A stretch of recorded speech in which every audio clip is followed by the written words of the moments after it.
Om. Om.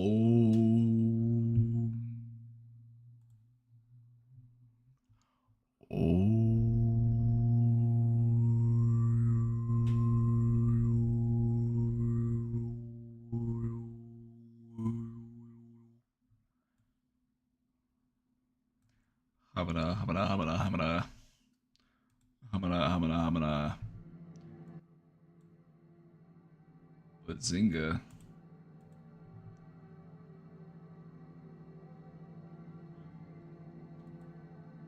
Mm, mm, mm, mm. Mm, mm, mm.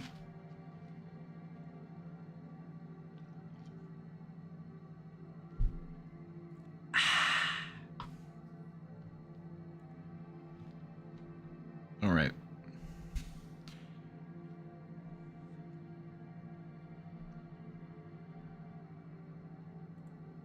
If you want the stream to start, I need you to tell me something you're grateful for. What's something in your life that you are grateful for? We're practicing gratitude, so I'm holding the stream hostage.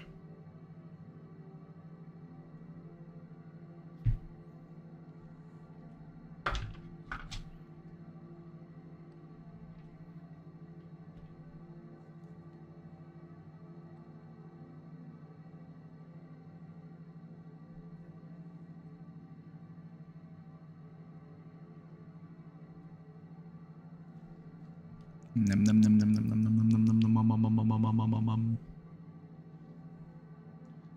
I'm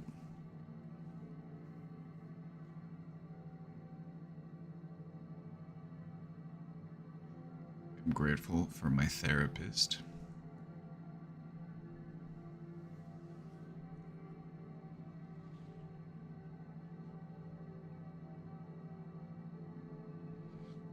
I'm grateful that you are open to seeking guidance from someone else.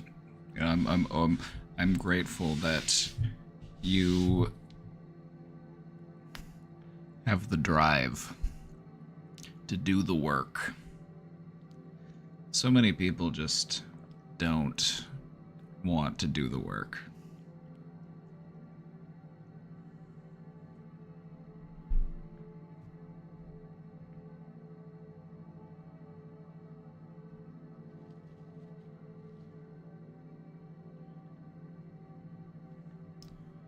I'm grateful to have all of you here.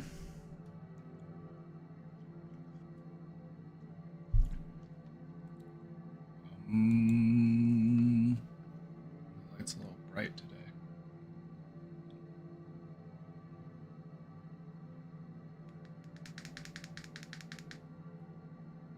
Not dark. There we go. What's in cup? I have 2 drinks. I have ginger ale, and I also have a cup of coffee over here.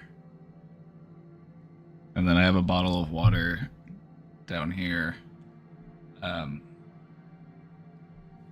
have to stay hydrated. All this talking drives me out. I gotta keep moist.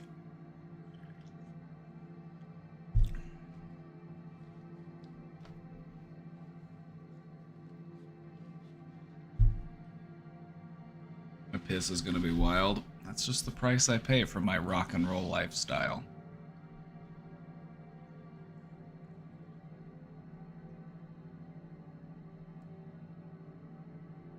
I'm a different person from who I was a year ago through my own hard work. I'm proud and grateful. You know, one could also say that you are simply learning how to embrace your true self.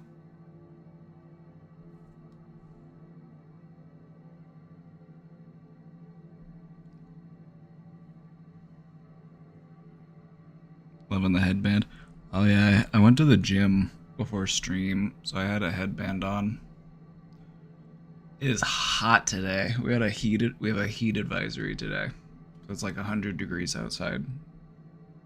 So I'm sweaty.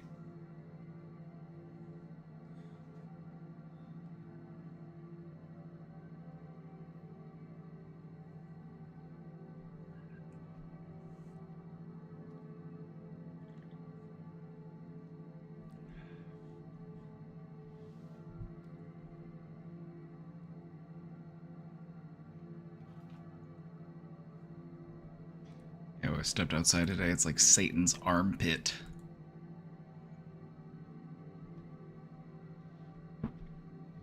How have you been? It's been a minute. I wasn't here Thursday, Friday. I was streaming with Casey. We're probably going to be streaming again together later. We might pick back up on our playthrough of Kingdom Hearts. We started a Kingdom Hearts playthrough yesterday.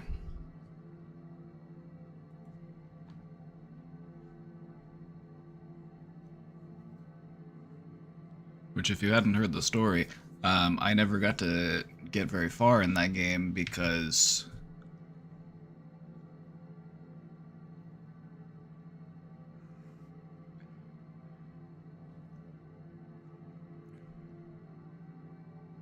I rented it from the store. And then I had to go to my mom's house, and my dad said the PlayStation had to stay at his house. Very tragic. Very, very tragic for the boy.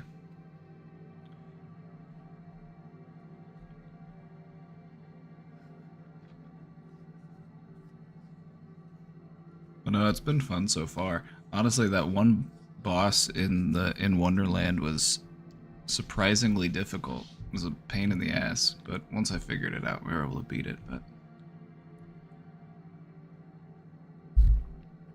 my dad play on the PlayStation? No, he mostly got the PlayStation because it could play DVDs. Was most of the reason why he got it.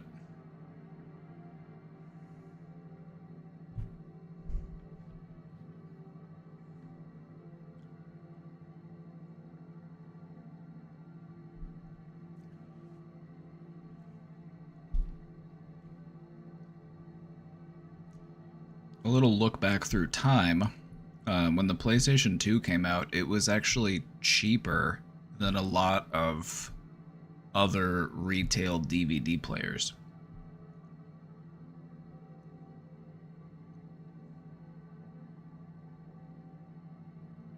So it was just a win-win. That's part of the reason why the PlayStation 2 is one of the best-selling consoles of all time.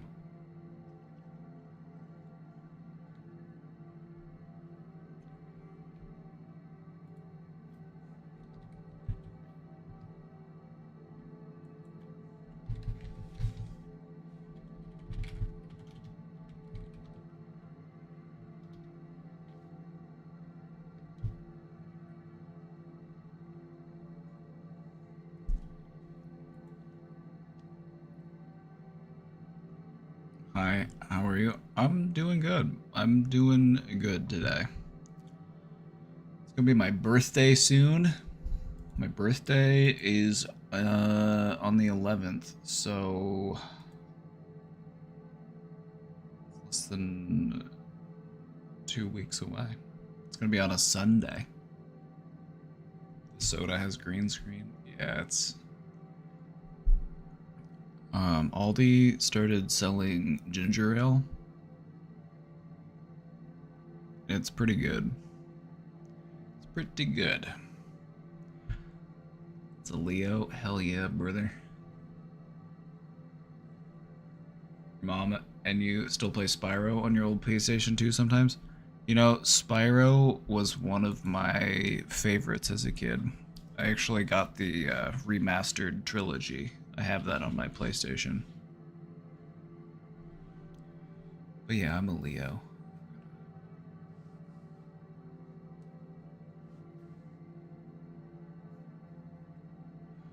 The tattoo I got when I was 19. I was scrawny back then too. I had to grow into it. I had to grow into it.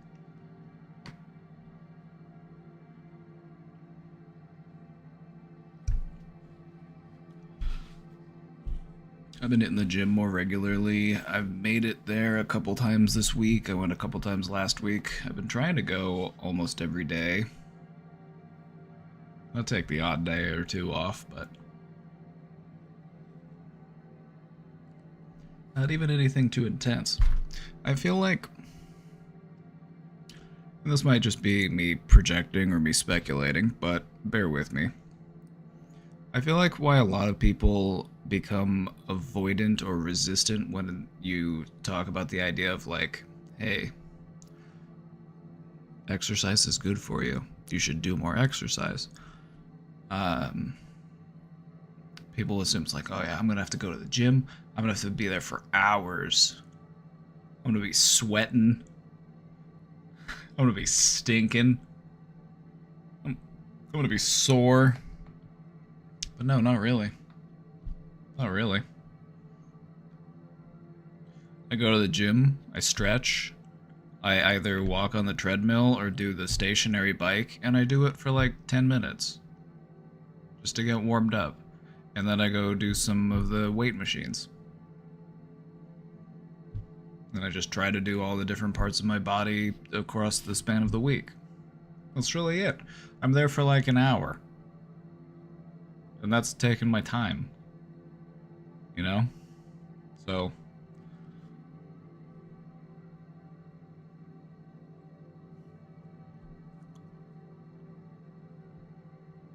even just doing a little bit is better than doing nothing.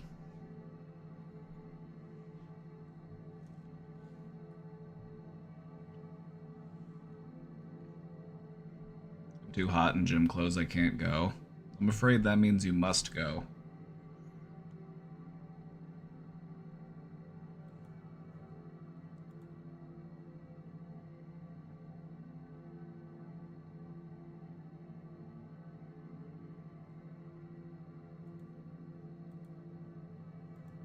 You can't deprive the world. You gotta show them what you got.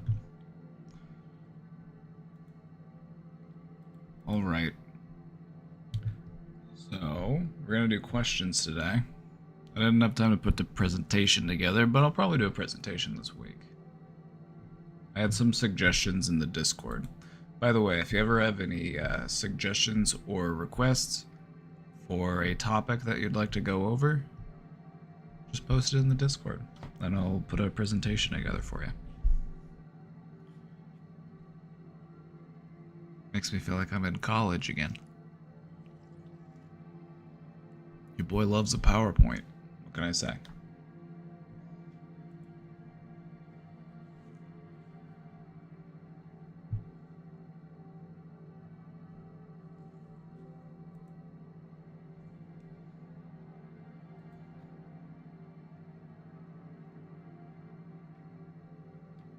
But anyway, how are you doing? How are you doing today?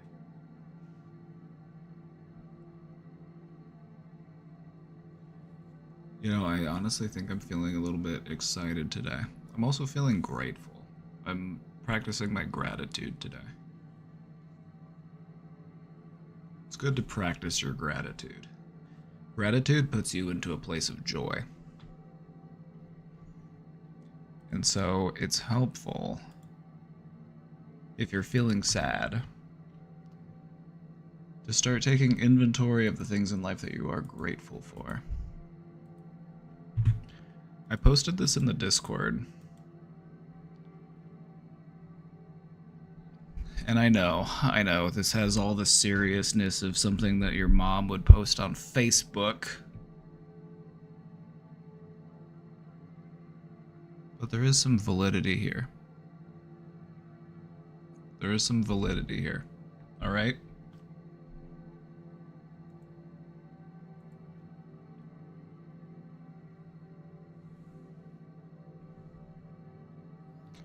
When you're feeling a certain type of way, there are things that you can do to help pull you out of that emotion. If you're feeling angry, sing. Do you know how hard it is to sing while being angry? It's impossible. You can't do both at the same time. It just helps to override that emotion.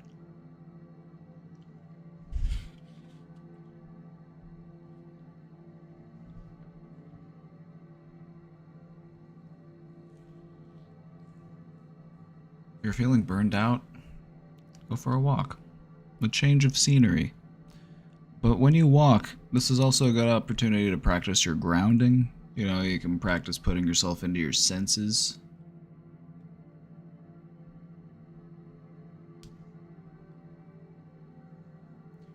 You find yourself overthinking. Do some writing. Do some journaling.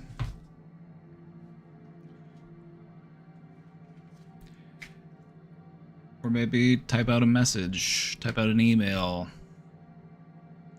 Communicate with somebody that you care about. Or bust out the old journal and put your feelings onto paper.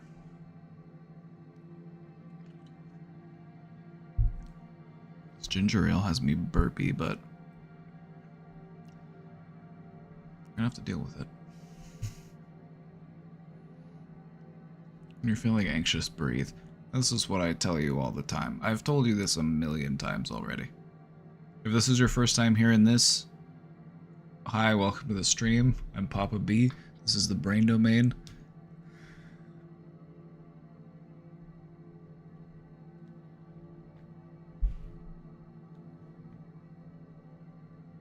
But controlling your breathing is how you change your body's response to anxiety. It is how you set the tempo. It's how you set the mood for how you feel.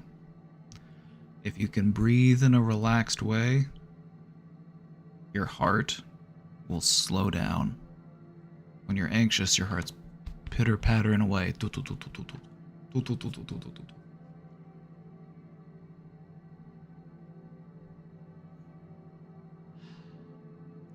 The part of your brain that produces anxiety is a very primitive part of your brain.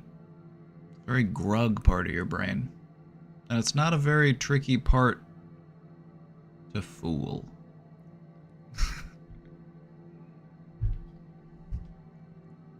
And so when you breathe like a relaxed person, this grug part of your brain says, me am breathing like relaxed monkey. Me must be a relaxed monkey.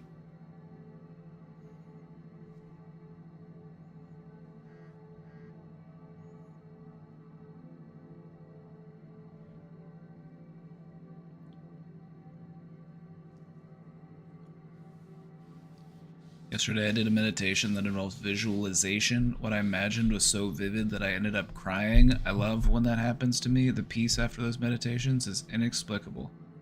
I love that for you. And thank you for sharing that. That's honestly so cool. Isn't it great? Has anyone else ever had that happen? Where you will be meditating and you will just start to weep with joy? Tears will just start to flow. I've had it happen a few times. It's cool. You just like completely surrender to that feeling and it just fills you. It's good stuff.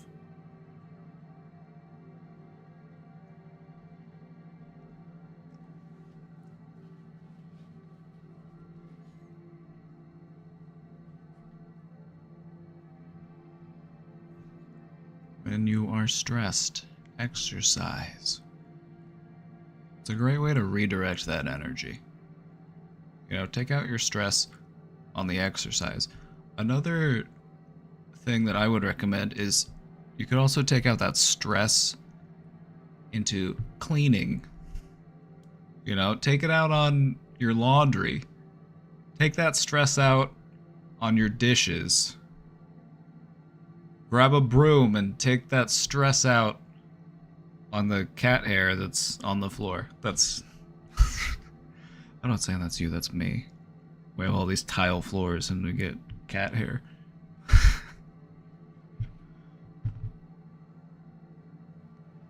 When you're feeling sad, practice gratitude.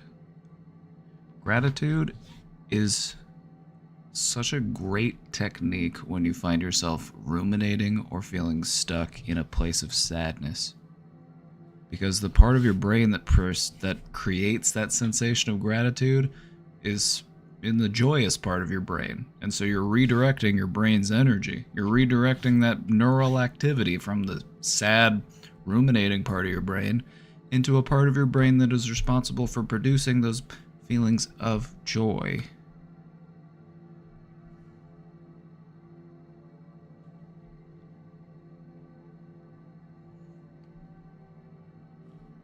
If you're feeling lazy, try a cold shower. I hate cold showers. I admit that they sometimes feel nice, but follow that one at your own discretion.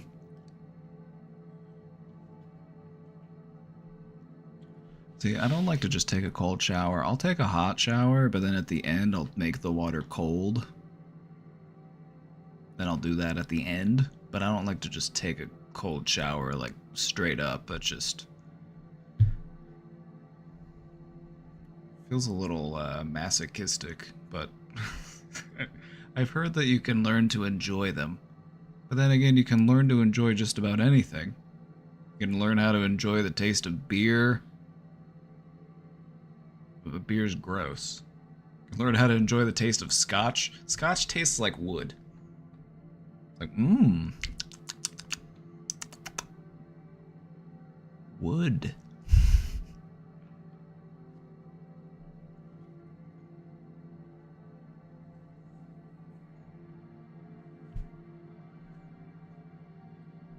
If you're feeling impatient, you feel like, you know what, I haven't achieved my goals yet, or I haven't gotten as far as I need to be, that's a good indicator that you should stop and reflect on how far you've come. You should reflect on all that progress. So yeah, I posted this in the Discord. It has all of the seriousness of something that you would see your aunt post on social media. But there is some truth to it. I just wanted to walk through it a little bit more. Speaking of gratitude, gratitude is good for you, so why is it hard to do? This is an article that came out by Dr. Marianne Little.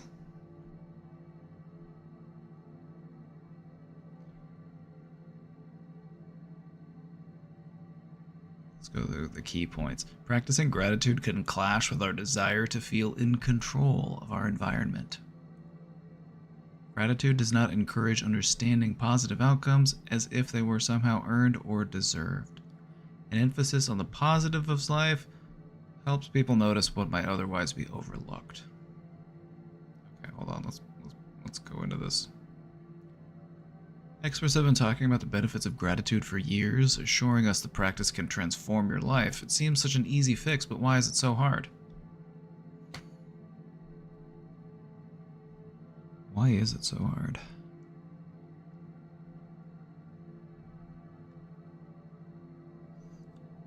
I think it's inherently human that if we try something and it's difficult the first few times, then we're just like, it's just not for me. But when it comes to restructuring your mind, it's one of those things that you have to be resolute. You have to be determined.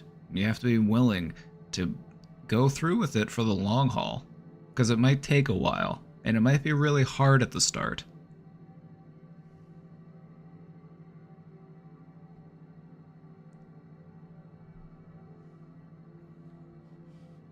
But it probably won't take you as long as you worry that it might take you.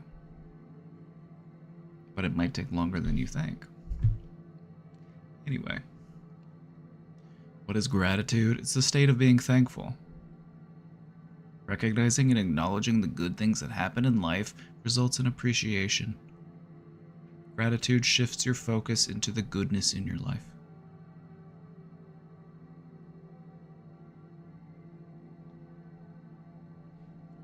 Whenever we put our mind into a place of gratitude, what is happening inside of our brain? I'm going to wait for one of you to tell me, because you know the answer. If you are using a certain part of your brain, what happens to that part of your brain?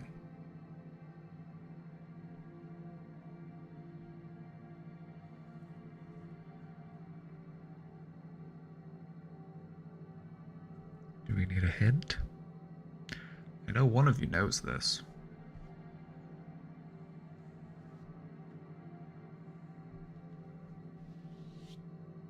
I'm gonna treat you all like a classroom.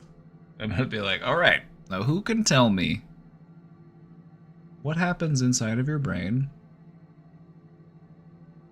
whenever you use a particular part of your brain? Additional neural pathways open up. That is part of it. That is part of it. Does it strengthen it, making it more likely to be used again? Yes. Exactly. It's like a road. You originally start off, it's a dirt trail. It's a rough nature trail going through the forest.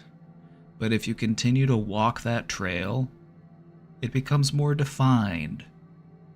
And the more you use it, the more developed it becomes, and the easier it is to access. It's just like strengthening a muscle.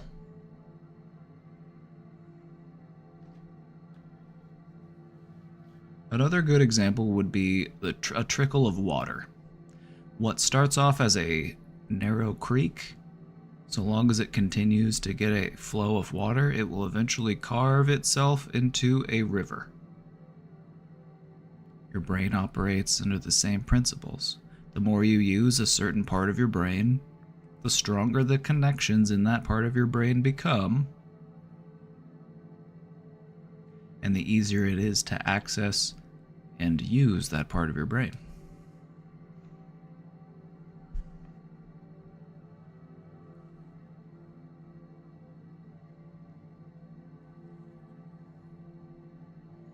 Good job. Give yourselves a round of applause. Give yourselves a hand.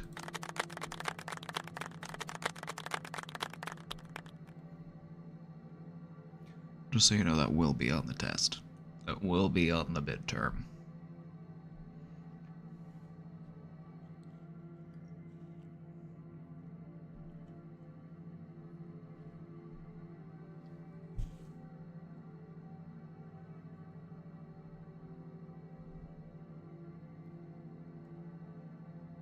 Gratitude is an affirmation of goodness. It does not mean that life is perfect. Gratitude works to encourage recognition of the sources of goodness as being outside of the self. So this requires an appreciation for the contributions of others and external events. In this way, it is an unselfish practice, as the focus of gratitude is on the world around us, on both people and activities, externalities that are not ourselves.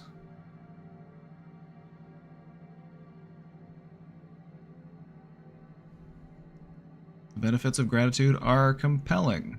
Positive outcomes include physically, lower blood pressure, better sleep, fewer aches and pains, better relationships, and a stronger immune system. Psychologically, it's associated with greater optimism, happiness, alertness, and overall positivity. Not surprisingly, gratitude can reduce the frequency and duration of depressive episodes. Socially, it's associated with more helpful, generous, and compassionate behavior, a tendency to be more forgiving, diminished feelings of isolation and loneliness, and better relationships. In the end, gratitude changes one's perspective and reorients attention and focus on others and the world beyond. Nice.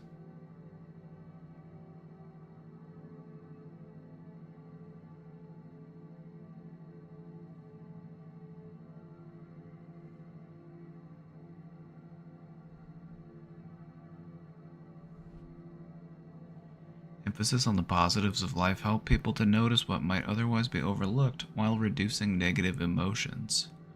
By attending more to life's blessings, gratitude magnifies the available pleasures. So by orienting yourself on the positive, you become more attuned to it, you become more aware of it, and you can start to recognize it more within your life and in the world around you.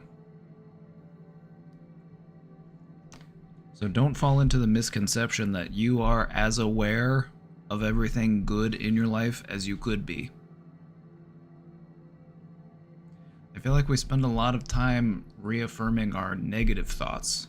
We reaffirm our anxieties. We reaffirm the things we ruminate on. And so, in many ways, it's a radical act to practice gratitude, to put yourself into a place of positivity. When there's so much out there that says, be negative, be negative. Hey, look at this. Doesn't this suck? Hey, look at what happened this weekend. Oh, hey, by the way, more people just got blown up. Hey, doesn't this suck? Hey, you should look at this. This is shitty. Like, okay, we get it. We get it.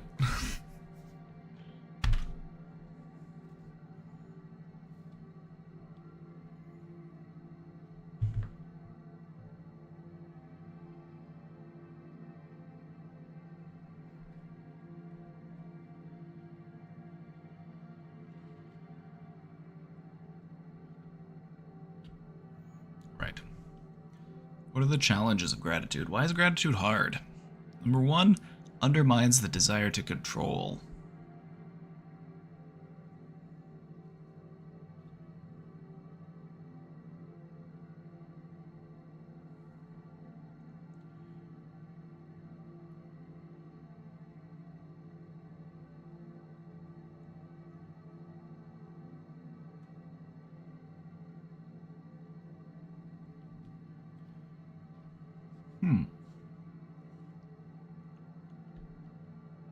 Hmm.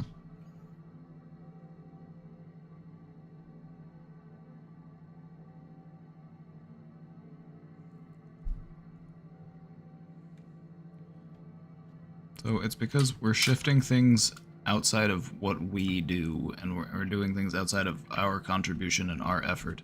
We are turning our attention towards the things outside of us. And that's why it's difficult, is because we want to be in control of our environment.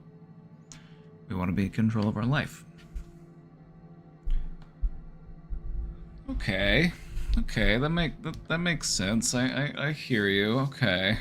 Okay. Number two, it interferes with justifying outcomes. Gratitude does not encourage understanding positive outcomes as if they were somehow earned or deserved. It focuses on thanksgiving and appreciation for the positive elements that influence and reassure us.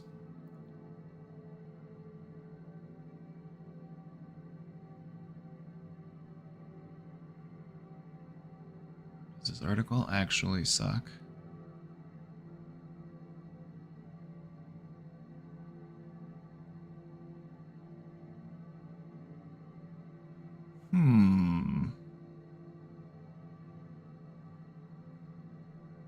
If you were to ask me why gratitude is hard to do, I would say it's because of, first and foremost, our negativity bias.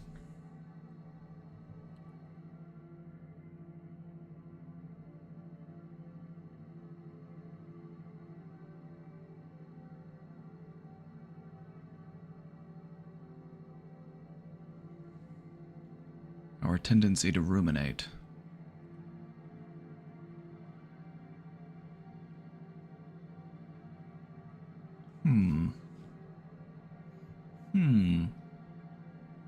I don't know, I think I'm done with this article.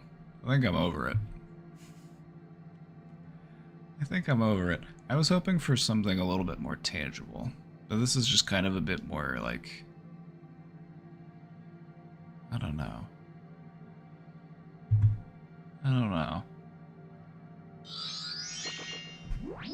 My reservations with the Psychology Today publication is that it's written by psychologists for psychologists for a lot of their articles, and I don't know. I was hoping for something a little bit more with a little bit more meat to it. This is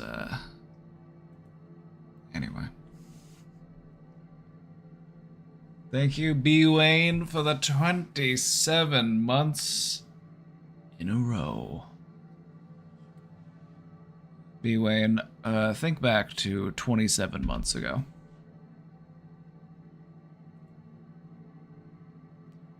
That would be spring of 2022.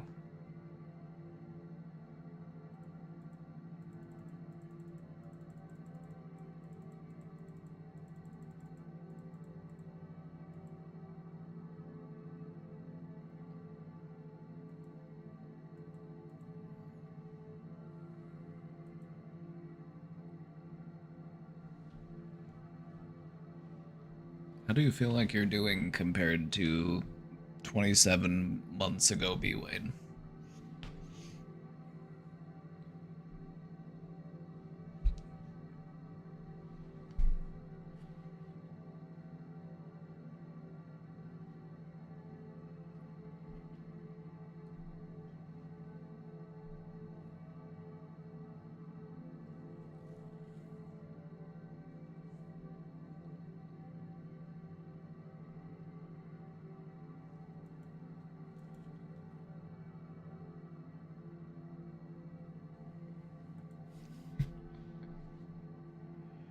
Now we're way better.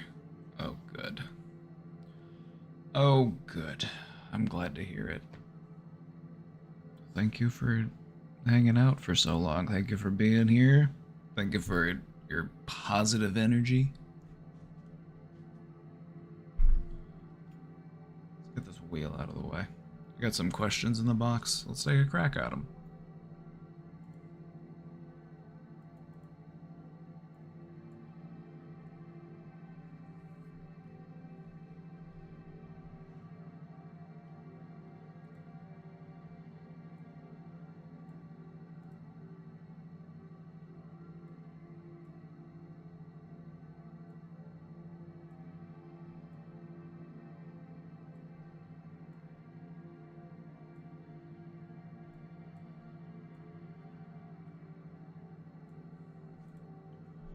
A few years ago, I had a close personal friend who was 25 pass away from COVID. Damn, that's so young.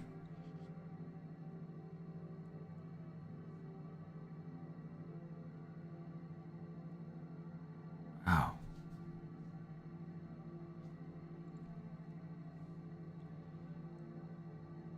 That's so young to die of something like that. Like, normally. Wow.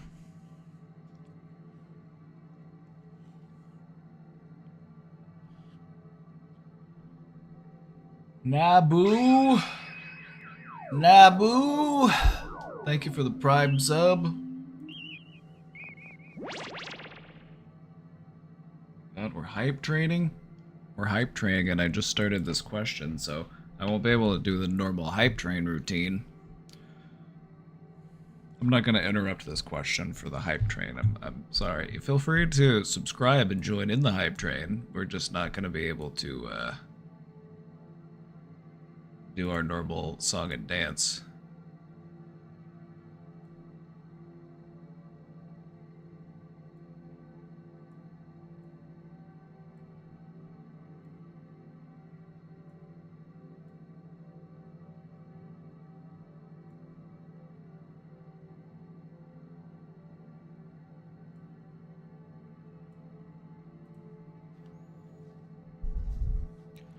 A few years ago, I had a close personal friend who was 25 pass away from COVID, and they left behind a wife and a young daughter.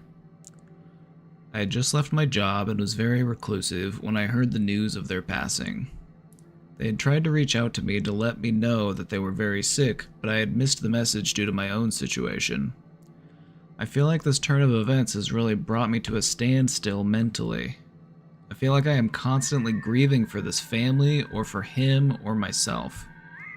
My question is, do you have any advice to give someone who can't seem to find an end to the grieving process? I feel like all joy has left me.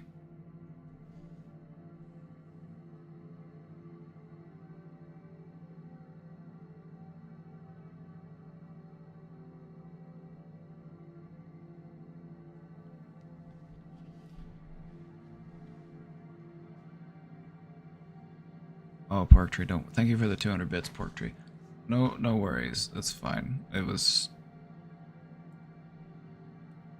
not that intrusive.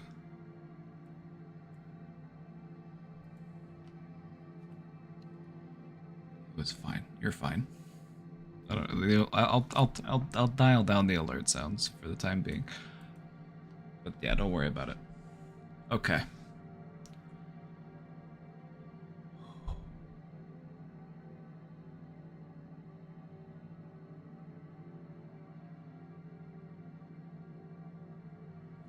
Grief is a complicated thing. And this is a situation in which your grief is justified. You know, this is a tragedy, what has happened here. And so, my advice would be, because the grieving process can end. Now, will you ever stop missing this friend? Will you ever be able to think about him and his family and not feel sadness? Probably not. But that doesn't mean that you will still be in the grieving process, because it's normal to feel sadness, and it's normal to miss him, and it's normal to feel that sense of loss. Alright?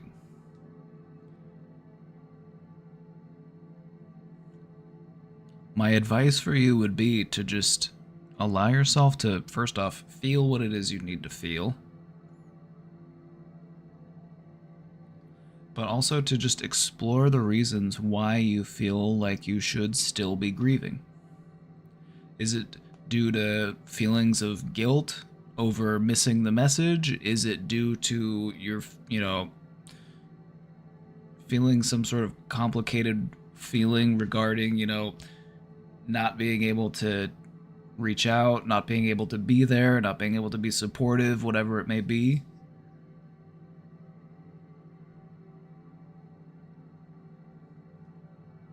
And when it comes to these types of hard questions, these are the things that you're going to have to work through if you're going to get through that grief.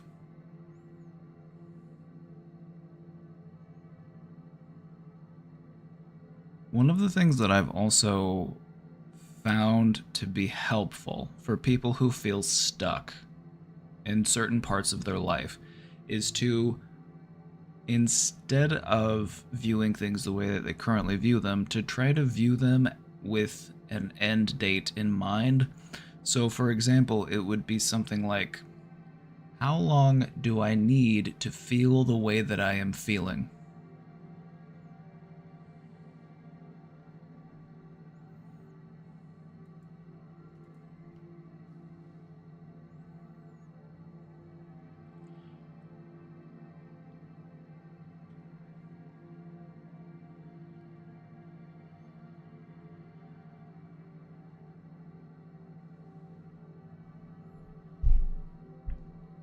Oftentimes, when we have these types of very strong, very powerful emotions, we feel like these are supposed to be here.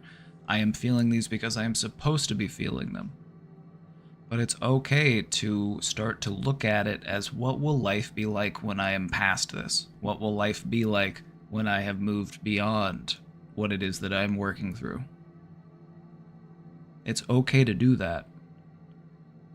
Moving out of grief isn't you being, disrespectful of your lost friend or his family that has survived. None of that. It's a normal part of the healing process. To keep living for those who are gone.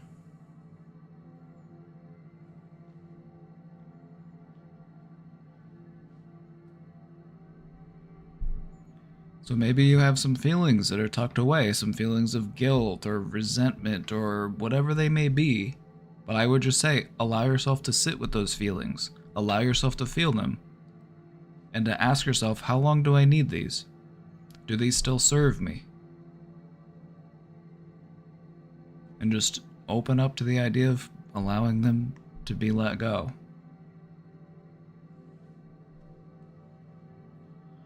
One of the things that I've found to be helpful when it comes to going through grief is to remind myself that the person that I have lost would not want me to grieve forever. They would not want me to grieve indefinitely.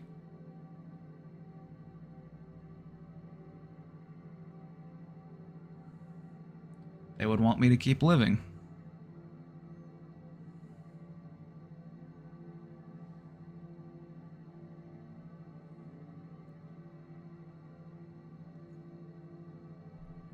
So it's okay to keep living.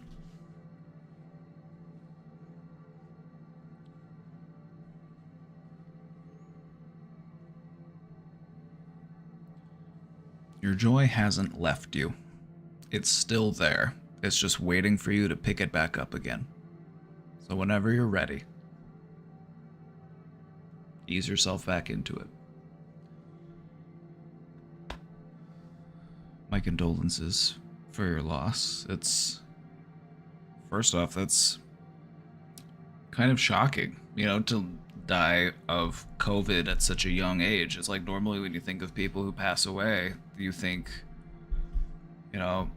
elderly or frail, but to be somebody so young, it's a tragedy. And especially to be somebody who's leaving behind a child.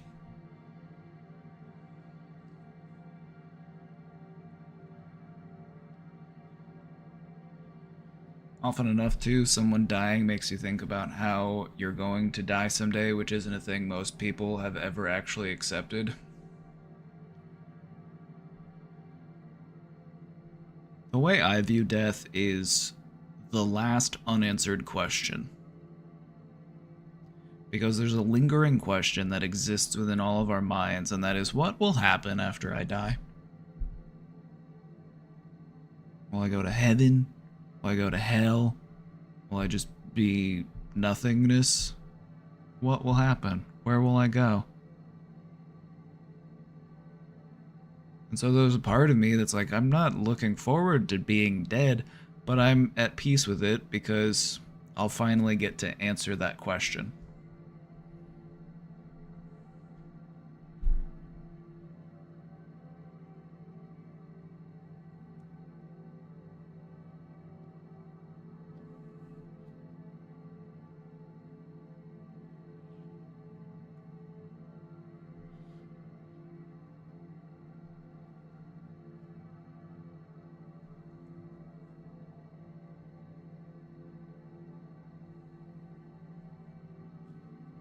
I survived COVID. Hell yeah, brother. Alright, questioner. My heart goes out to yours. Just allow yourself to feel what you need to feel and just allow yourself to heal. And things will get better.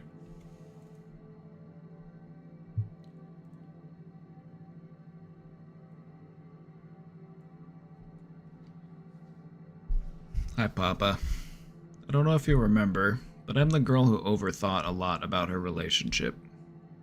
I decided to stop overthinking, and I did, but he ended up leaving me a few days ago with a, I don't have time for you, when he doesn't have work or study, he just plays with the PC.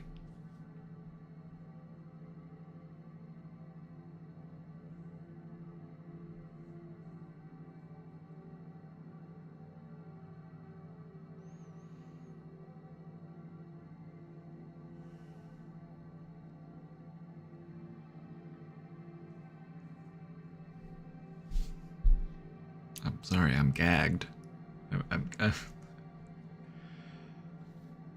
sorry, I'm gagged. I enjoy my game time, but I couldn't imagine, you know, well, I could. A lot of people do fall into it. It is addictive. Gaming is addictive for a lot of people. And so in some ways, this is like an addict leaving you because they want to focus more on their addiction. And that's just kind of sad.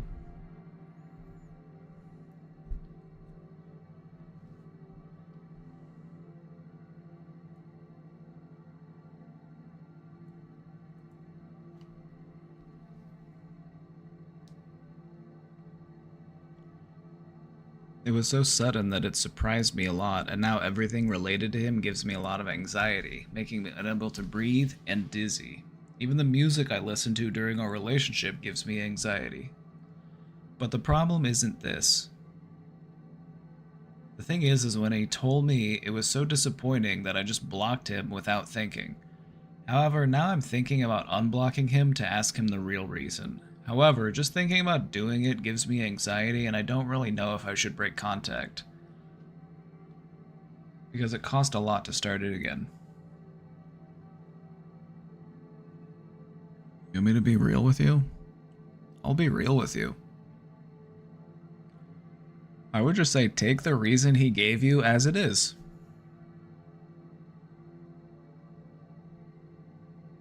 Take it for what it is and just say, okay. And just allow yourself to move on. Like, okay. Bullet dodged.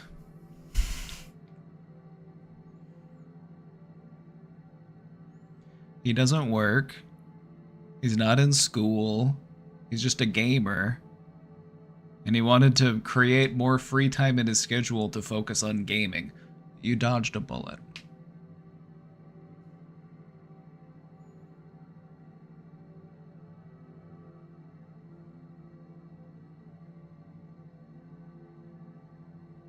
And so I would say, you know, take him at his word. I don't... Just think about it. Is reopening that wound going to do anything to help you to heal? Sometimes we need to reopen a wound. Sometimes you have to reopen a wound so that you can dig down in there and pull out whatever it is that's stuck inside you, so that you can really heal instead of just healing around it.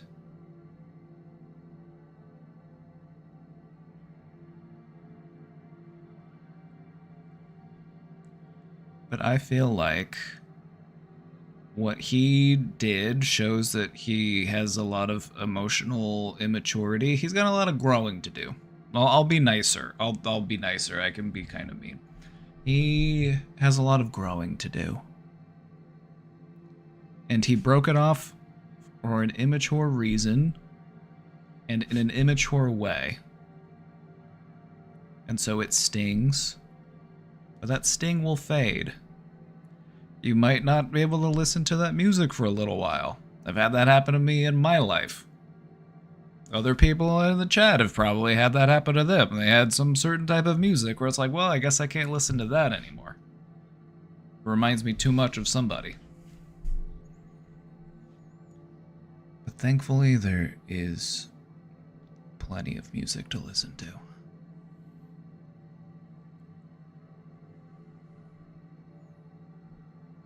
You want to know a fact? I don't know how this will make you feel, but this fact kind of makes me feel complicated feelings. Every minute, there are approximately 2 minutes of music created. And so it's literally impossible to listen to every piece of music because there's simply too much music being created. Now, in some ways, that might be like, oh no, I'll never be able to listen to every piece of music. But in other ways, that's kind of awesome because it's like, wow, people really do love making art and music, and that's cool.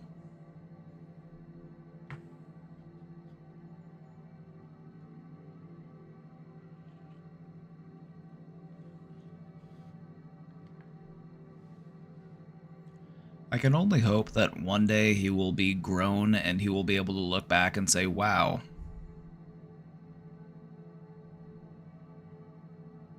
I didn't handle that well.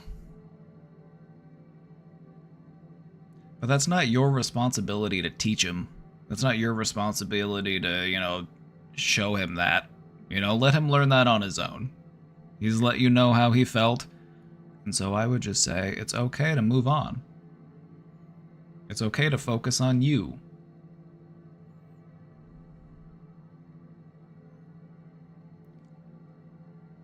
And it's okay to find someone new. It's time for an upgrade.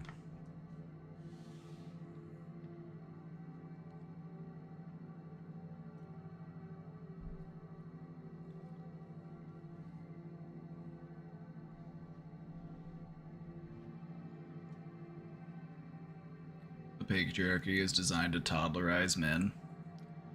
Right? It's like, ugh, we can't clean up after ourselves, we can't do our own dishes, we can't do our own laundry. It's like, when we feel any type of emotion, we are justified in being overwhelmed with rage and punching holes in the wall because, oh wow, he's so passionate.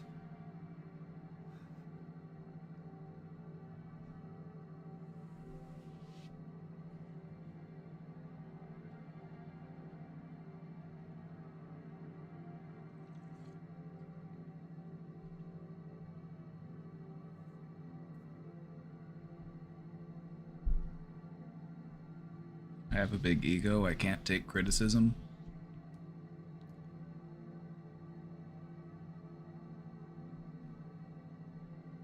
There is strength in vulnerability.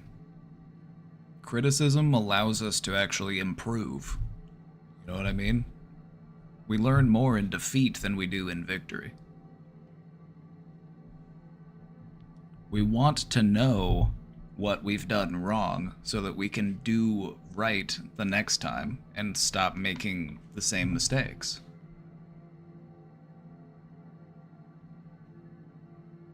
Honestly, life gets way better when you learn how to let go of the ego. When you realize that it is a paper tiger. It doesn't give you the strength that it makes you think it does.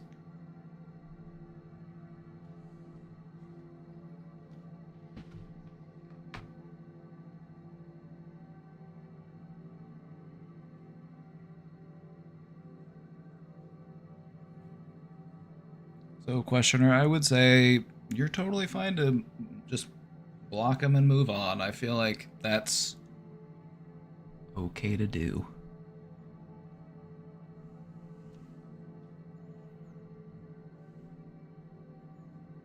May he, you know what? I would say just wish him well and focus on yourself. You know what? You know what? He wanted more time to go play games. I hope he does so great at his games. I hope he wins every game. I hope he gets to diamond ranking. Can I tell you something? As somebody who has played a lot of video games and, you know, at stages in my life, I probably played an unhealthy amount of video games. When you get those types of like accomplishments that you're looking for in a video game, it's like, oh yeah, you finally get the ranking you're looking for, you get the KDA you were looking for.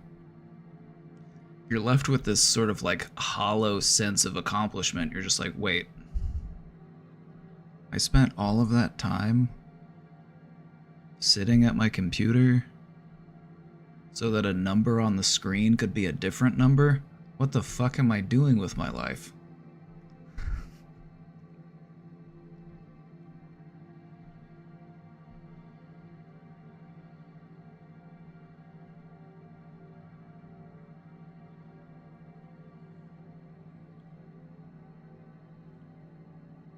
Be too much of a good thing, you know?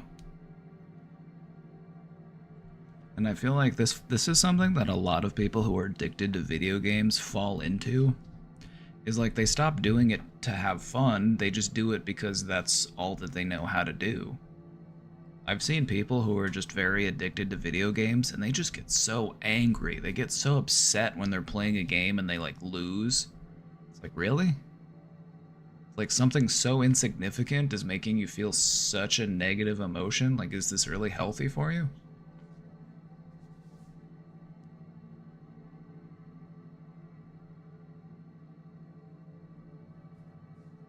So I still play games, don't get me wrong. I love playing games, but I do regularly find myself asking myself the question of what could I be doing instead while I'm playing the game?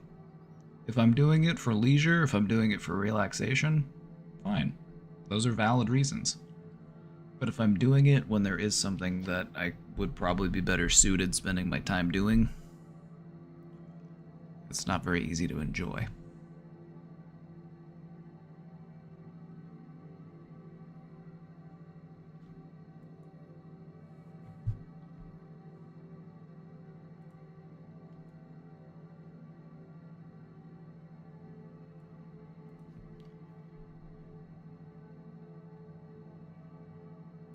I've been feeling like people dislike me just up front the second they see me.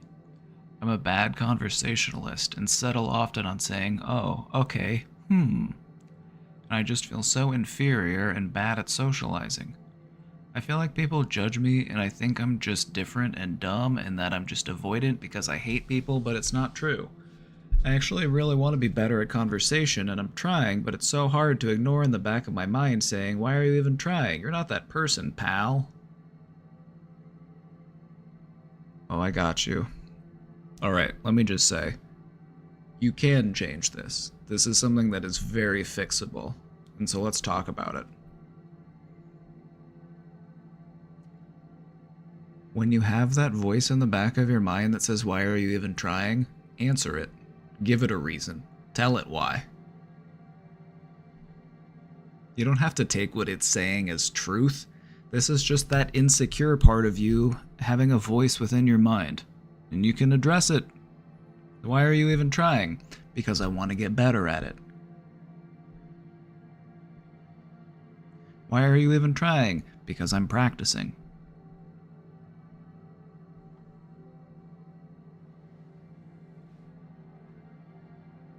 You're not that person, pal. I'm not that person yet. I'm in the process of becoming that person.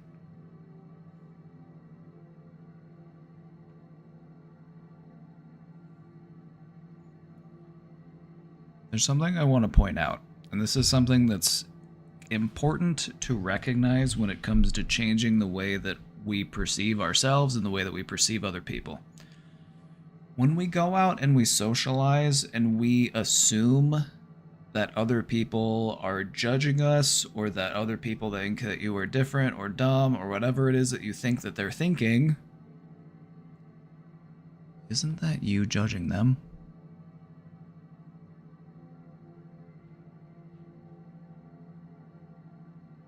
Aren't you judging them in that situation?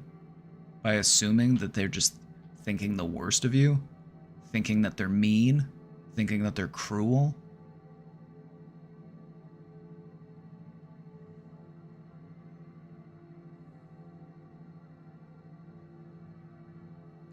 And so you create this image of them that they must hate you, and then therefore you feel justified in not engaging with them. Because why bother? They don't like me. But you don't know that.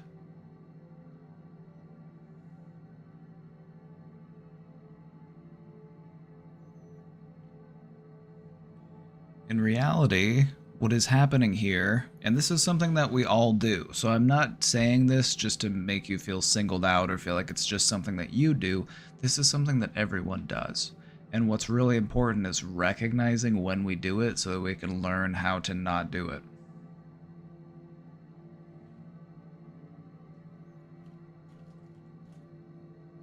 We project our own insecurities onto other people. We have these negative thoughts about ourselves, and the way that we cope with them and the way that we rationalize them is by assuming that other people must think these things about us. And in reality, the only person that's thinking that about you is you. But it's easier to assume that someone else is thinking it about you, rather than recognize that it is actually you that is thinking it about you, and that you are projecting it onto someone else.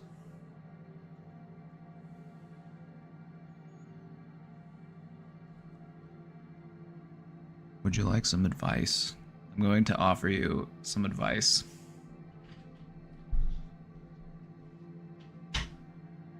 This is my favorite technique, or my favorite tip, when it comes to changing this mindset that we have. Instead of assuming that everyone dislikes you, assume that everyone likes you. Until they tell you otherwise. If they don't actually like you, assume that they will tell you. They will look at you and say, I don't like you. But until they do that, just assume that they like you. Just being friendly goes a long way. Because in reality, they're probably dealing with a lot of the same insecurities that you're dealing with. They're probably worrying that other people are judging them as well. I see it all the time when I go out in public. You can just see insecurity on people's faces. They're just so afraid of being critiqued or judged by everyone else.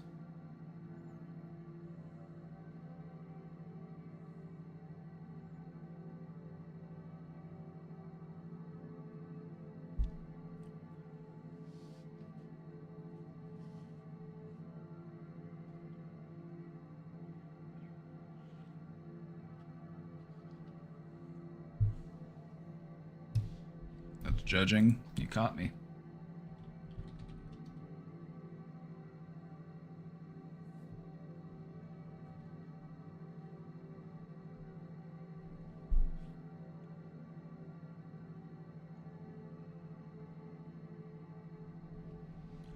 My biggest tip for being a better conversationalist, because you say that you are a bad conversationalist, my biggest tip is to simply ask more questions. If you ask a person questions about themselves, or you say things like, "Oh, tell me more about that. That sounds interesting," it shows people that you are interested in getting to know them, and then they will perceive you as a good conversationalist.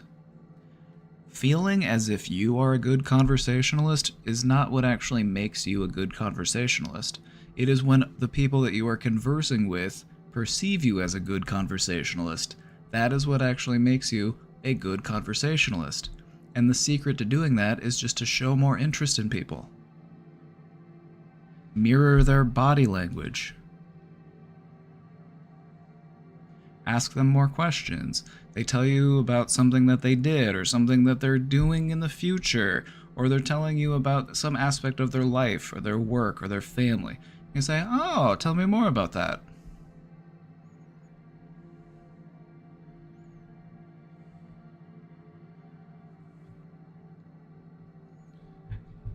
And they will be, "Oh my god, this person's such a good conversationalist. They're asking me questions about myself." People love that. People love talking about themselves, whether or not they'll admit it.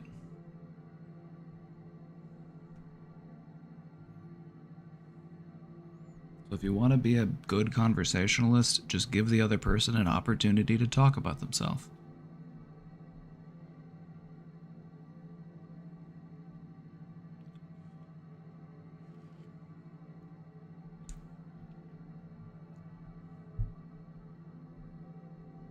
You got this. I believe in you. You got this. Ask about passion, spare time, etc. Right? Like, I always avoid asking people, like, "Oh, what do you do?" Like, what do you mean, what do I do? What do I do for money? Like, what do I do for a paycheck? Like, what do I do to survive capitalism?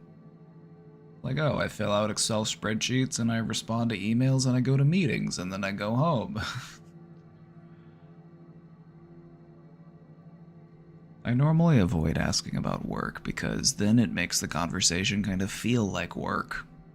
Like, you don't want to remind people of work unless they have a job that they really love. Then it's probably more okay to ask them about what they do for a living. If they do something that they're really passionate about or really excited about, then they'll probably want to tell you about it.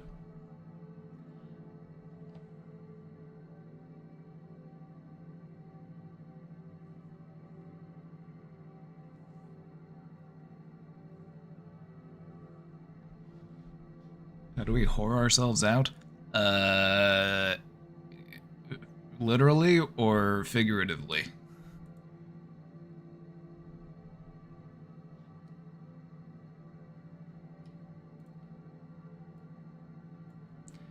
Thank you for your help in getting me through a contentious family funeral.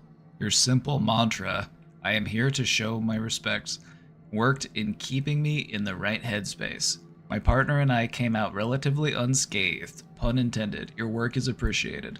Well, let's go.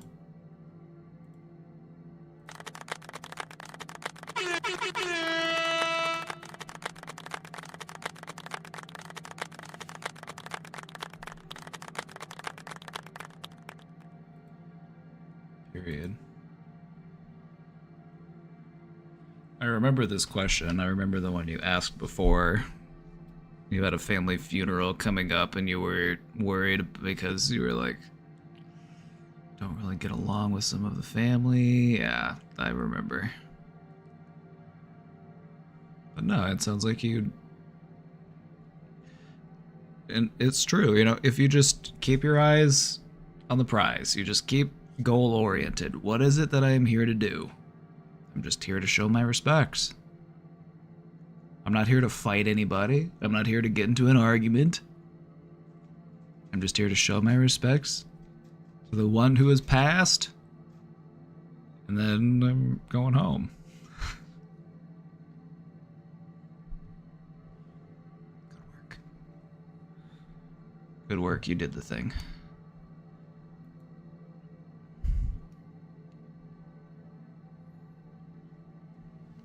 Papa, you know how you showed us that video with the lady fake laughing to promote actual laughter? What if I practice excitement? If I practice being excited, will my brain also mistake it for being actual, like the fake laughter? Early raid. Oh my god. Okay, I gotta stretch. There's a Frumpa raid coming in. Ugh.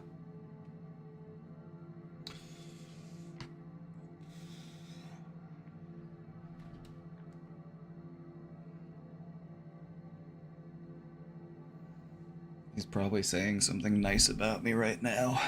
That bastard.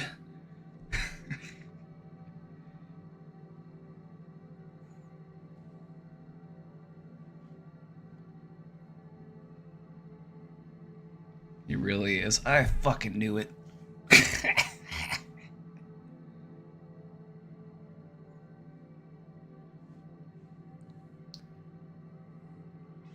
Oh, let's go.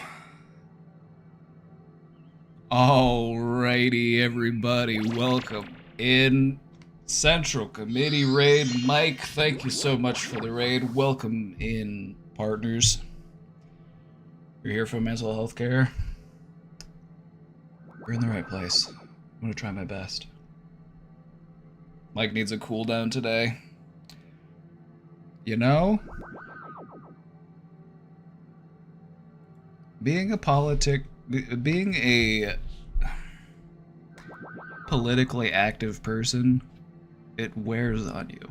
It wears on you. When you are just consistently reminded multiple times a day of the incompetency and the idiocy of the people that we, you know, choose to lead us, it can be very disheartening.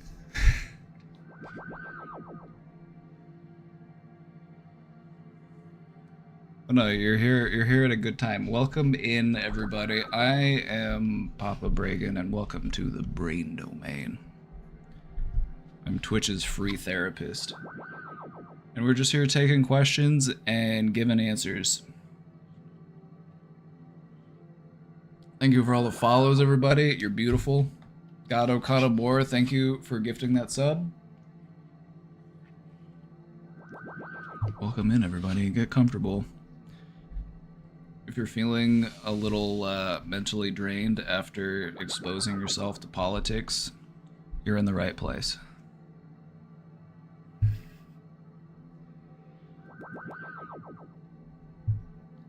Ori, thank you for subscribing for 7 months. Welcome in.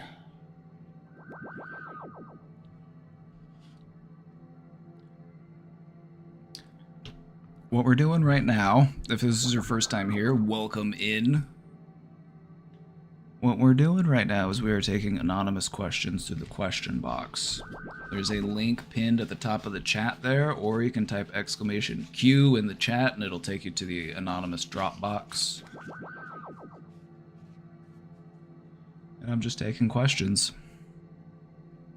It's what I like to do. It makes me feel useful. You know? Makes me feel useful. I have a terminal need to feel useful. I feel like I'm contributing.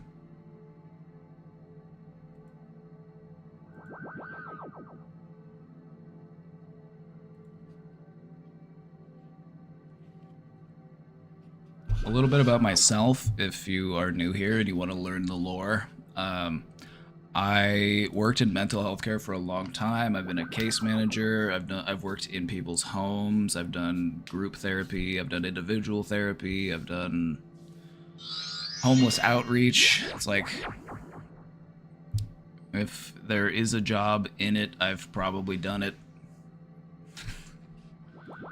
But, you know, having exposed myself to the American mental health care system, what I realized is that there's a far greater need out there, and also charging people so much money for a necessary service just kind of feels bad, if I'm being honest. They're like, hey, if you do therapy, you can charge somebody $200 an hour to come talk to you, and it's like, it doesn't feel good. That doesn't feel good to me. It doesn't feel right.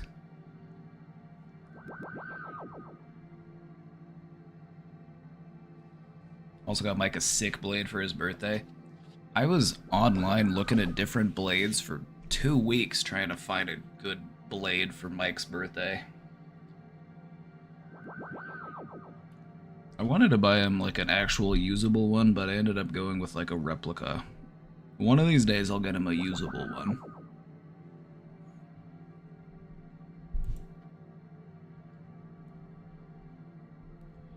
But until then, I just wanted to get him one that looks cool.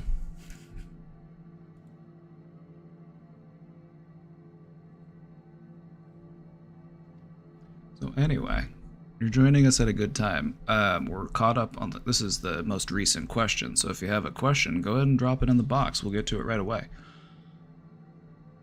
So this is the one we've got cooking right now.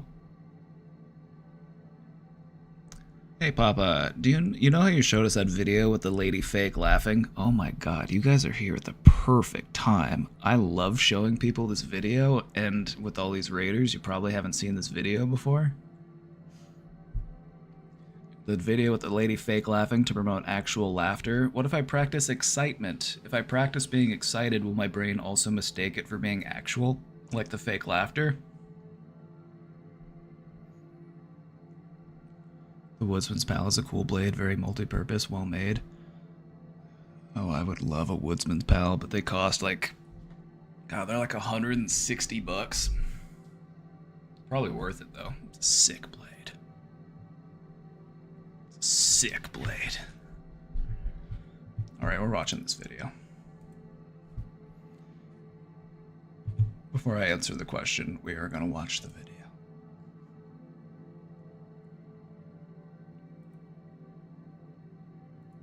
And I've got it saved in my,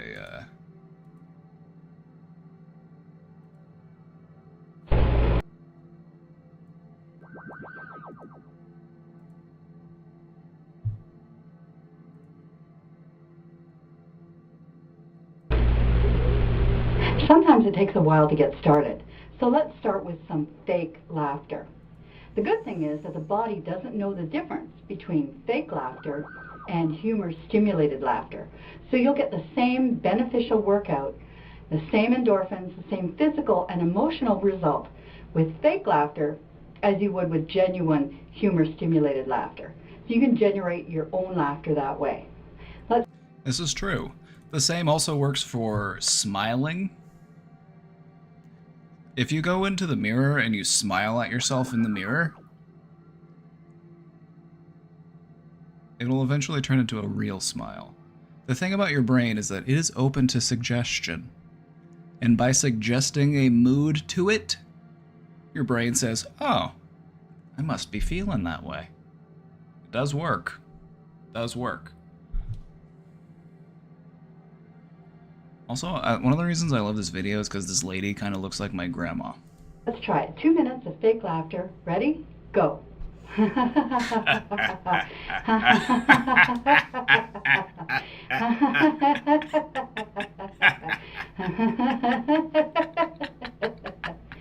If you feel real laughter wanting to take over, just go with the flow.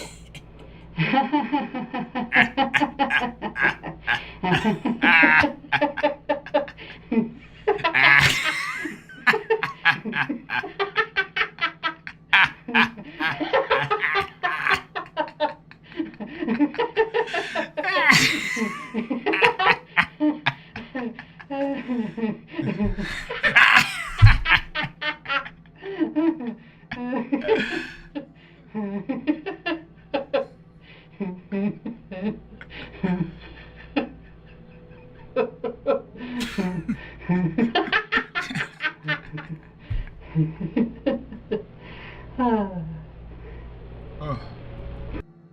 works every time. Works every time. So the question was, does this also work for practicing excitement? I'm gonna say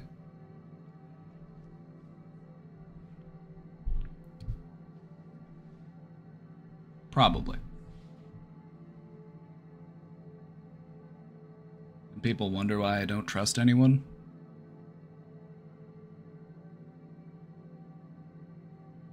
Well, now you got me wondering. Why don't you trust anyone? And now I'm wondering. Now you got me wondering, you got me curious.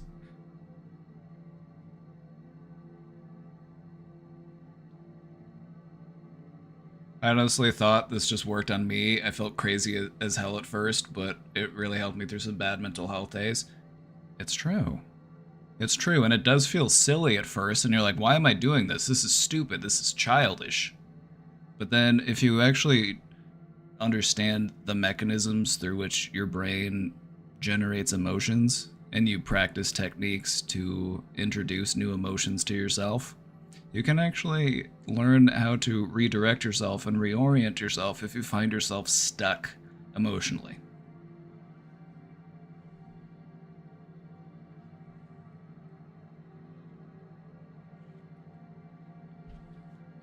People teaching each other to fake laugh and fake smile, forcing emotional expression. So what's the alternative?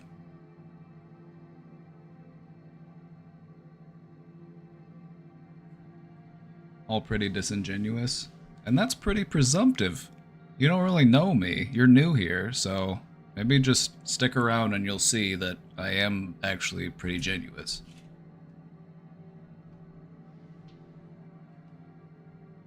Yeah. You caught me. You caught me. I'm fake. You got me.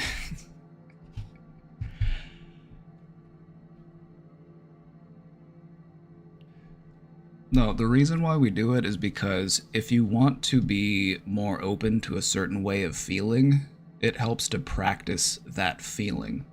It's like lifting a muscle, or like lifting weights and build a muscle. It's easier to use that strength when you have practice using it. So don't sit here and tell me that practicing being happy can't allow you to be more happy. Happiness is a skill. You can get better at it. Just like anything else.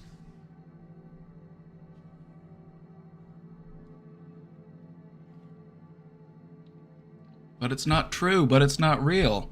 Is your sadness true? Is your sadness real? You're validating those emotions. Why not try something else?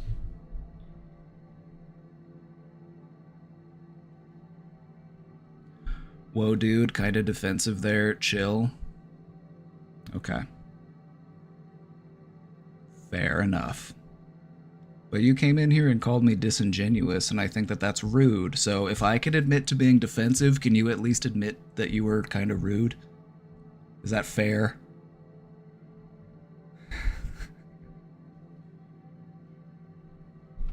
Do you want to learn how to trust people? Or do you want to live life on your own?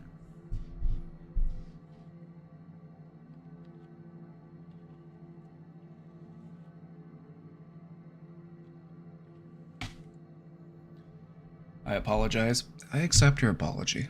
And I apologize to you as well. I think we got off on the wrong foot. You are welcome here. We're happy to have you.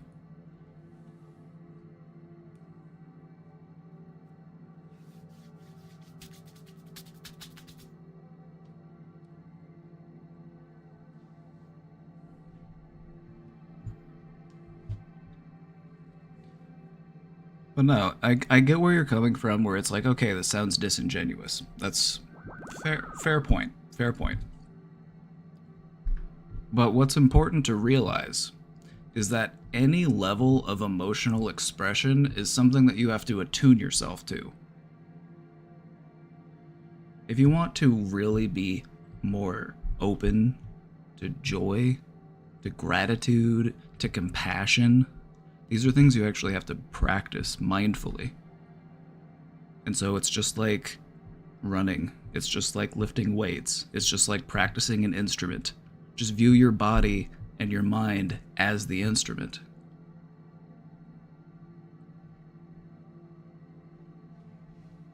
I'd rather avoid humans entirely at this point. Then how are you gonna get a hug? You starting to see where I'm coming from? I'm glad we were able to clear this up.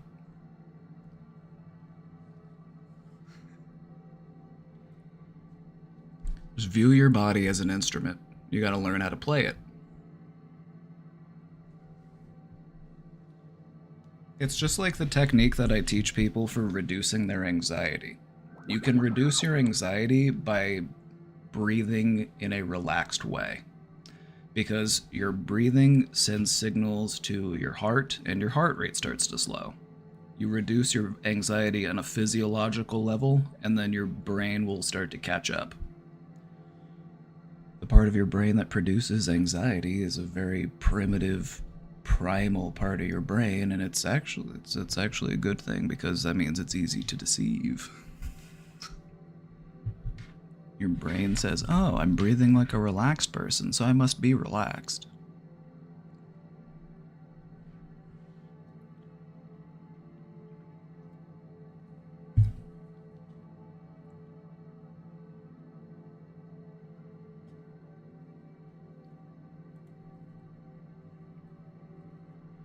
So, this is a good question. What if I practice excitement? Let's talk about that for a second.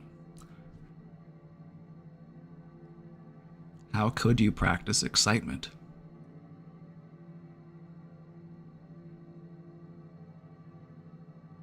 If we were to look at excitement as a skill, how would we practice it?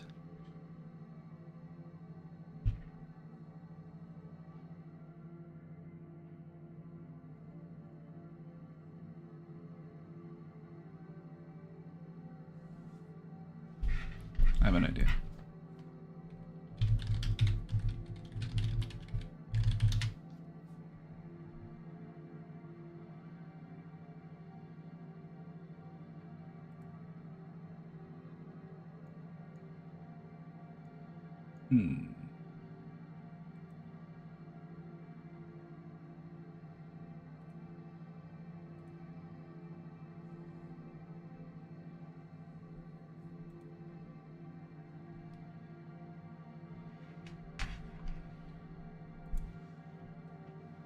By running through traffic? Maybe not.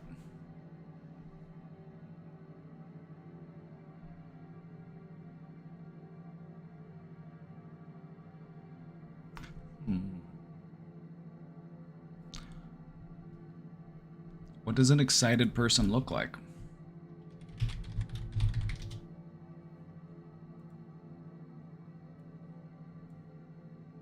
Let's look at the image results. What does an excited person look like?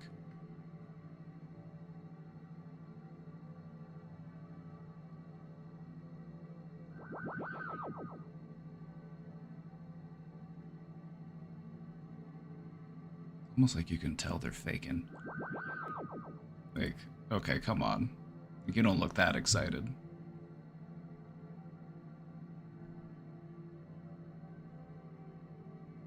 All these people in suits jumping. What are they excited about?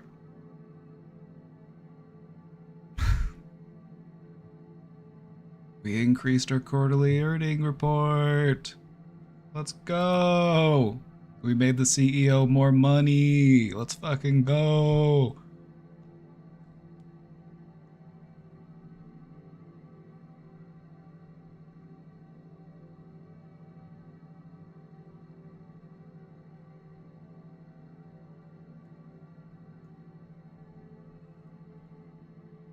You know who might actually be useful to learn from in this? If you're trying to learn how to practice excitement, you know who might be helpful to look to?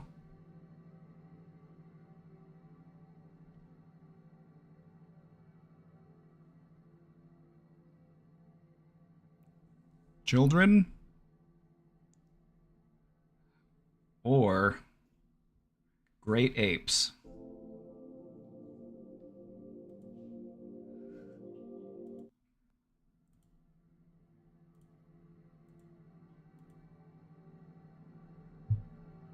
Because they kind of act similarly when they get excited.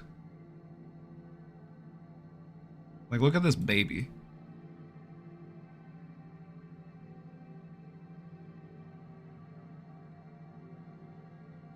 The thing about excitement is that it can be overwhelming. It can be overstimulating. And as a result, there's a physiological response to feeling excitement.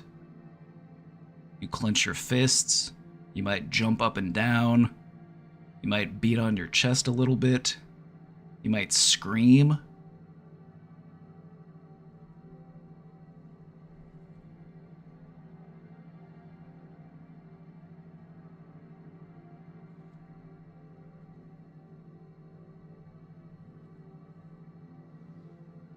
Have you ever tried pounding on your chest like a gorilla?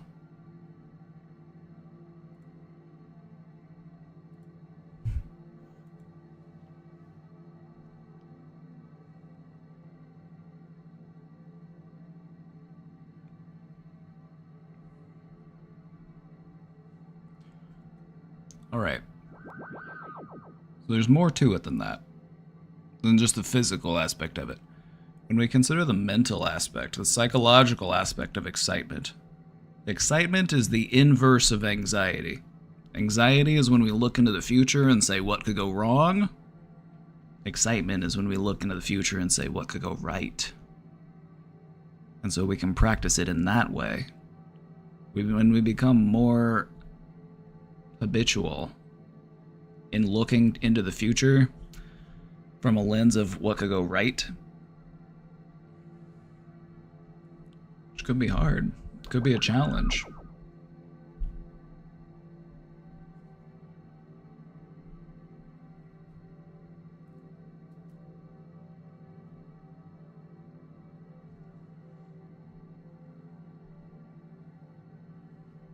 I'm currently having a borderline panic attack.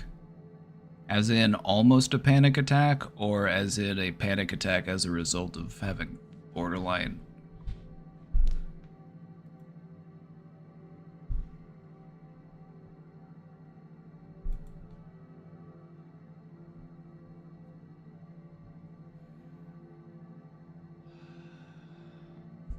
Just breathe your way through it.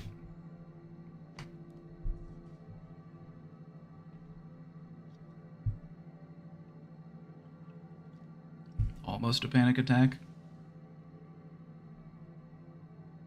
This is an opportunity. We want to reframe how we view this. This is an opportunity for you to learn how to control these feelings and these sensations. This is the only time when you can really truly practice it too. And so this is an opportunity. One of the things that I found most helpful in changing my response to anxiety attacks or panic attacks was to change the way that I looked at them. It's like, okay, this is an opportunity for practice. It's game day.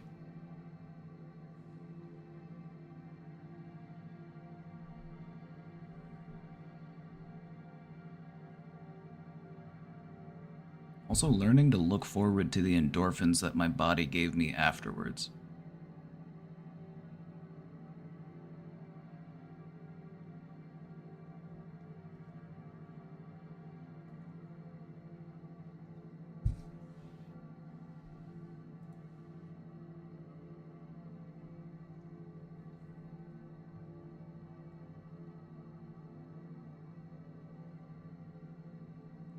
Overheating mind, overstimulated by insurance company. You know, I feel like insurance companies are designed to be confusing and overcomplicated. I feel like they do that on purpose.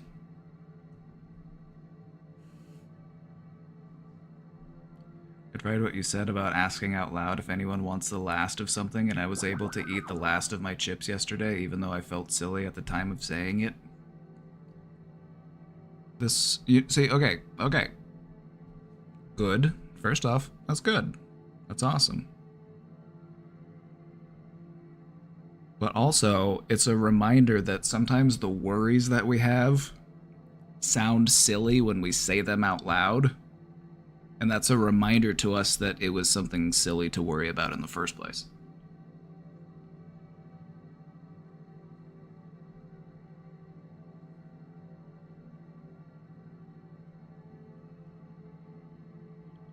I have severe thanatophobia. When I panic, it's worse because I get scared that I'm going to die. That's what a panic attack will do to you. Panic attacks make you feel like you're gonna die. It's just an overwhelming sense of impending doom.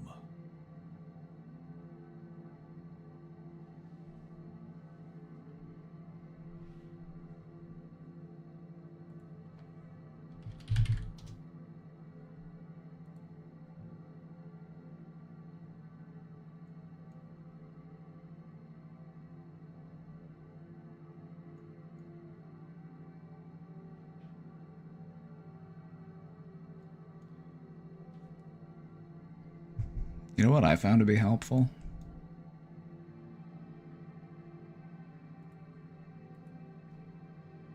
You know what I found to be helpful? I was having a panic attack once and I went into the bathroom. The bathroom had tile floor, and I found that laying on the cool tile floor to be helpful. But outside of that, what I found to be helpful was I stared myself down in the mirror like I was staring down death itself. And I gave myself my war face. I looked at myself in the mirror like bring it on. Because I knew somewhere deep down that I wasn't going to die. I knew that panic attacks make me feel like I'm going to die, but I knew that I wasn't going to die, if that makes sense. And so I said, you know what, I'm going to change the way that I approach this. I'm going to say, bring it on. Show me what you got. I stared myself down in the mirror.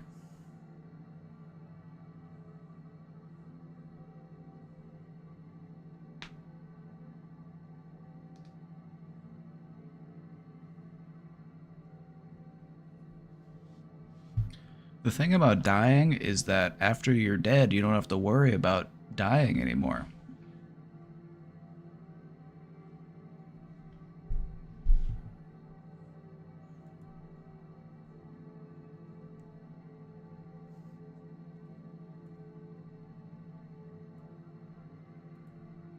I feel like a fear of death it's natural. It's something that is hard coded into us because we're meant to be alive and we're meant to, you know, it's a biological imperative.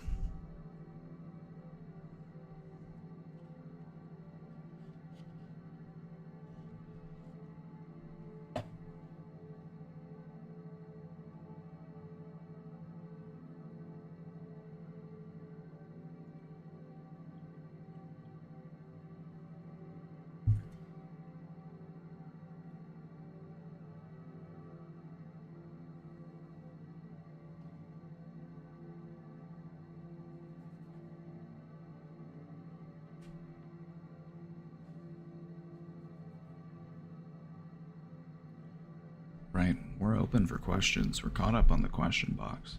So we're open for business. If you have a question, we'll get to it right away.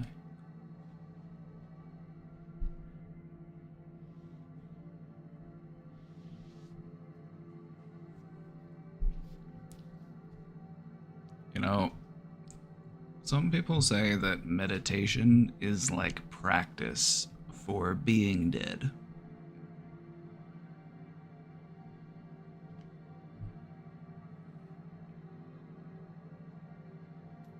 Have you done much meditating?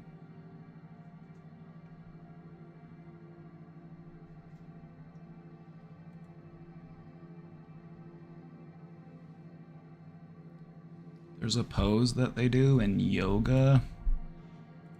It's called the corpse pose.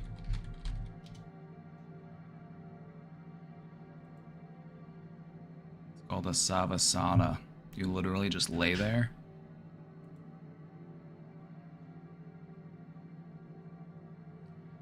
You just lay there for 5-10 minutes. And just imagine what it would be like to be dead. Sounds kind of grim, but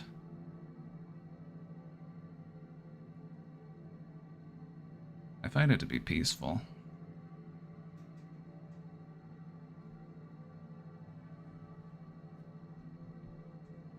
The way that I see death is, I'll get there when I get there. Maybe it'll be sooner, maybe it'll be later. I'll try to enjoy the time I got.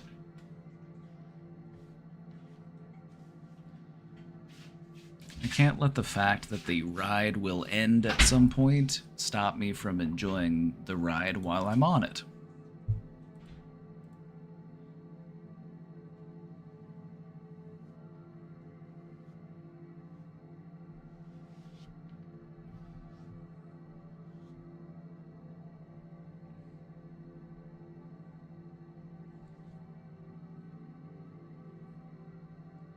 They have phobia, so we might not be helping. The gold standard for treating phobias is exposure response prevention.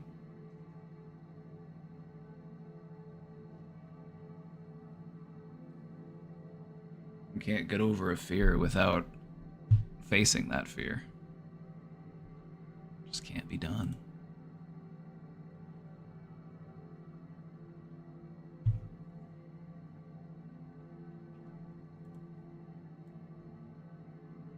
Hi, Papa. How can you tell if you're exaggerating or if something's really happening to you? Sometimes I dissociate for so long and it's so hard for me to accept that I'm the one in the mirror that it makes me think that I'm making it all up and that I'm actually fine.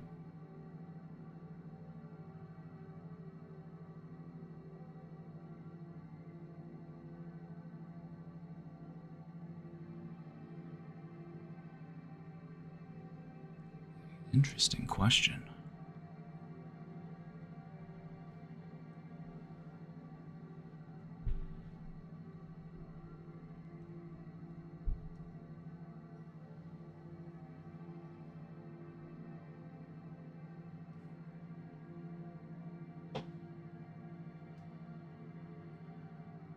Interesting question. Let me think about this. Put on my thinking headband.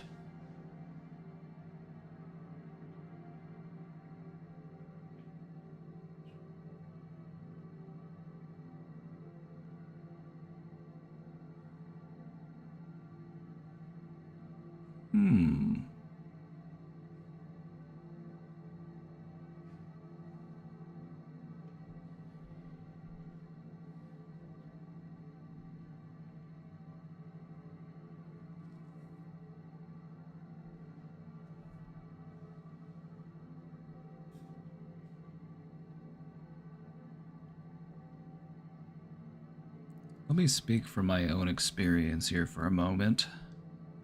One of the things that I've noticed when I will reflect on whether it be an emotion, whether it be an experience I've been through, whatever it might be, I will sometimes notice myself, feeling different ways about it. Like, am I overstating this?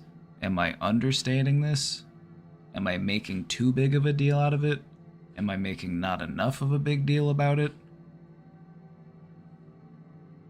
And so I feel like what you're experiencing here in trying to determine the validity of how you're feeling, I feel like this is normal, and this is what our brains do as we're trying to figure out how we actually do feel about something.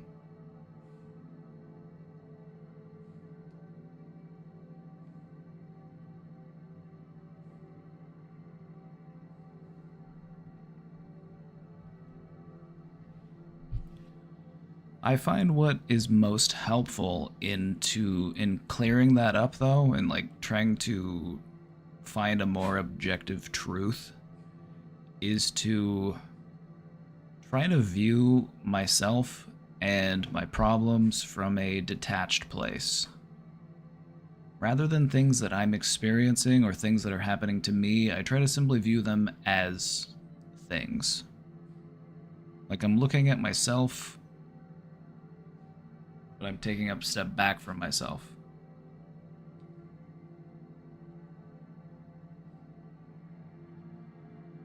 Because here's the thing about dissociation. It can be disorienting, it can be jarring, it can be confusing, it can be uncomfortable. But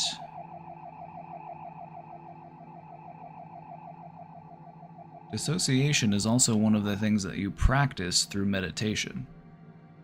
Disconnecting from yourself. Because I feel like disconnecting from yourself is important to do. We can't be dialed in 100% of the time. There are times when we simply tune out.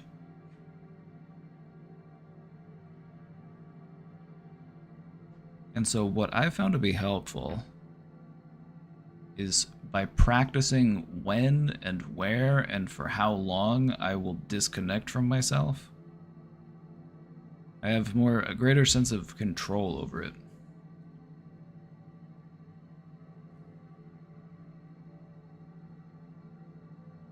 Baklava, thank you for the 3 months. It's my camp buddy from Camp Coochie. Thank you for the 3 months.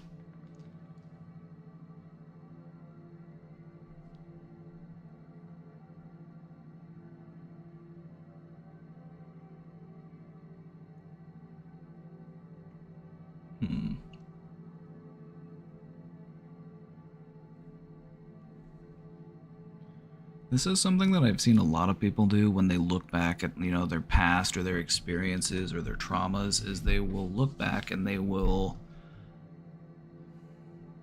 question their own memory, they'll question their own experiences. Like, did it really happen that way? Can I trust my own memory? Can I trust my own recollection?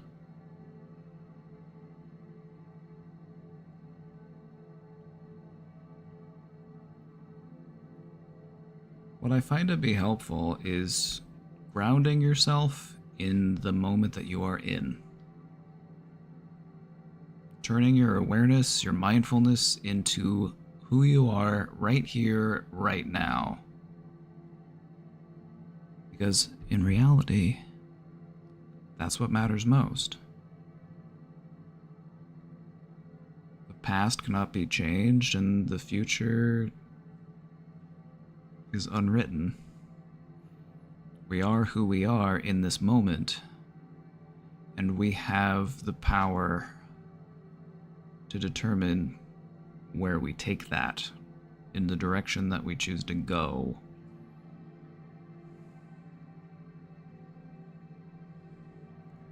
I used to get that kind of dissociation in the mirror before I realized I was trans.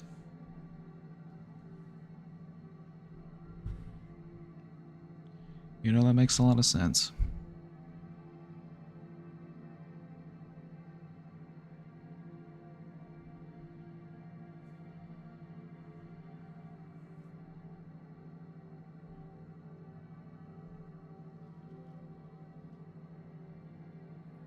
I'm poor, I'll tune out again, thanks.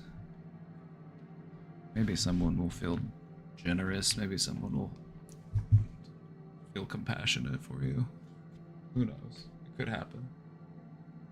Maybe we'll hit a hype train, who knows?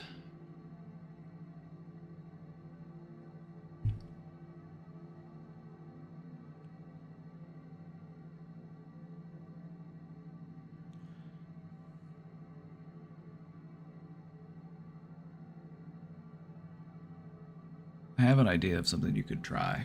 This is something that I tried. There was a point in my life where I was feeling dissociative. While I'm looking at myself in the mirror, just very gently, just,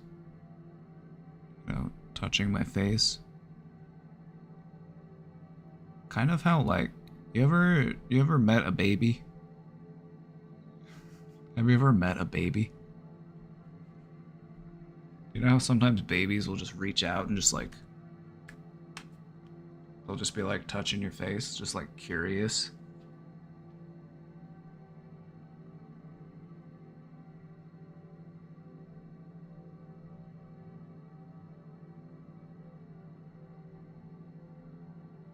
Sometimes I find it grounding, if I'm looking at myself in the mirror, to just, like, very gently, like, with, like, a sense of, like, curiosity and wonder, just, like, reintroducing myself to myself.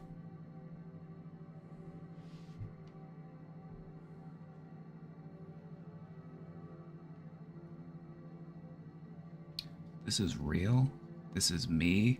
I'm exactly where I'm supposed to be now.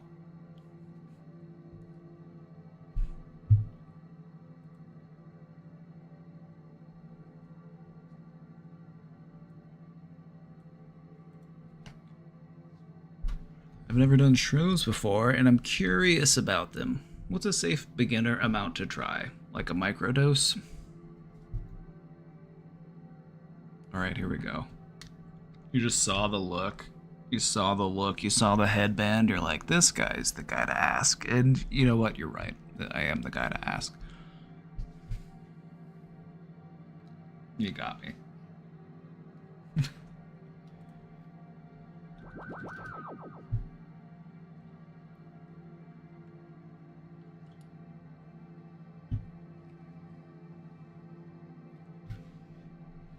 All right. Before I even, okay, I'm gonna. It's time for Psychedelics Safety 101.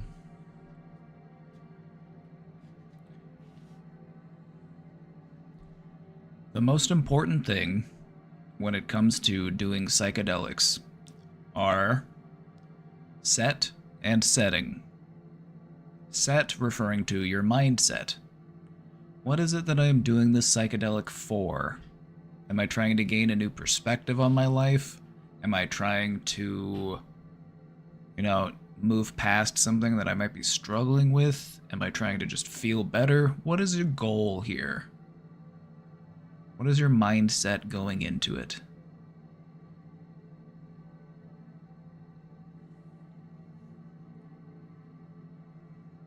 I feel like it's good to set an intention.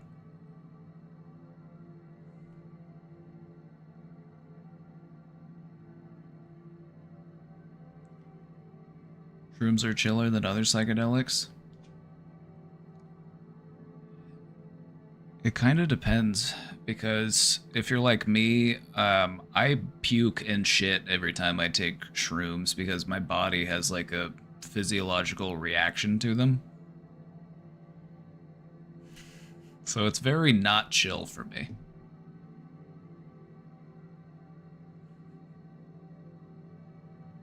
The last time I did shrooms, I projectile vomited. It was no bueno.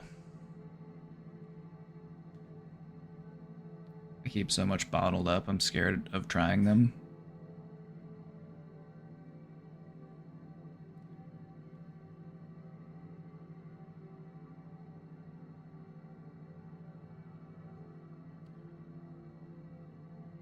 You know?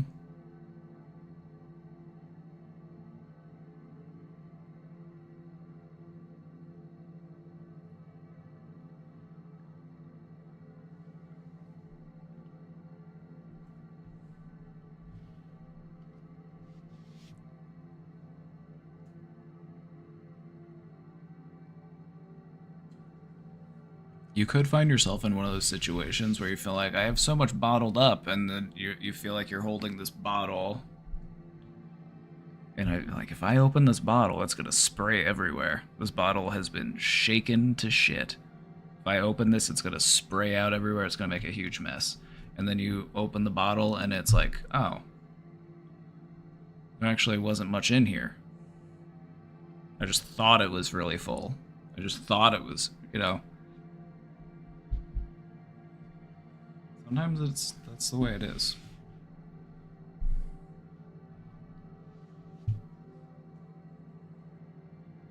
Sometimes psychedelics will put you at a place where you're like, you know what, I have so much to work through, I have so much to get over, and then you have this realization, you're like, oh, I can just let that go. I don't need that anymore. I thought I needed all that stress. I thought I needed all of those hard feelings. But as it turns out, they don't really serve me. I've gotten what I've needed out of them, and it's okay to let them go.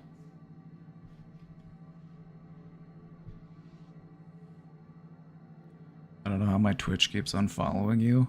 Oh. It's because they're trying to shut me down.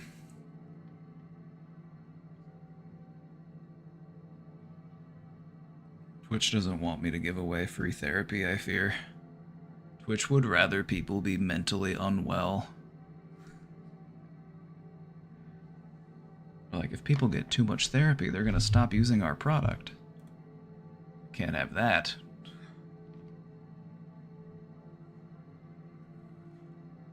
Okay. I got a little sidetracked. Psychedelics. Set and setting. Set referring to your mindset. You want to have a good mindset going into it. You want to feel good and optimistic about the experience. Setting. You want to do it in a place that is comfortable, familiar, and safe. You don't want to do it at a music festival.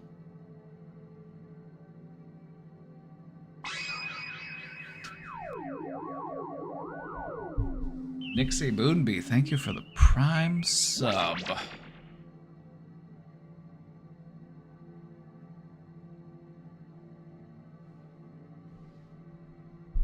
So many viewers. I know, I got the Mike Frumpa raid today. So we're cooking.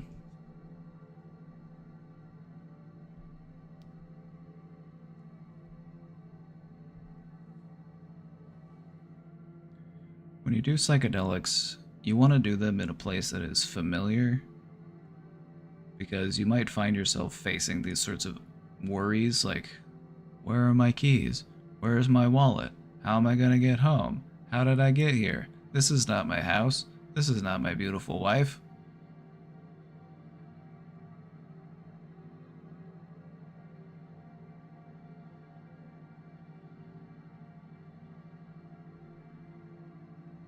What's the phrase? Set and setting? Set and setting. Yes, that is the one.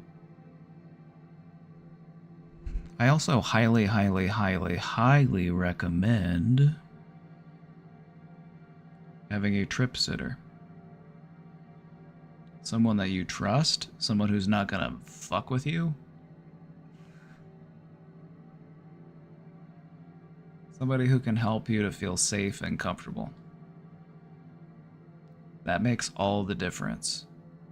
If you follow all of those guidelines, there is a near zero chance that you will have a bad trip.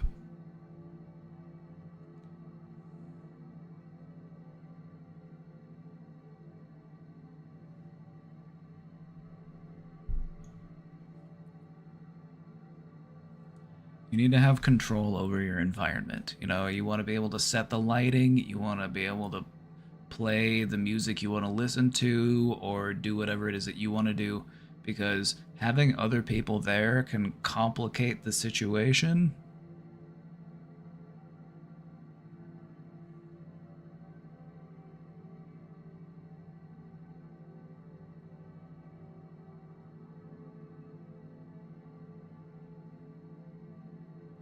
When I was in my mid-20s, I had some friends over to my apartment and we were tripping. And two of them were in the other room and they were having an argument. And they were deciding that they were going to break up. And it felt like there was a black hole. It felt like there was a black hole in the other room and I had to desperately avoid sinking into that black hole. So I'm just laying on my carpet.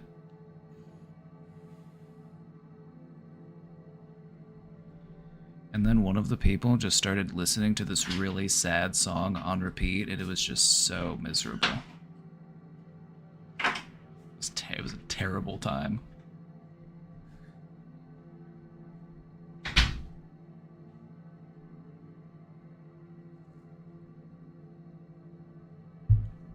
Anyway, what's a safe beginner amount to try? When it comes to psychedelic mushrooms, 1 gram is normally referred to as a threshold dose, meaning that if you actually want to have a psychedelic experience, you have to take at least about 1 gram. If you take less than a gram, if you were to like microdose, you might still feel some of that like euphoria, you might get the mood lift, and you might still have a perfectly good time, but it won't really be a psychedelic experience. Because the thing about a psychedelic experience is it's something that you have to just sit down and let happen. Because you can't really focus on anything else. It feels like you get sucked into this vortex and that you just have to ride it out, and then it spits you out the other side and you're like, what the fuck was that? What just happened?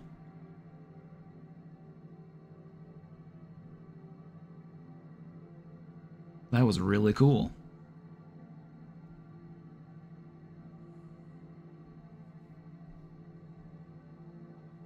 You close your eyes and you see these complicated geometric patterns and you feel like you're just overwhelmed with love.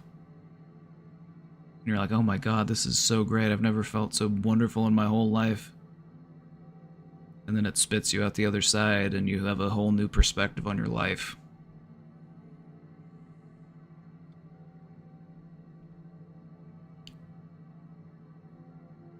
For a full psychedelic experience, it's normally recommended that you do around 3.5 grams of mushrooms.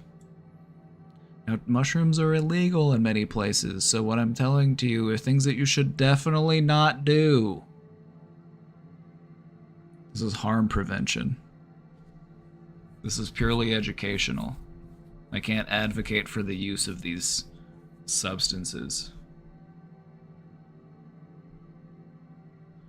I shared DMT with my beloved bestie, forgot my body, almost reached the event horizon, but she kept giggling.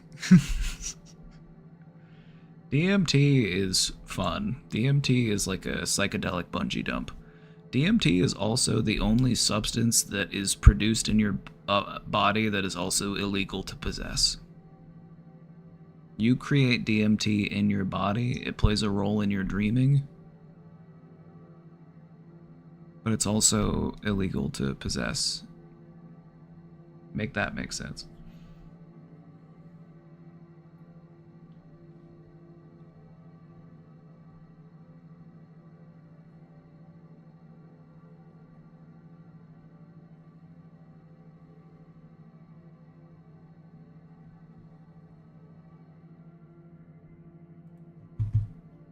You know, if we're on the topic, do you want to revisit, is it time to go back to Psychedelics 101? Is this a good presentation, is the question.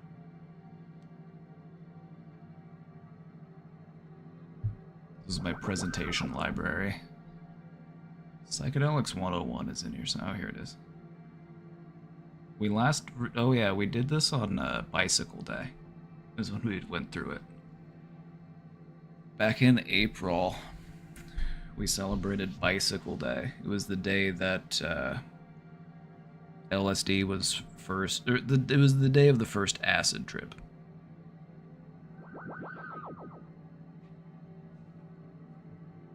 Hello? How's it going?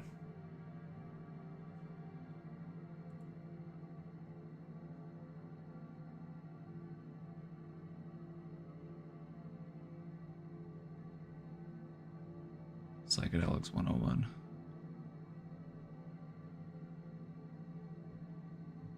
I don't know how I got here. You know, sometimes the universe just pops you out where you need to be. So, this is cool. That's the nicest thing you've ever said to me.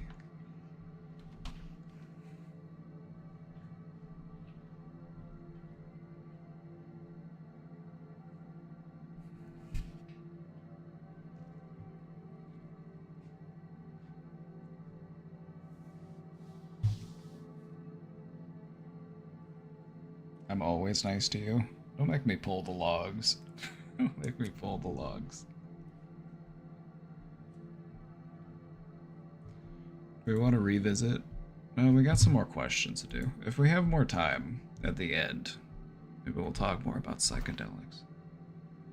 I could talk about psychedelics all the time. That's the problem. Because I could talk about them all day. Sertilius. Thank you for the 5 gifted subs. Hell yeah, brother.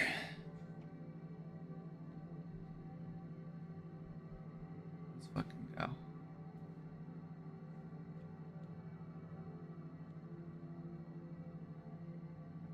Central Committee rated you. That's true. Mike and I are friends. We are close friends. We're friends in real life too. I've been to his house several times.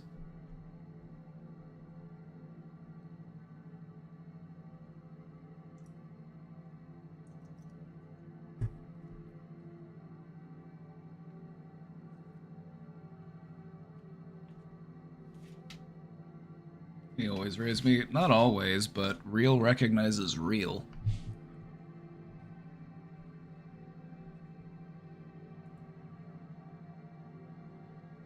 Joshua, I didn't want to say this, but I think Casey might be addicted to weed. She hasn't smoked in almost a month, so she's doing good.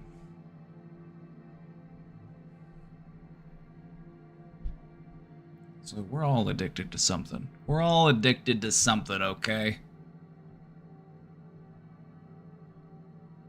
If it has to be weed, well, there are worse things.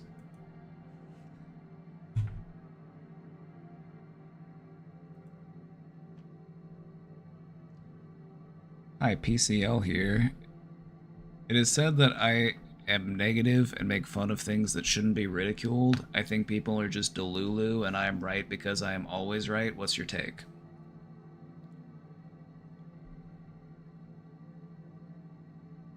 I think it's more important to recognize when we are wrong than to insist on our own correctness. Being correct gives us a certain sense of validity. It gives us a sense of accomplishment. It gives us a sense of moral superiority, maybe? But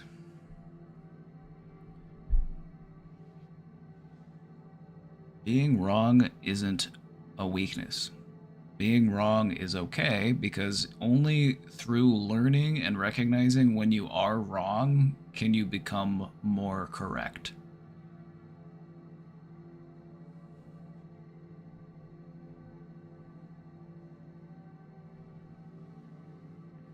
You've probably met people in your life who can never admit when they're wrong, right?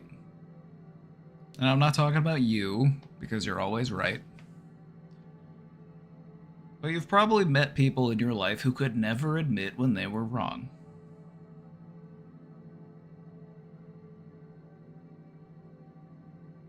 Why do you think that is? Why is it that people have a hard time admitting when they were wrong?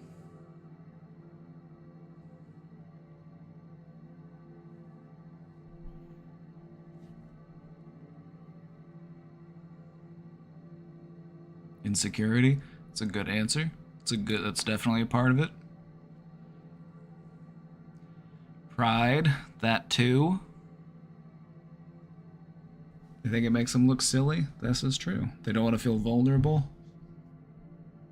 That too. That is also correct.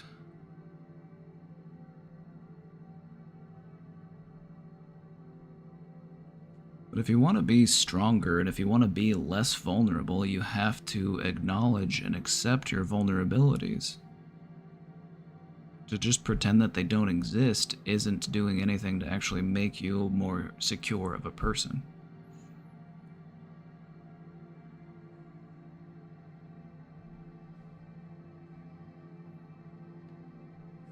You know, they said that Helm's Deep could never be... They said that they could never take Helm's Deep, and you know what? You know what? They found a way. They found a way to blow it up. They found a way to get in there, didn't they? This is another Lord of the Rings mental health analogy. You're welcome.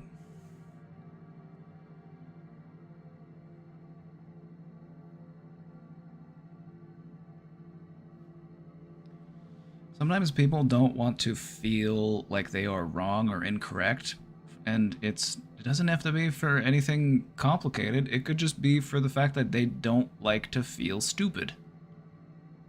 Sometimes being wrong makes us feel stupid, and we don't like to feel stupid. But I'm going to take it even deeper. I'm going to look at it from a purely biological standpoint. Because what we're looking at right now is we're looking at a lot of like emotional reasoning and, you know, cultural reasonings. Look at it from a biological perspective. Why biologically would a person not want to admit wrongdoing and would rather insist on their own rightness? You can even tie it back to the biological functioning of a cell. All biological organisms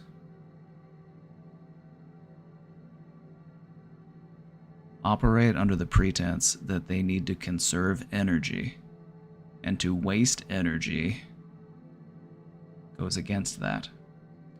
Changing your mind requires an expenditure of energy. It takes less energy to reaffirm your own beliefs than it does to change your beliefs.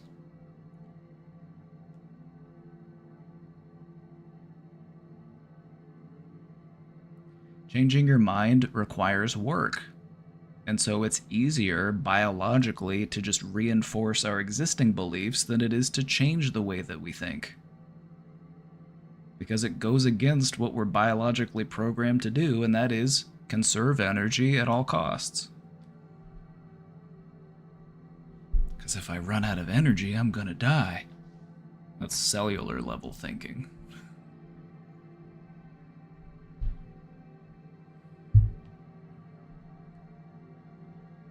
Careful, you might get me to believe that the world isn't flat.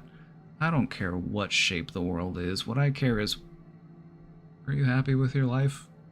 Are you satisfied? Do you feel understood?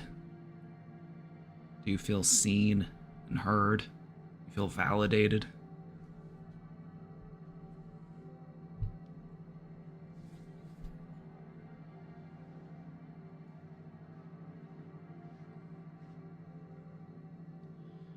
The way I look at it, because I will admit that I also am addicted to being correct. Because being right feels good. Feeling like you have the correct answers and other people don't, it feels good.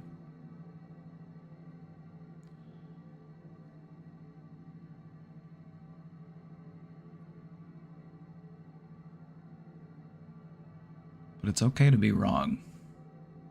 There's no shame in being wrong. There's less shame in being wrong and admitting that you were wrong so that you can correct yourself than there is in just devoutly and steadfastly defending your own rightness.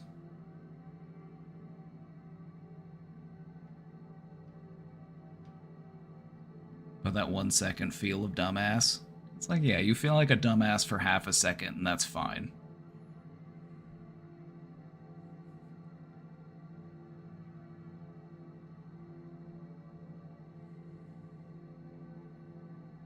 It's always nice to have therapy sessions like this. Tomorrow I have another appointment with my therapist. Currently I have access to them for free. Oh, hell yeah. Hell yeah. My favorite thing that people tell me is that they're like, oh, I talked to my therapist about this stream. Or my therapist said the same thing that you said to me. And I'm like, oh, see, I feel so validated now.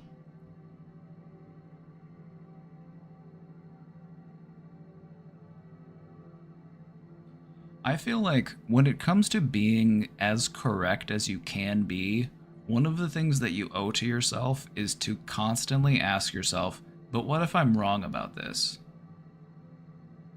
I feel like you'll be more correct and you will find a more objective truth if you're able to actually double check yourself and question your own beliefs, question your own thinking.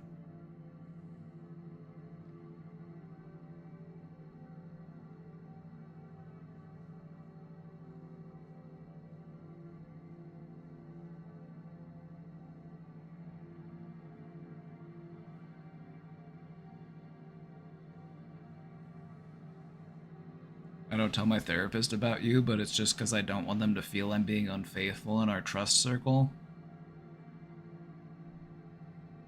Baklava.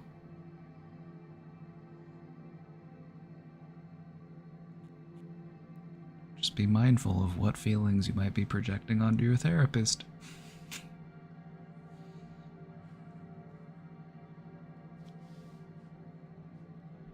I started earnestly participating here 6 to 8 months ago, and now my mental health is much improved and I have started working towards a better future for myself. Twitch therapy works.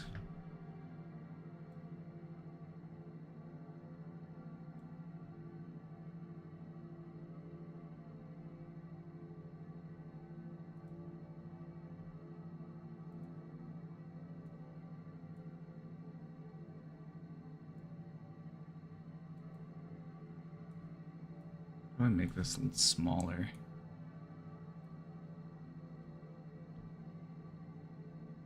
It's so long. I wanted to put it on the fridge, but it copied as one long line of text. I wanted it to be a paragraph.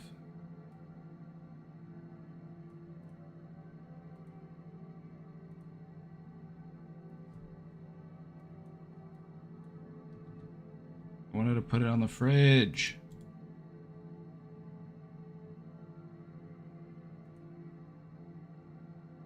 Where'd it go? Oh, it disappeared. I tried. It's on the fridge.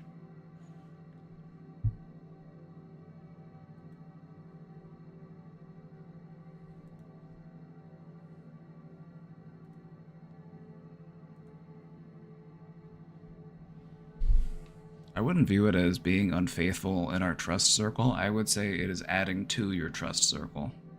If you view your support network as a net, don't nets work better the more connections that they have? Don't you want your net to be more than just a single strand? The wider and more interconnected your net is, the better it can catch you.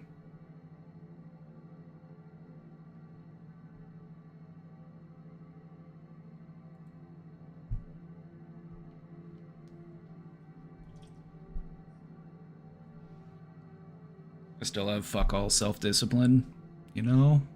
Feeling like you lack discipline is actually a tremendous motivator for people who are working on building their discipline, or even people who you and I might view as very disciplined. It's like, look at them, like, do they consider themselves to be disciplined? Or do they continue engaging in whatever it is that they're doing because they are still trying to feel disciplined?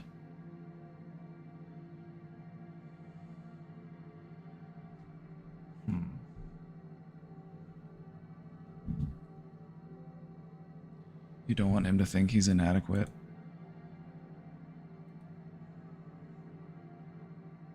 I don't think that they would think that. We're like, oh my god, are you cheating on me? Are you cheating on me?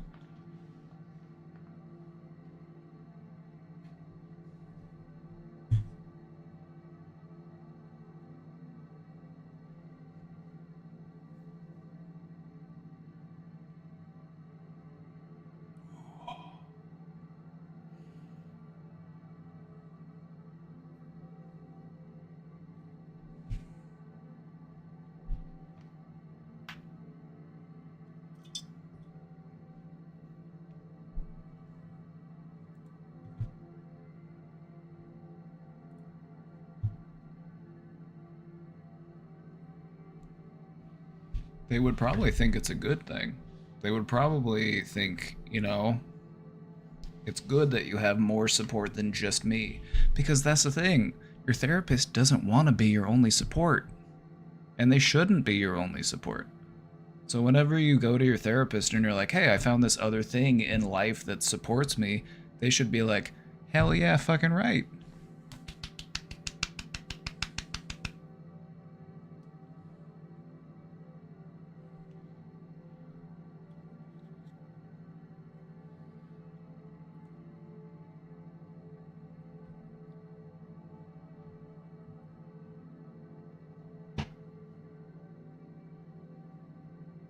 Group is better online, no waiting turns to speak, no fidgeting, can look at the cover of books.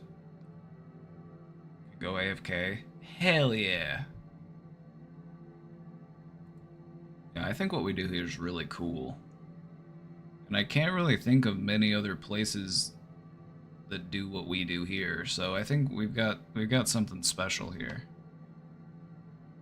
Not to toot my own horn or anything.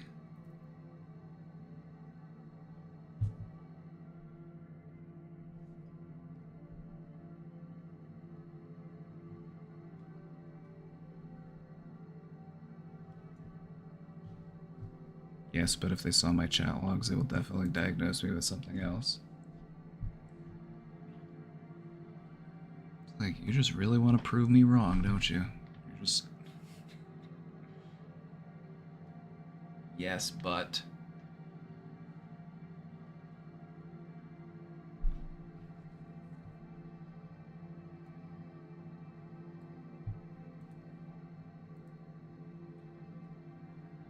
Let's do it. Let's go through it. Let's, we'll do a impromptu presentation today. Let's do Psychedelics 101. For those who may have missed it the last time we did it.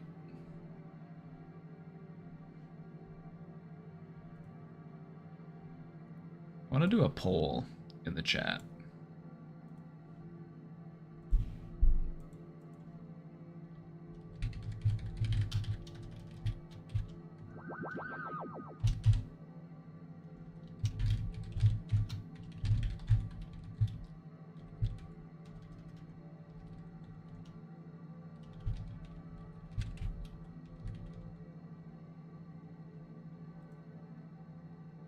I'm going to do a quick poll. I just want to get an idea of what we're looking at here.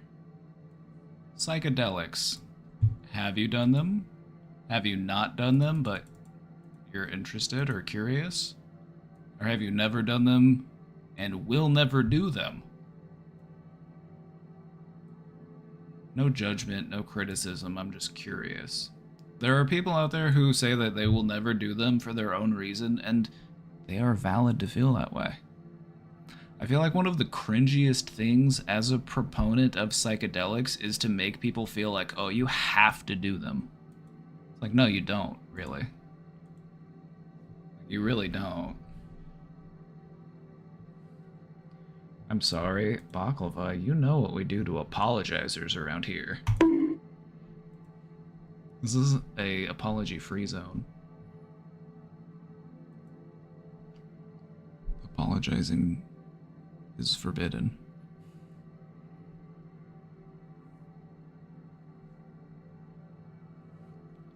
The thing about psychedelics is that you can induce a psychedelic state just through meditation. I've done it on my own a few times, and some of the most powerful psychedelic experiences I've had in my life were during moments where I was completely sober. It was just through very focused meditation. So.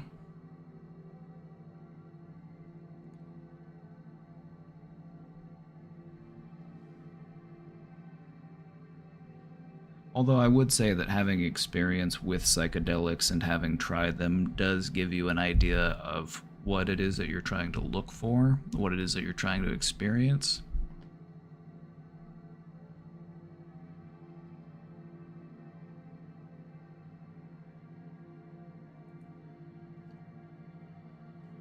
For real, if you're already so well adjusted you don't seek chemical escapism, congratulations.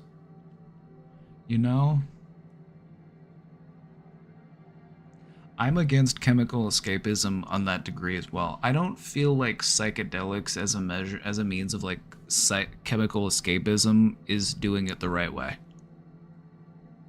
Doing psychedelics should make you want to do psychedelics less.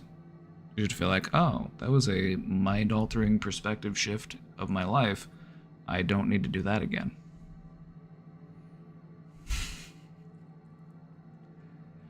I would say you need to try to look at them as a tool.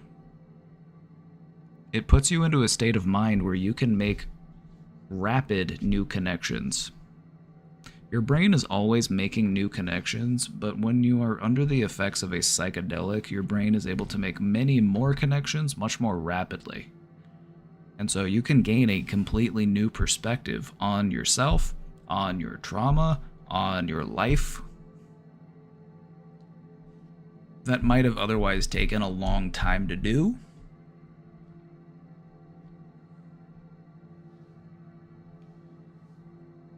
And so I do appreciate the amount of healing that a psychedelic can do in a very short amount of time.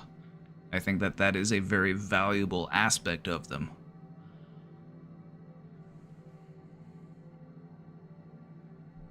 How much practice of meditation does it take to get to that level? Probably a few months.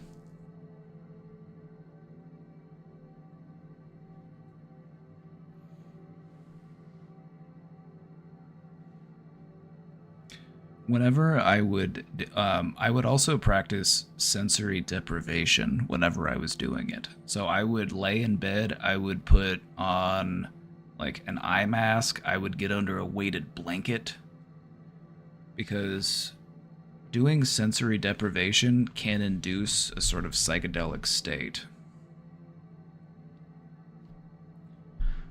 If I ever try them, I have to do it by myself because I'm scared of hurting people around me with what I might say. That fear of doing that is what is going to prevent you from actually doing that, just so you know.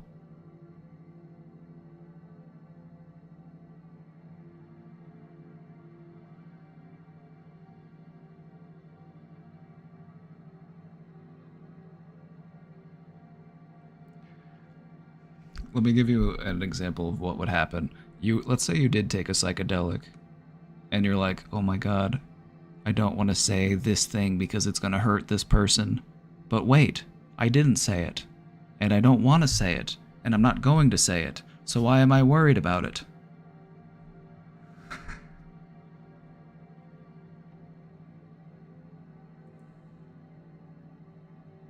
The fear of doing a thing will prevent you from doing that thing. You're not just going to do things that you would otherwise be afraid of doing. It's not really how psychedelics work. They don't really make you do anything that you weren't already capable of doing.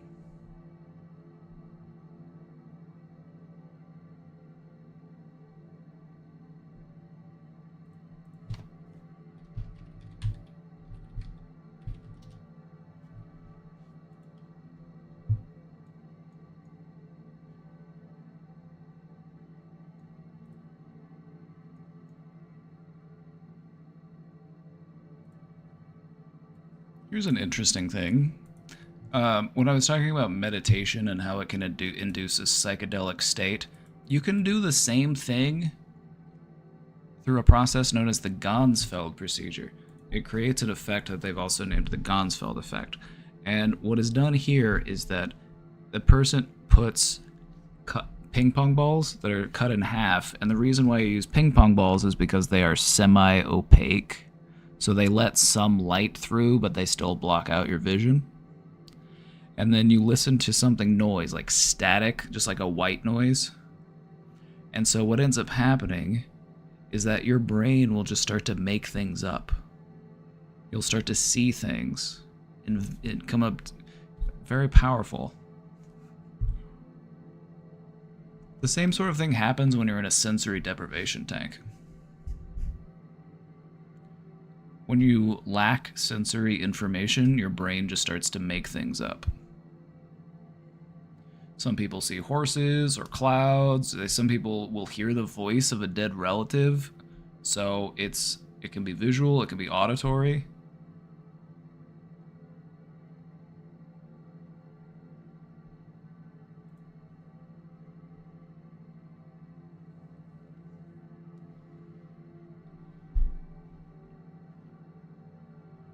We are in a simulation, you know? Probably a better chance that we are in a simulation than we aren't in a simulation.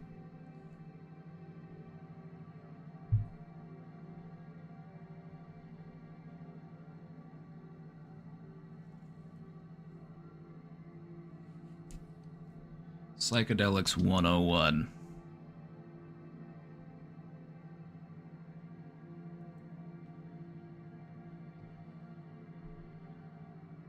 The man who comes back through the door in the wall will never be quite the same as the man who went out. Aldous Huxley.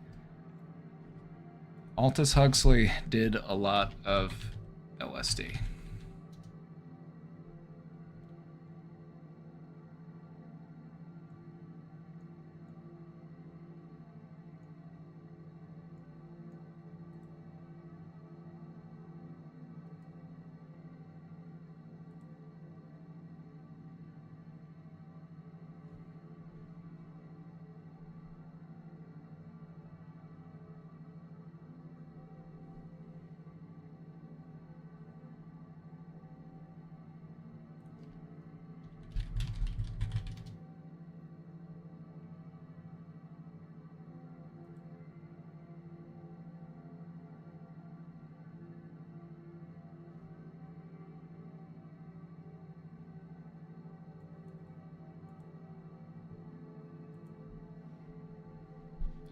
I'm a big fan of the theory that the burning bush from the Bible was just a hallucinogenic, you know?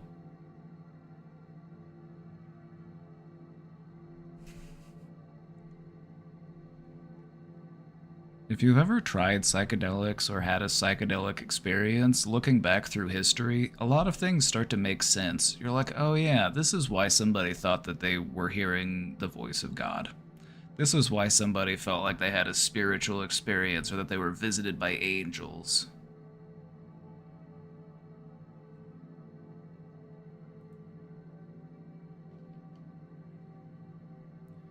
The real voyage of discovery consists not in seeking new landscapes, but in having new eyes.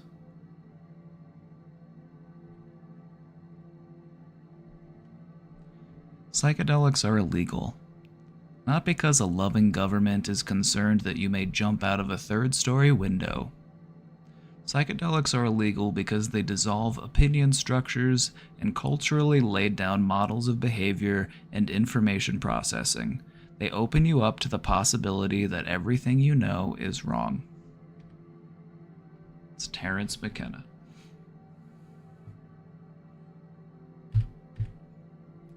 Right. Psychedelics 101, here we go.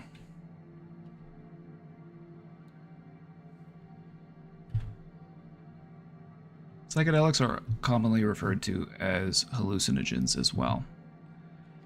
They're a class of substances that introduce a profound alteration in your perception, your cognition, and your consciousness.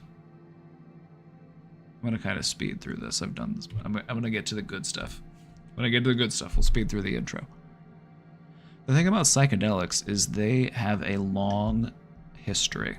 They are things that have actually been used for centuries, perhaps even thousands of years, by various cultures for spiritual, therapeutic, and transformative purposes.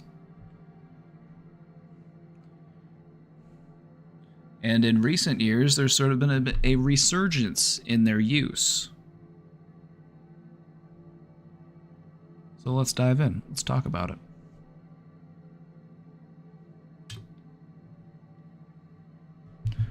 Let's talk about the psychedelic chemistry. Most psychedelics work by interacting with the serotonin receptors in your brain. Let me show you something.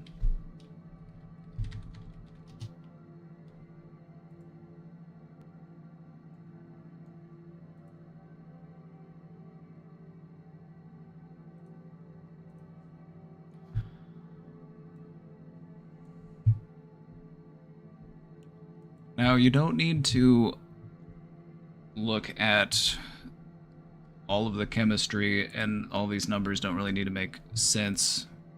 What matters more so much is the shape of the molecule. Blood's talking about chemistry now. Ew.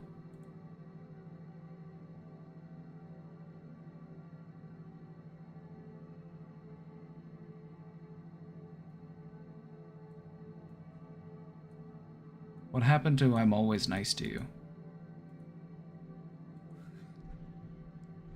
Yeah, I'm talking about chemistry because this is involving chemical compounds. It makes sense. But for your sake, I'll keep it quick. I wouldn't want to annoy you. Serotonin is up here at the top. Just look at its shape. And then LSD, it has that same shape to it here as part of its structure. DMT also has a similar shape. The reason why these chemicals have an effect on our brain is because they share this same base shape. And so it allows them to fit in the same receptor site on your neurons that serotonin fits into. Okay? Chemistry lesson over.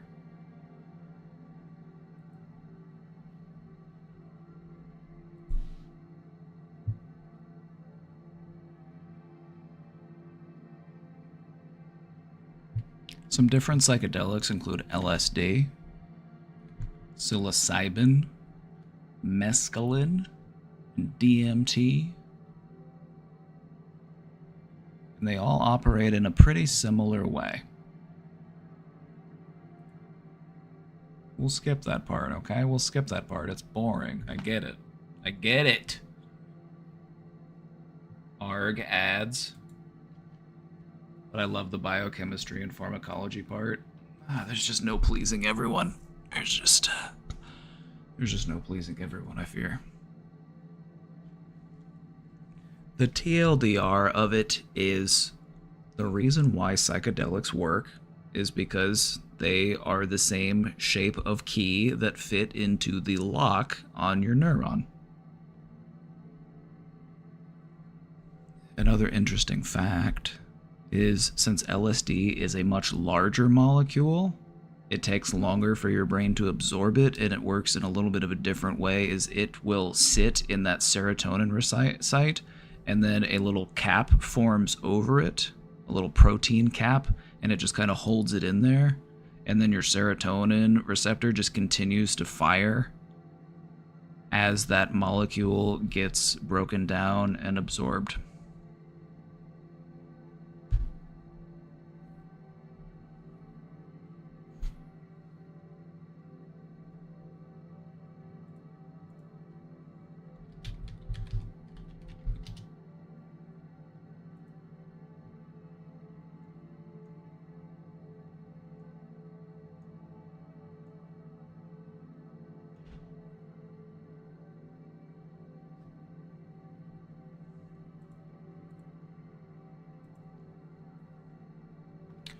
Magic mushrooms, on the other hand, psilocybin isn't the component that operates in your brain. It's actually a different compound that is metabolized in your body, known as psilocin.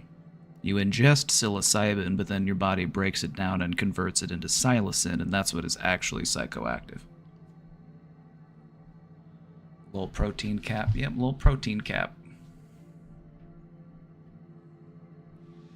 So yeah, if you want the TLDR of how LSD works in your brain, is that it sits in your serotonin receptors and then it just continues to fire off serotonin, so you're just juicing on serotonin. And then it ramps up over the span of like 8 hours.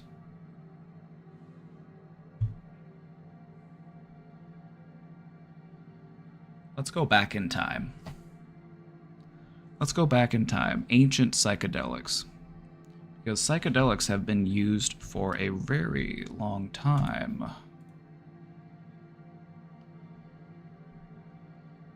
A prodrug. Yeah, exactly. So, in ancient history, psychedelics actually played a central role in a lot of religious rituals, spiritual practices.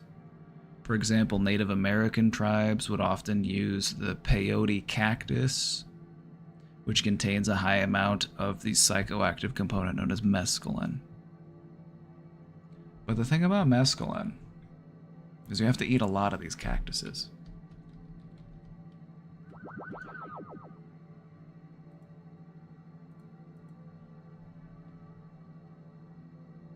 Let me show you what it looks like. This is the peyote cactus. Isn't it kind of cute? But unfortunately, if you want to actually experience a mescaline trip, you have to eat, like... You'd probably have to eat this whole thing. You're eating a lot of this cactus.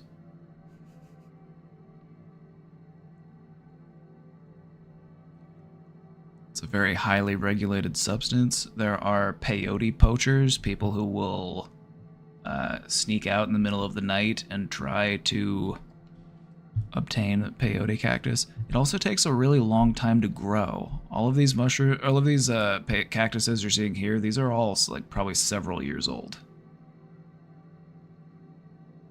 And so they are still used in a religious context, and so they are allowed to be grown in greenhouses and such, but they're all very closely regulated.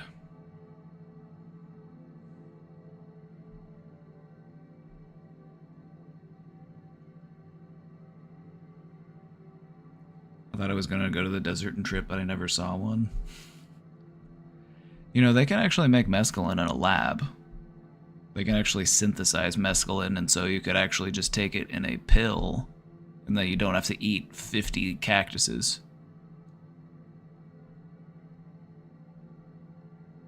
Anyway.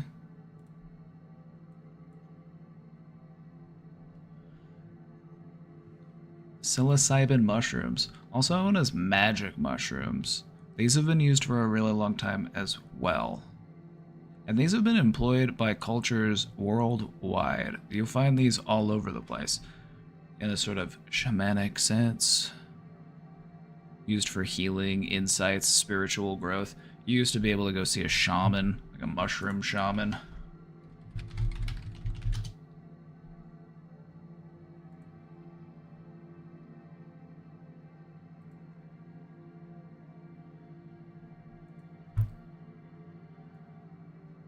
This is a post from Reddit, but this is the Tassili Mushroom Man. It was found on a cave. It was painted on a cave in Algeria.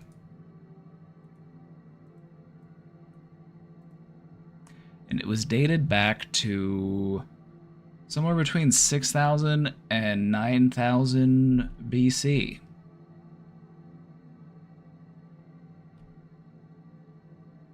So the use of psychedelics dates back thousands of years to the use of these mushrooms. And it makes sense that our history would be entangled with the history of psychedelic mushrooms, because who knows where psychedelic mushrooms grow? Who can tell me where psilocybin mushrooms grow? Because the thing about mushrooms is that they are very particular on where they will grow. So where do these types of mushrooms grow? Cow poop, exactly. Cow poop. Correct. You got it. Oops, sorry, wrong button.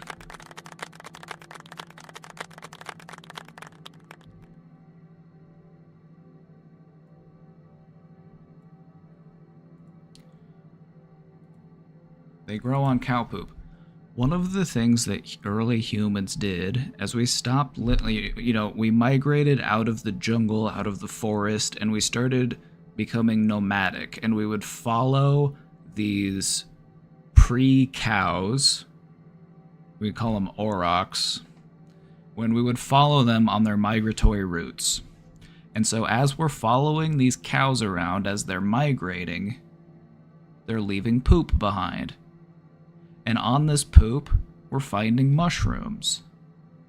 And so very early on in our human evolution, we were introduced to these types of mushrooms. Can you imagine being a caveman who was brave enough to eat the cow poop mushroom first? Probably some grug. He was probably named Zog, or I don't know, what's another caveman name?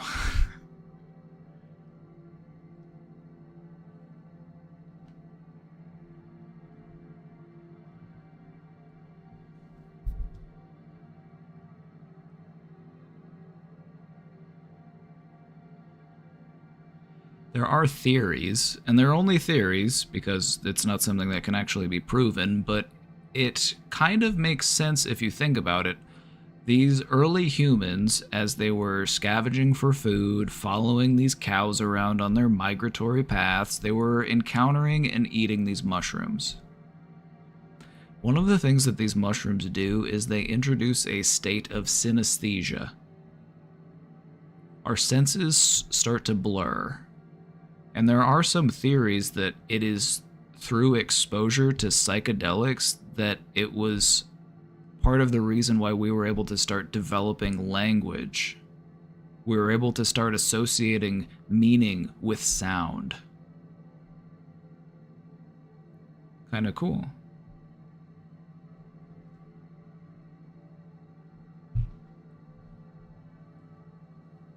Anyway, it's called the stoned ape theory. If you're interested, I would recommend reading more about it. It makes sense when you think about it, because other great apes will also eat mushrooms. Like, it wasn't just us that eats mushrooms. Like, other apes and monkeys also eat mushrooms.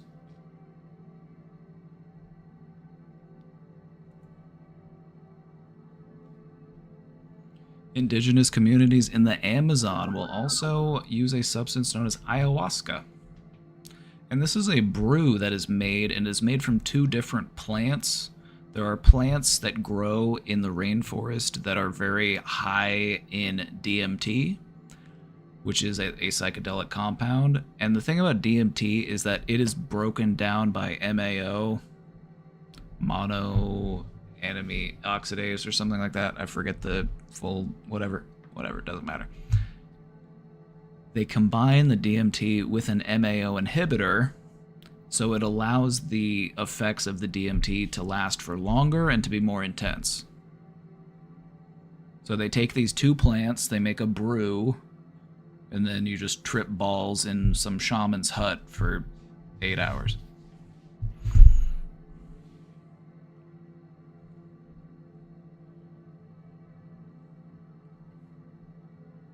And this is stuff that's also been done for thousands of years. And now celebrities will fly down to Peru and go to fancy resorts where they pay thousands of dollars to go trip on ayahuasca.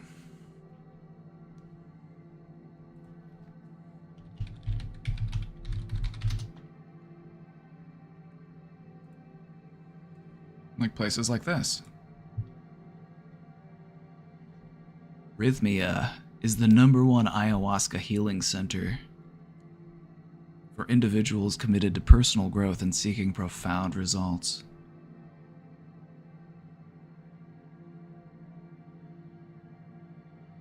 It's in Costa Rica. How much does it cost?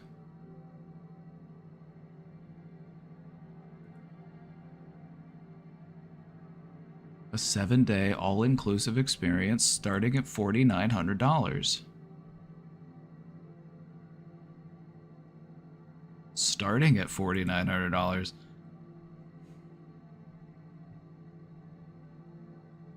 Whew. I have a friend who did ayahuasca and never craved another cigarette ever again afterwards. I've heard that about psychedelics too. One of the early experiments that they were doing with psychedelics, because before psychedelics were made illegal, is they were actually used a lot to treat addiction. They found that they were really helpful in helping people to quit alcohol. Because alcoholism was an epidemic in like the 50s and 60s. It was really bad. It still is pretty bad, but... Subathon? Yeah, if the subathon makes it for a year, Casey and I will go down to Costa Rica and we will stream ourselves at a ayahuasca retreat.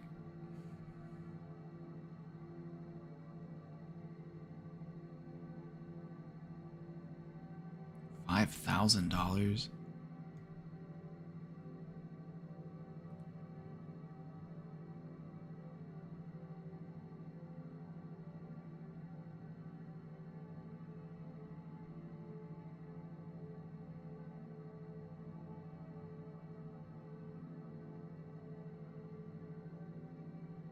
So you have to fly to the airport in Costa Rica, and then you have to ride for an hour and a half on a shuttle out into the jungle.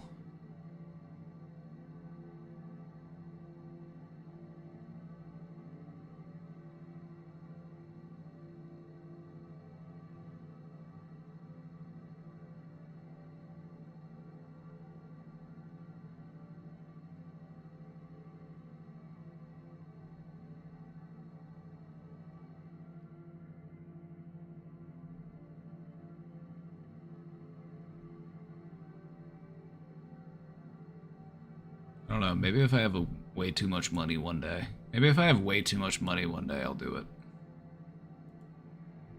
Just so I can let you know.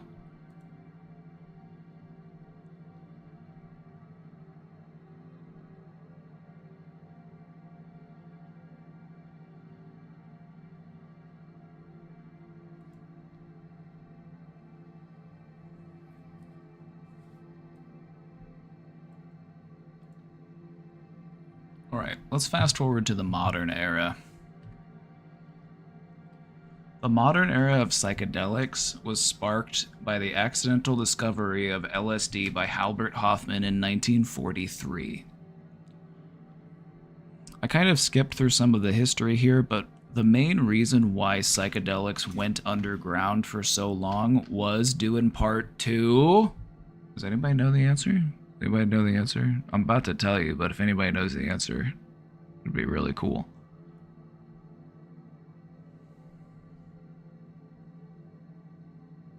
The government?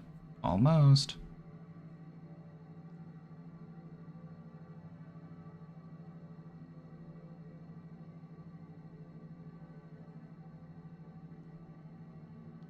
Would you believe it that a lot of it has to do with the Spanish Inquisition?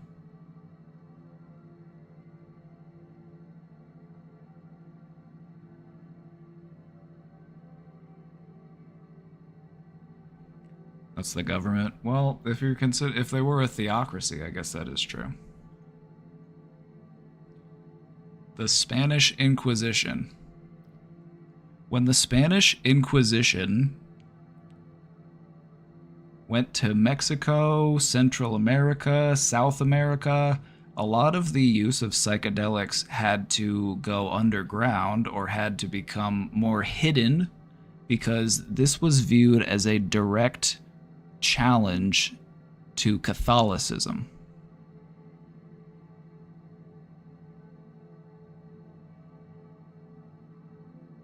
So if you're taking substances that allow you to feel like you're communicating with spirits, or if you're eating a mushroom that allows you to talk to God,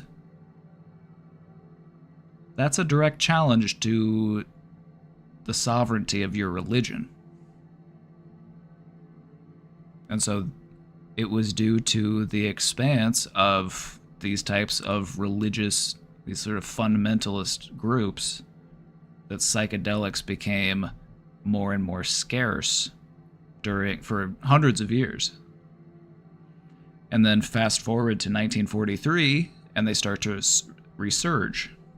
Now keep in mind, people had been doing them the whole time. They were just much more local. You know, you could still go out and find a shaman, but it was like not nearly as pervasive or widespread as it used to be.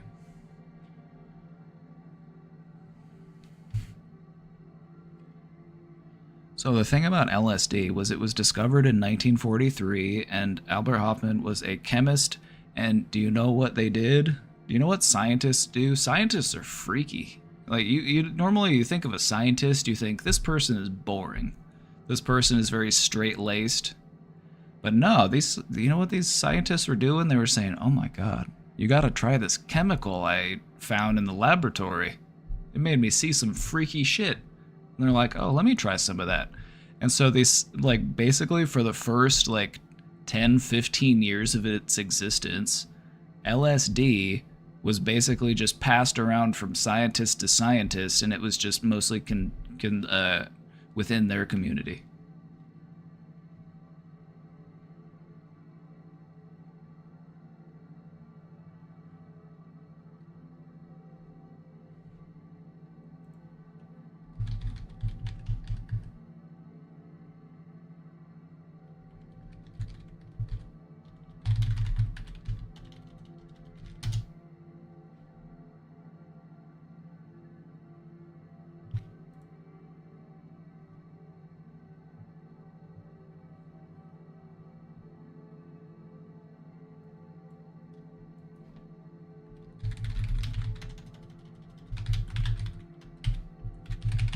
So that happened in 1943.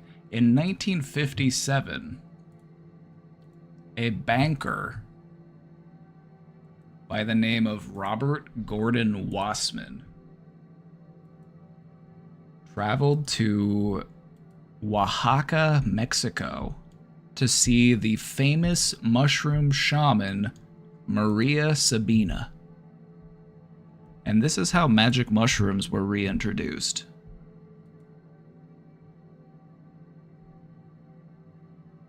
A New York banker goes to Mexico's mountains to participate in the age-old rituals of Indians who choose strange growths that produce visions. This guy was the vice president of JP Morgan.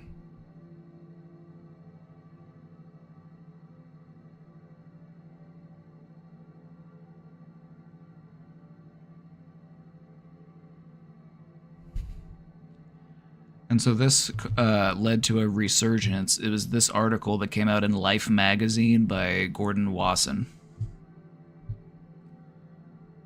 And so you think this was 1957, and then you've got the Beatles, and they were doing psychedelics, and it started to really become more popular in Western culture.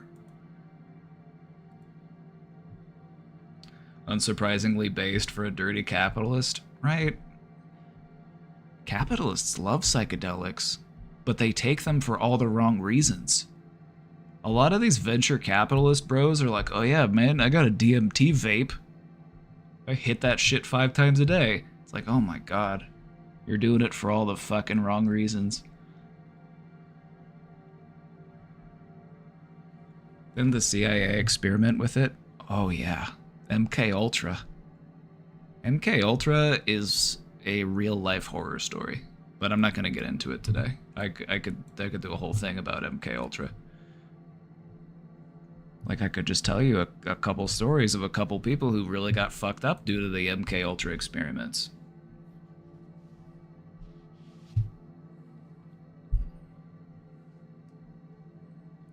You know the violent criminal, the mob boss Whitey Bulger?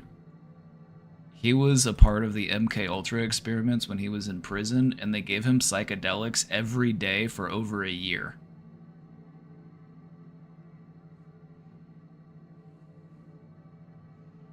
And that's just one of the things that they did.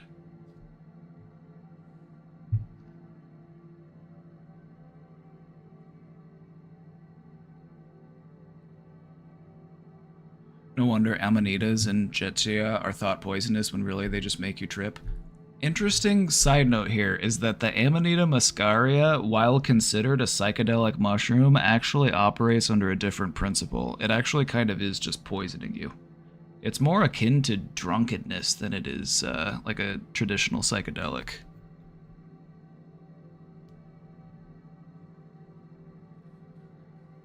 I think we're all one entity and the whole entity is God.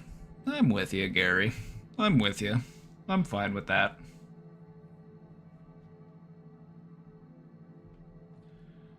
Another substance worth noting is MDMA. This was something that was originally designed as a therapeutic substance. It was used to treat PTSD, it was used to treat alcoholism, and it became popular as a street drug. because it makes you feel really good. MDMA. All right, class. Now I know that one of you knows this. What does the MA in MDMA stand for? I know you know this one.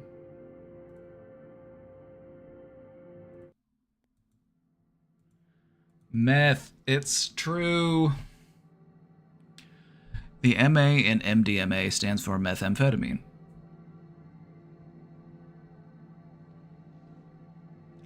So when you think of MDMA, it's different from other psychedelics in that it has an amphetamine attached to it. Which is why when people take it, they want to rave and they want to, listen to EDM and they want to, do all the stuff that... And so, yeah, MDMA is interesting because it's got methamphetamine attached to a psychedelic. So, isn't MDMA now FDA approved for PTSD therapy? I don't know if it is FDA approved or not. I know that they've been experimenting with it, and I know that they're in, I don't know what stage trials they're in, stage 3 or something. Like the last stage before FDA approval.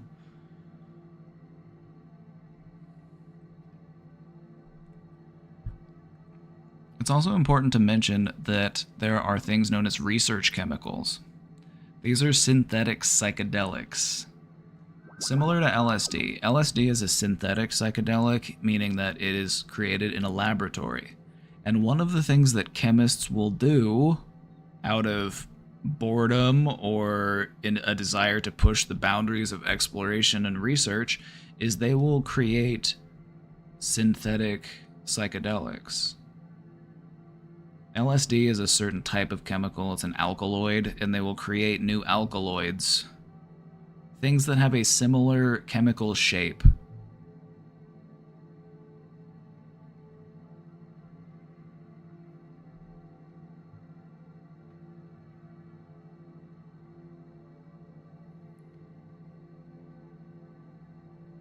Things like 2CB.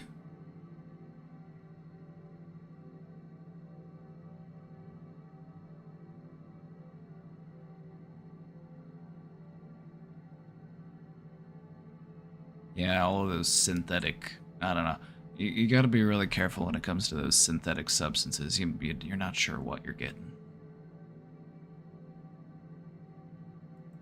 2CB is your fave? Never tried 2CB. Let's talk about the government fear campaign that led to the Controlled Substances Act.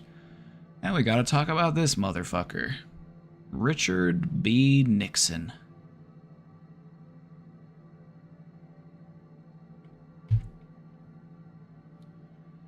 The thing about psychedelics is they're very often misunderstood or even feared, and here's why. In the late 60s, amidst concerns over the counterculture movement, psychedelics faced increasing legal restrictions and were classified as Schedule I substances under the Controlled Substances Act, which happened in either 69 or 70. It was right at the end of the decade.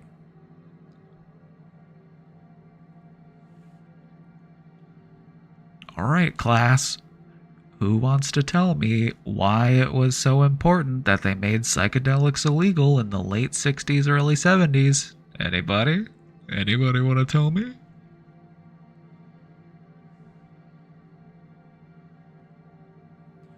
War. Ding, ding, ding.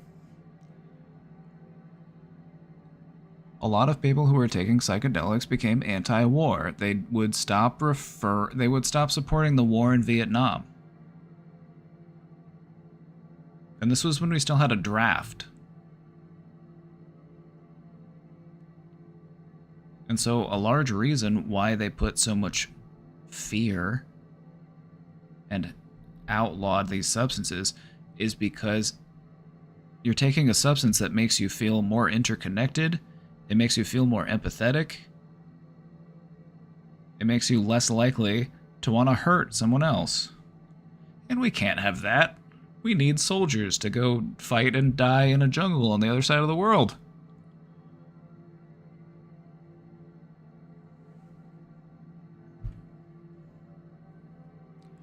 And so as a result of this, misinformation and fear campaigns led to myths about the dangers of psychedelics. Now, that being said, psychedelics do have their risks, but it's just another case of reefer madness. And so this created a lot of stigma around them. There were just like myths and rumors being told. They're like, oh yeah, some guy took LSD and he thought he turned into an orange, and then he was an orange for the rest of his life.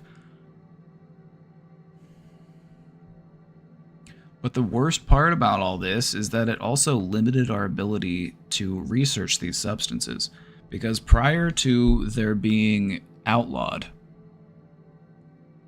they were being used to help people overcome trauma. They were being used to help people cure their alcoholism or other addictions. And when you make a substance illegal as a Schedule 1 substance, this means that you can't conduct experiments, you can't do research, unless you have government approval.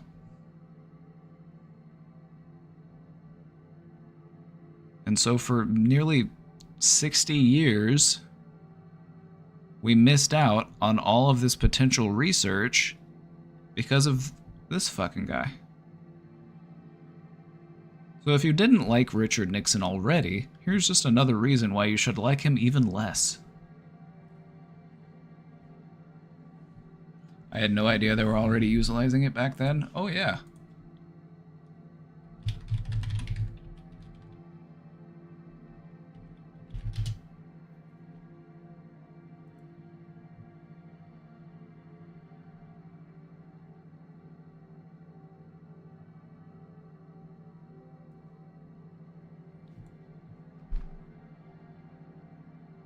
By the mid-1950s, LSD research was being conducted in major American medical centers. One of the original reasons why they would use it was because it allowed them to temporarily replicate the effects of mental illness. They used it because it kind of does do that. That kind of is what it's like. It's like a temporary psychosis. And so this would allow people to actually develop a deeper level of empathy and understanding for people who are experiencing psychosis.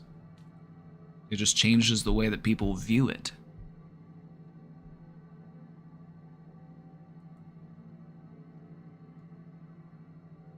In one study in the late 50s, Humphrey Osmond gave LSD to alcoholics in an AA group who had failed to quit drinking. After 1 year, around half of the group had not had a drink, a success rate that has never been duplicated by any other means. Bill Wilson, the founder of AA, participated in medically supervised experiments on the effects of LSD and alcoholism and believed LSD could be used to cure alcoholics. So yeah, the founder of AA was pro-LSD. Did you know that?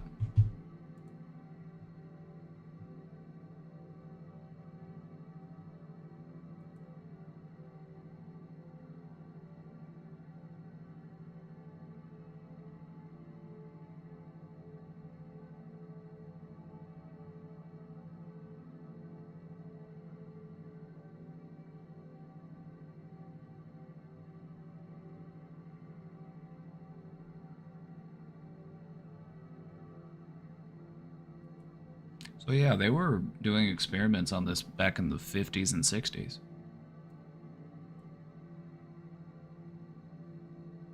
And so we knew that's part of the messed up thing about the Controlled Substances Act, is that by this point in time, we even knew that there was therapeutic benefit.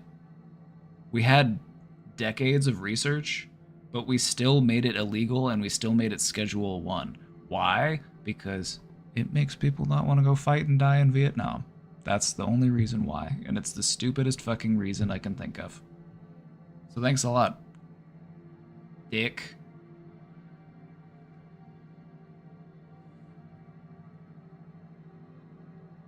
But thankfully, psychedelic research has re-emerged. And so today there's research being done at Johns Hopkins, the Mayo Clinic, other places where they are testing things like, and largely with MDMA and psilocybin. And it's really helping us to reshape the way that we approach mental health. There's been promising findings for treating depression, anxiety, addiction, and existential distress through psychedelic-assisted therapy.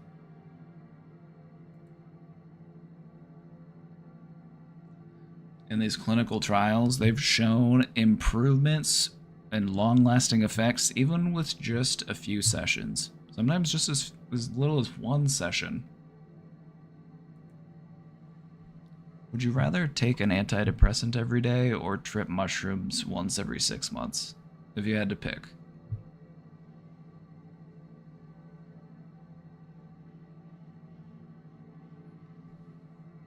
If you had to pick.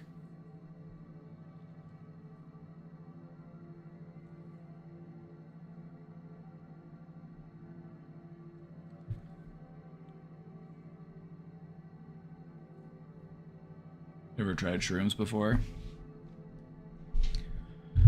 Well, in some places they're actually decriminalized, and in some places, I'm not gonna tell you where, California, they're actually pretty commonplace. Colorado, Washington, Oregon. There are actually some places where you can get them pretty easily.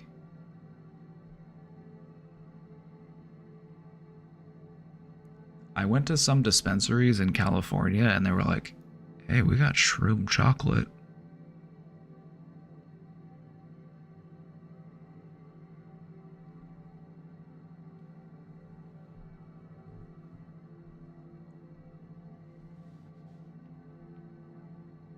Yeah, Casey and I went out to Colorado and did a mushroom trip on stream because it's decriminalized there, so technically we weren't breaking any laws.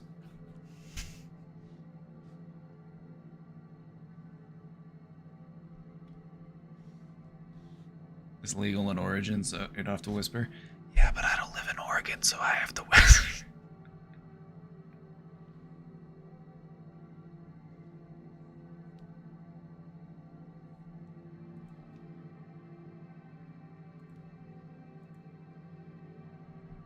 Psychedelics have an incredible ability to transform your mind. And this can lead to profound personal growth and self-discovery.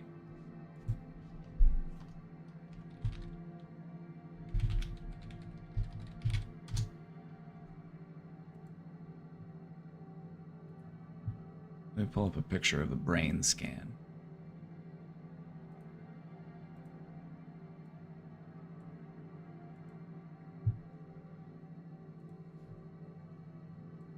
Let me tell you a little bit about how psychedelics work in your brain. Your brain has what is referred to as the default mode network. The default mode network is the superhighways of your brain. These are the parts of your brain that you use every single day. They are the most traveled pathways in your brain. They are the strongest connections that exist within your brain. And what happens when you take a psychedelic is this activity in your default mode network, it gets redistributed. And so you're experiencing different levels of function within different regions of your brain, and you're able to make new connections that didn't exist before. Now just think about that. Think about the power that exists there. You can make new connections. Maybe something happened from your past, or maybe you have a current image of yourself, your self-esteem. You can connect that with a different part of yourself. And so you can develop new insight, new understanding, new perspective. Very rapidly. Kind of cool.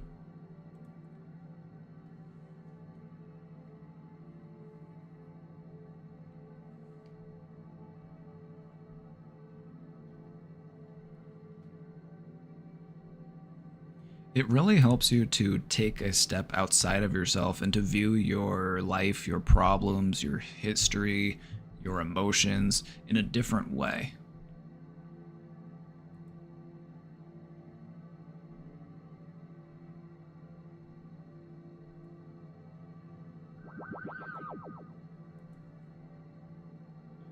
Individuals report expanded perspectives, increased empathy, and profound spiritual encounters during and after psychedelic journeys.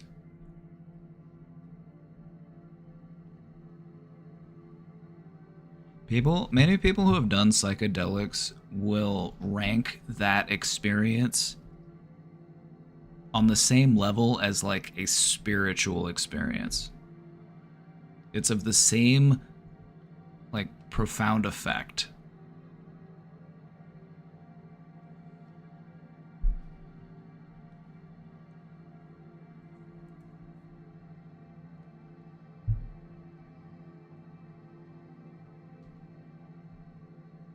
These are powerful substances, and we want to treat them with respect, and we want to use them responsibly.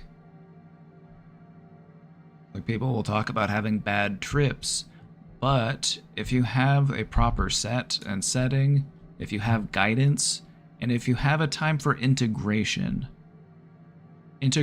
being you take time afterwards to talk with people who have also had that experience, to be like, what the fuck just happened? That was unlike anything I've ever happened to me in my entire life. It's important to be able to talk with people who have also been through that experience so that you can help to make more sense of it.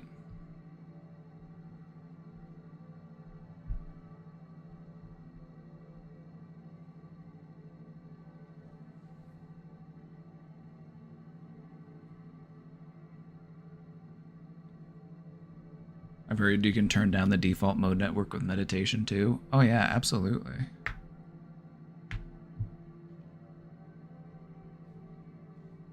For me, it was a really bad trip. I ended up in a hospital, totally psychotic.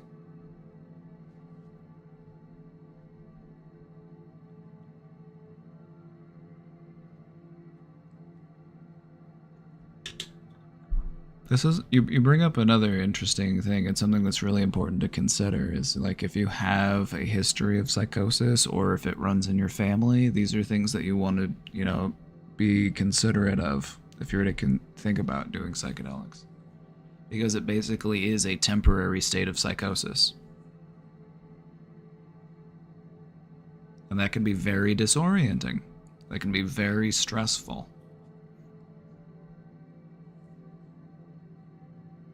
Which is why it's essential to have it done in a proper place with someone who can help to guide you and to have the right mindset going in so that you can reduce the chance of that happening.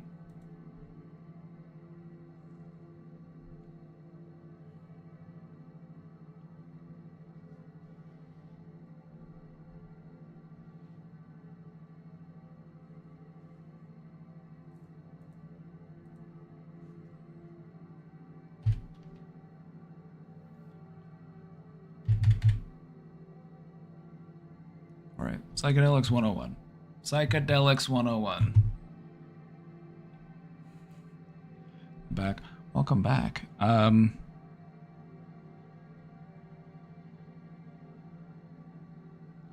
What was the situation like when that happened? Like, where were you when you did it?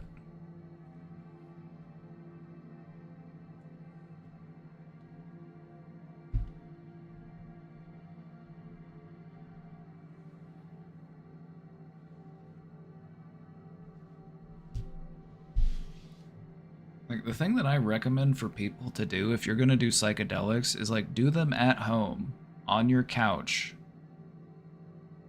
Also clean your house first. If you have a dirty house, all of those messes are just gonna be screaming at you the whole time.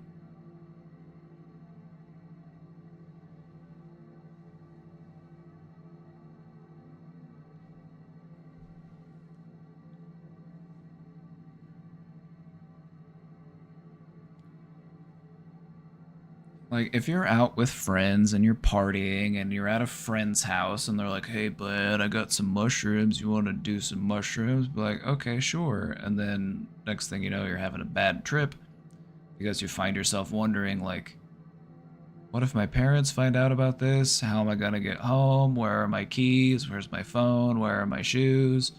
And you just start spiraling out. What if I'm never going to get through this? What if I'm always going to be this way?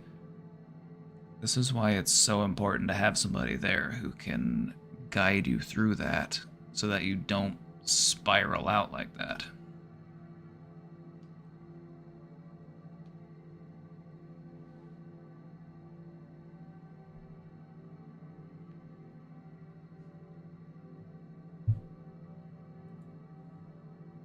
Anyway, let's Psychedelics 101.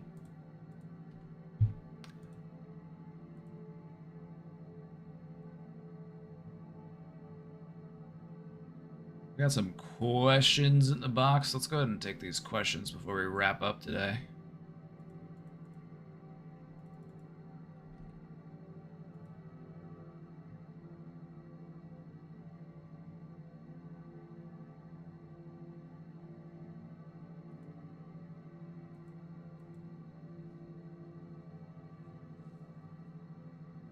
Like, I'm pro psychedelic, but I also admit that they aren't for everybody. And I think that they should definitely not be underestimated.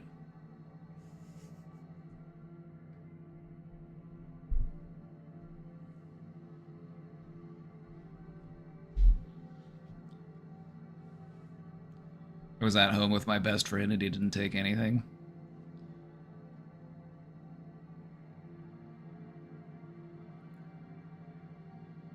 You know, just being familiar and being sober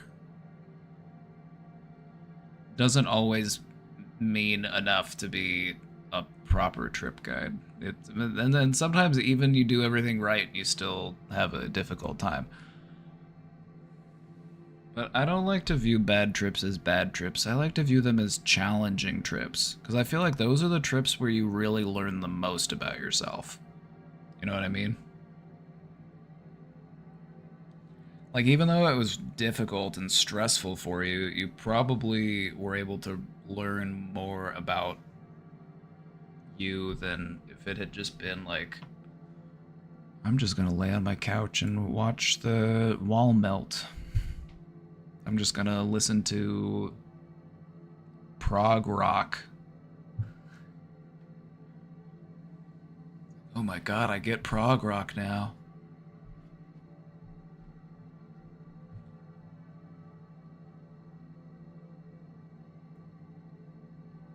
But yeah, like, it was during those tough trips in my life where I really learned what I was made of.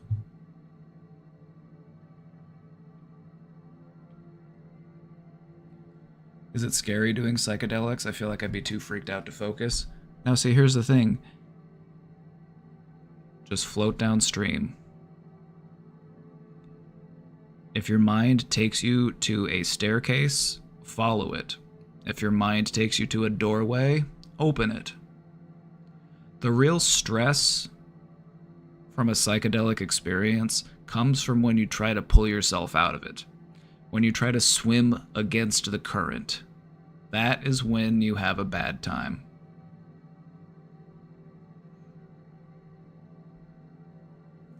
The best thing to do is to just lay down and ride it out. Just go with the flow. Don't try to fight it. That's when you're going to have a bad time. And so this is why, like, talking about it beforehand and, like, talking to somebody who's experienced with it can be helpful. Like, okay, this is going to last 4 to 6 hours. If at any time you start to feel stressed, here's what we'll do. We've got a playlist ready.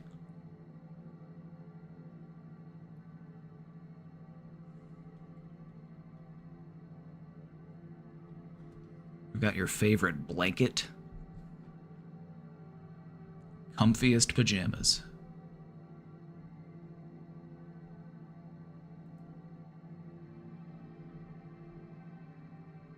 Thank me? No, thank you. Thank you.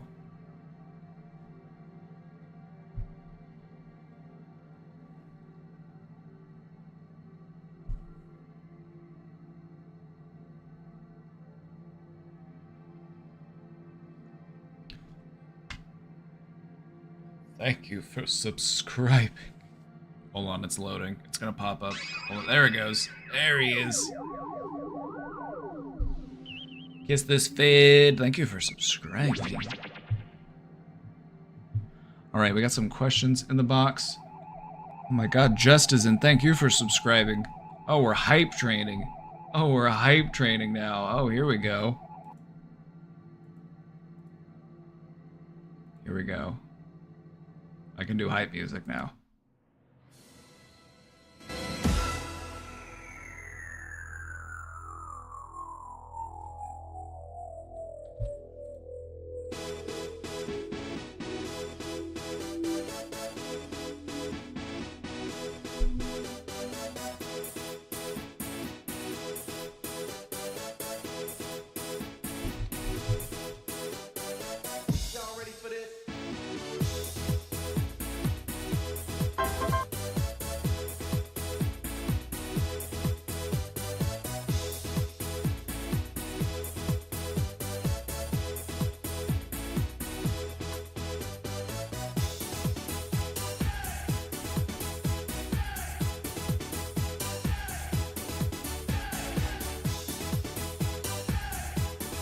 Speed these cats up.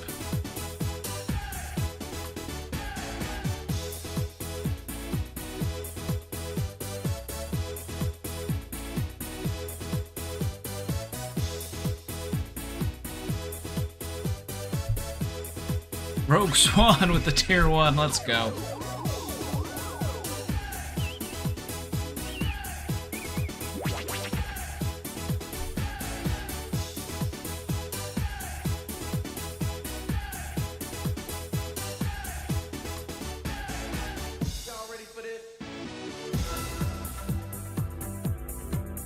The music got me. Oh yeah. We love jock jams around here.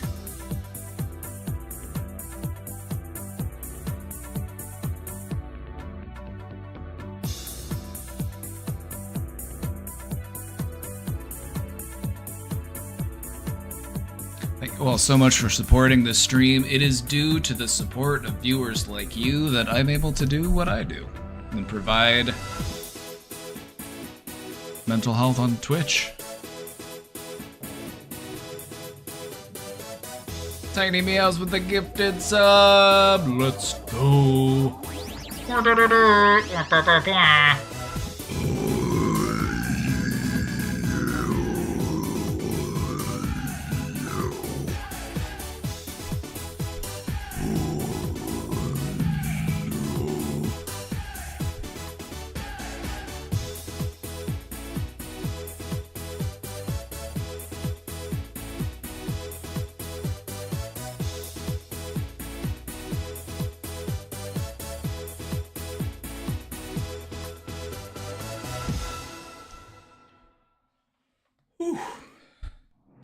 Still got 4 minutes of hype left.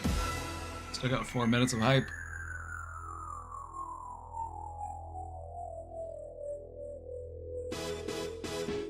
Again, from the top.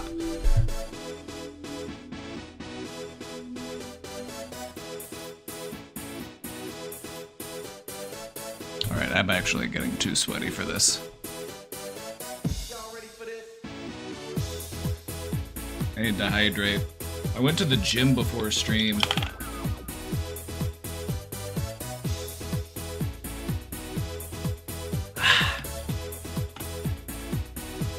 Also, it's a heat advisory today. It's 100 degrees outside, so I'm sweating today.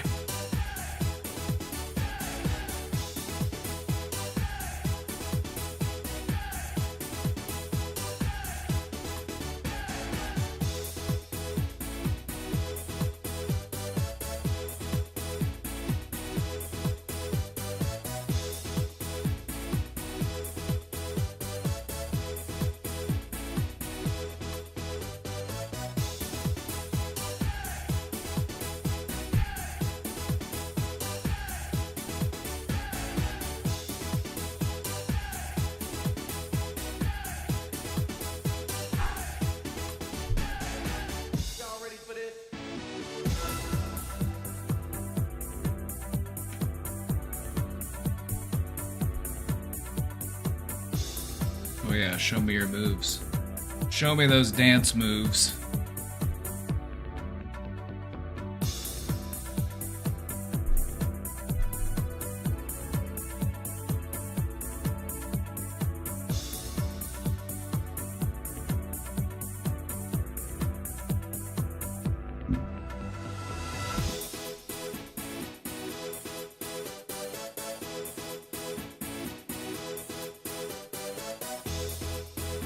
minutes left.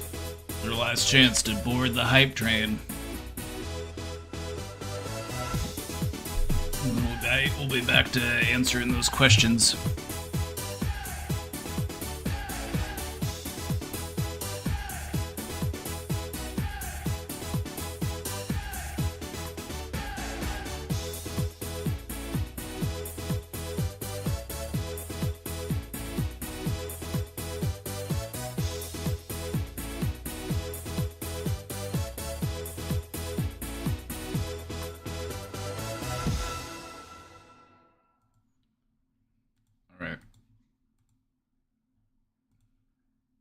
All right.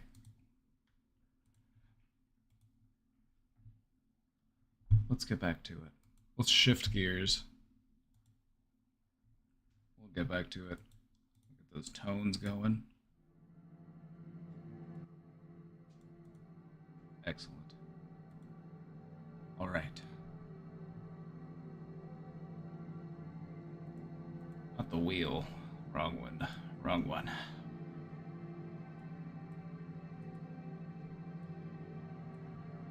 I've been struggling with overeating, then losing drastically, and then overeating again for the past few years.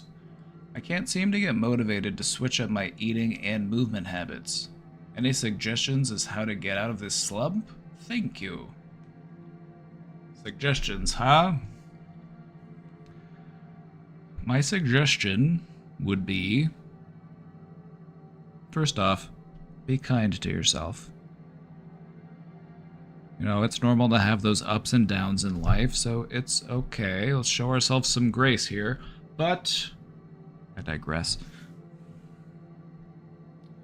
My suggestion would be incorporate one thing at a time.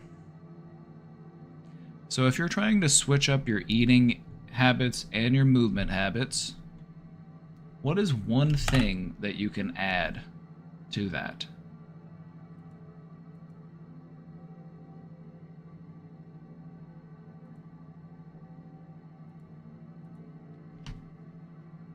Because one of the reasons why motivation is hard to find or why it's hard to stick to a new routine is we try to do too much at once. It's like, well, I know that in order to have the body I want, I need to go to the gym, and I need to go to the gym X amount of times a week, and then I need to eat all of these foods, and that's too much change all at once. And we resist that level of change. So, what is one thing that you could change this week?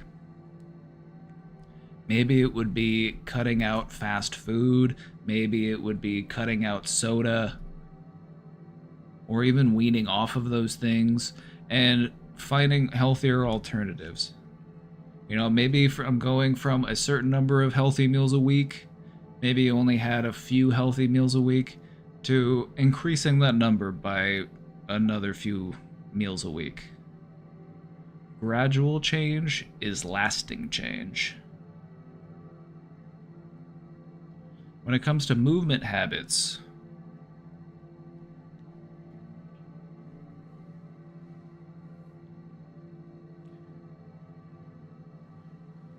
in the beginning, there's going to be times where you really have to push yourself.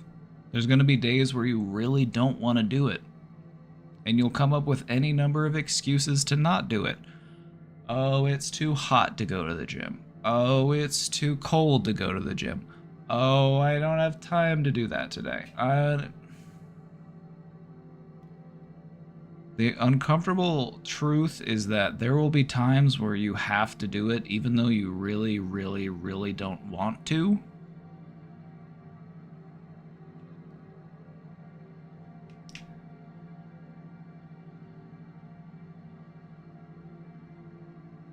So I would just try to recognize those times where you catch yourself trying to make excuses for yourself. That's also going to be something that's going to help you get out of that slump, is you got to catch when you find yourself making excuses for yourself, so that you can wean yourself off of that behavior.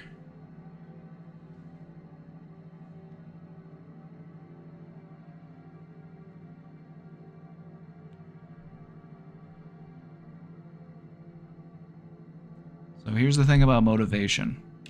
Motivation isn't something that's going to come to you if you're just sitting around waiting for it. Motivation is something you gotta build. It's a fire that you have to build and stoke within you. So you gotta go out and find it.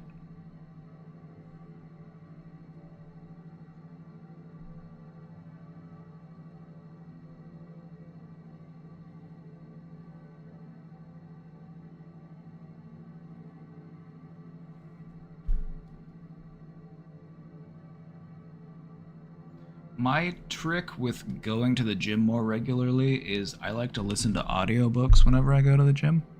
I like to listen to audiobooks, and then that way it doesn't feel like I'm at the gym, it just feels like I'm listening to an audiobook.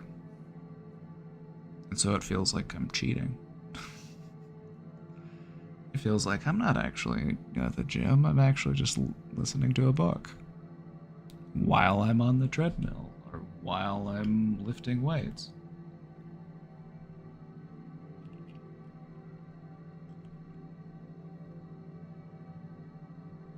Getting your clothes and sneakers ready the day before, that's a good idea.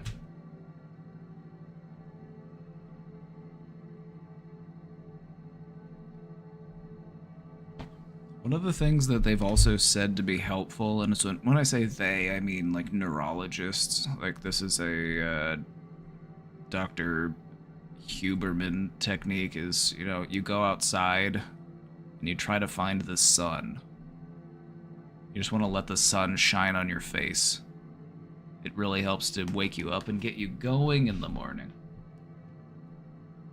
But yeah, you got this. You got this. You're in the process of figuring it out. You got this.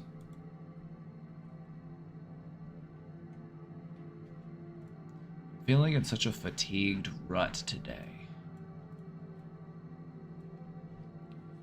But I'm happy to say I pushed myself to work out and applied to 2 vacant teaching positions closer to my home. Resume, cover letters, and all. Simply asking for some positive vibes, but also don't want to get my hopes up, and I'm really content with anything that happens. Thought it would be nice to cut down on my hour commute. Sending you the best vibes I can.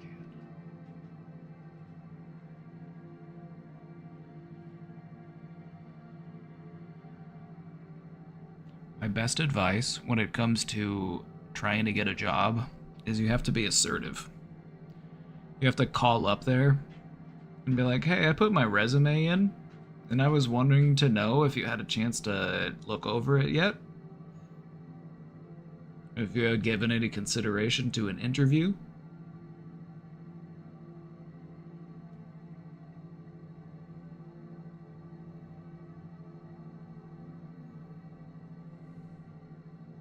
I also have some slightly less ethical tips.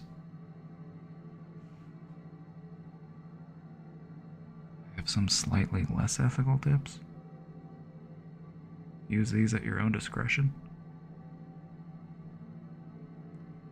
I've heard that sometimes it works if you call up to a place and say, hey, I was left a message asking to call back and set up a time for an interview.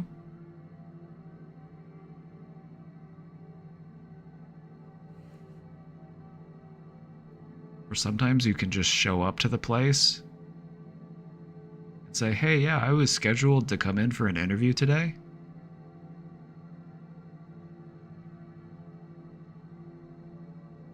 Sometimes that works.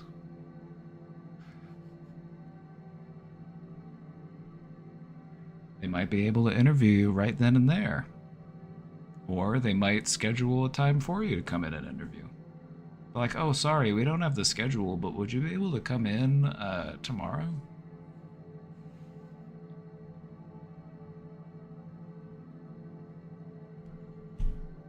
Morally questionable techniques.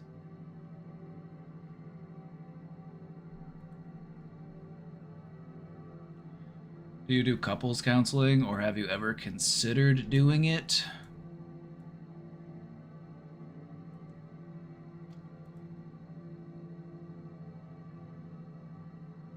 I feel like it's something that I could do, but it's something that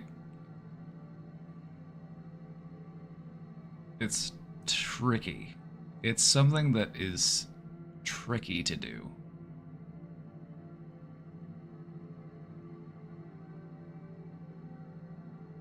Because sometimes in couples counseling, you have to be like in the middle. You have to adopt a centrist perspective. But sometimes in couples counseling, it's like it's pretty clear that one person tends to be a bit more problematic in the relationship. Most of the time, both people have their own behaviors that they could be working on, but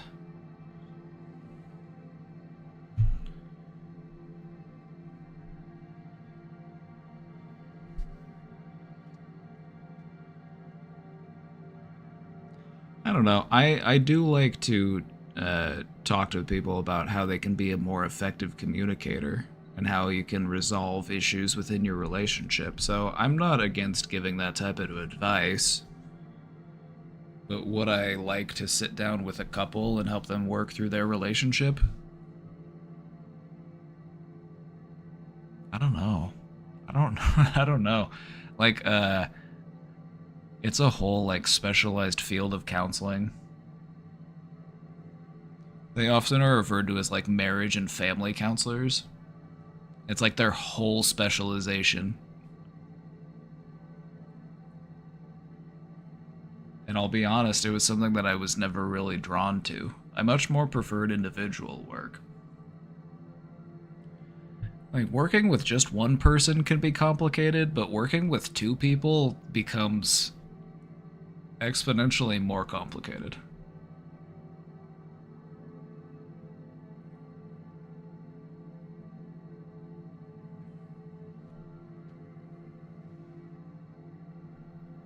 I feel like not everyone is compatible, and sometimes a relationship is just not gonna work, right? Absolutely. Sometimes people are dealing with the sunk cost fallacy. They're like, I put so much time and effort into this relationship, I have to make it work. You know? It's like, otherwise, that was all for nothing.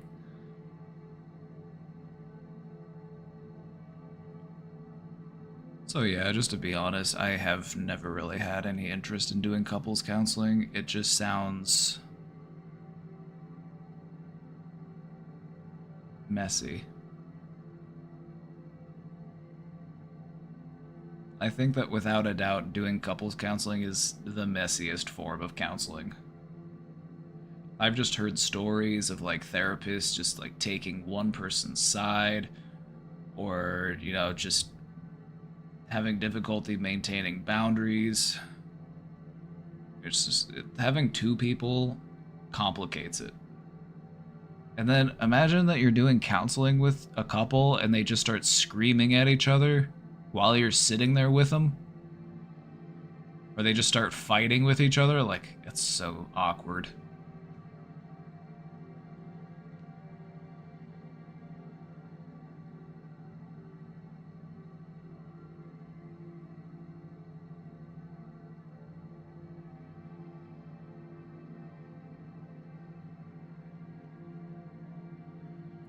But I would say that if you're going to do couples counseling, it's also really important to do individual as well. Like, if you're a couples counselor, you should try to meet with both of the people one-on-one at least a couple of times. Because that way it allows the person to be heard and feel validated, because sometimes in couples counseling, one person will dominate the conversation. Yeah, and the person, like, some people might not be able to be genuine and honest when the other person is sitting there next to them. They feel like they have to change the narrative. So yeah, it's something that I could do, but I've never, never really felt like it was my calling. But that being said, I have had a lot of people ask me questions related to like their relationships and how to communicate and things like that, and I'm fine with talking about stuff like that, but I don't know. I don't know.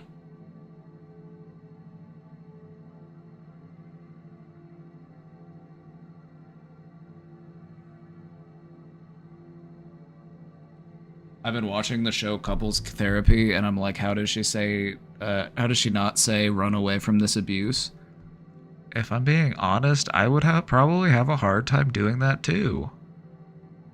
Like, if I saw, like, one person was clearly being, like, manipulative and abusive, I just feel like I would have a really hard time being like, what the fuck are you doing?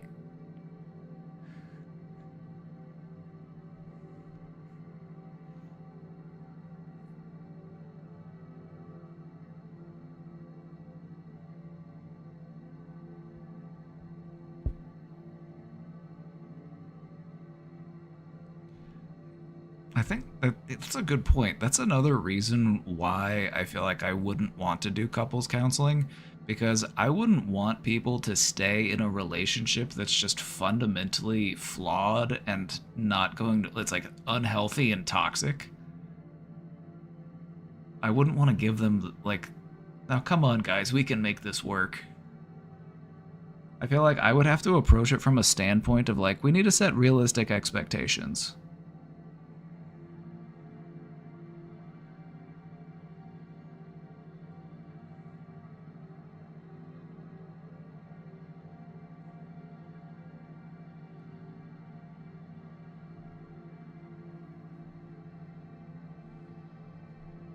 My brother and I wound up going to the psychiatrist, and he's the same guy that told me to move away from my family as soon as possible because they're so toxic.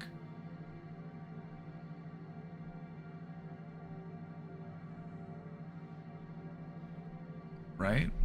Then you've recognized that they blame you for every problem in their life because you're a kind and compassionate person, and they would rather take out their negative feelings on someone who won't get angry at them.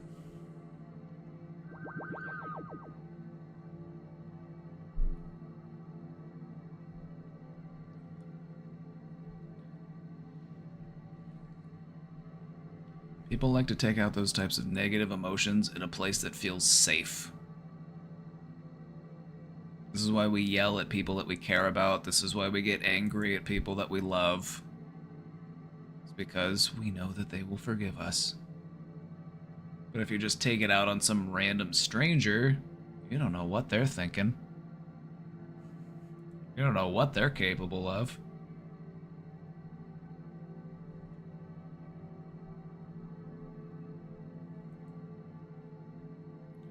Are casual hookups bad for your mental health?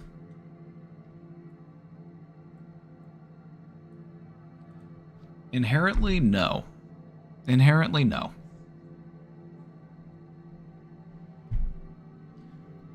I would say inherently, there's no harm in that. So long as that's the expectation going into it. For both parties involved.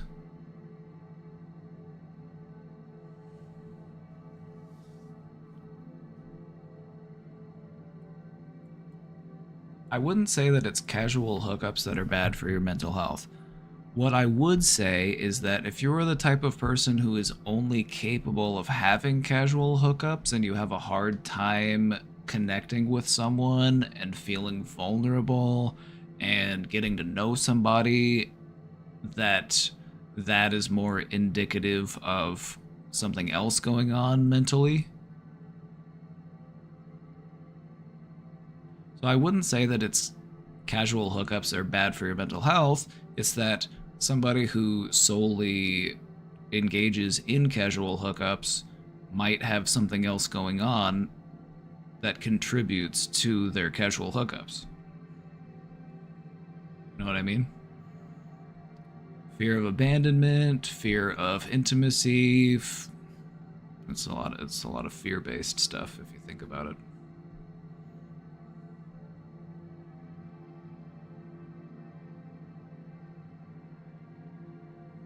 So yeah, I wouldn't say that it's casual hookups are bad for your mental health. It's that if you have a hard time connecting and growing closer to somebody, then that's a sign that maybe I need to work on my attachment issues. Maybe I need to work on whatever it is that I've got going on underneath the surface that makes it difficult for me to connect with people.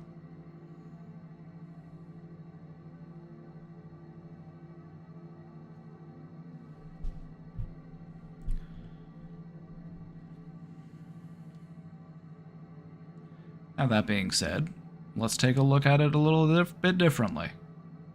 Let's take a look at some. So I said not entirely. I said not entirely, so that does mean that in some way casual hookups could be bad for your mental health. It could be bad if you commonly find yourself in situations that are dehumanizing or degrading. If you just view yourself as a sex object, this could have a negative effect on your mental health. It could harm your self-esteem. It could tie your self-esteem and self-worth solely to your sexuality, which isn't healthy in the long run. Like, we want to have a fully fleshed identity. No pun intended. No pun intended.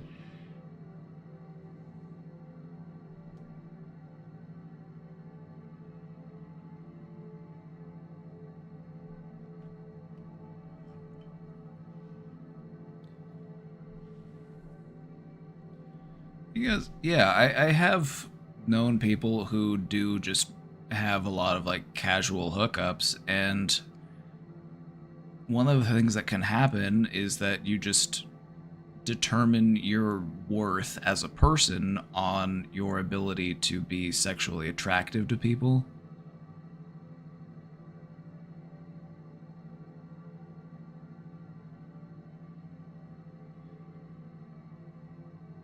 I know a guy who got banned from all dating websites because he was a serial hookup guy. Well, I guess that's better than being a serial the other thing.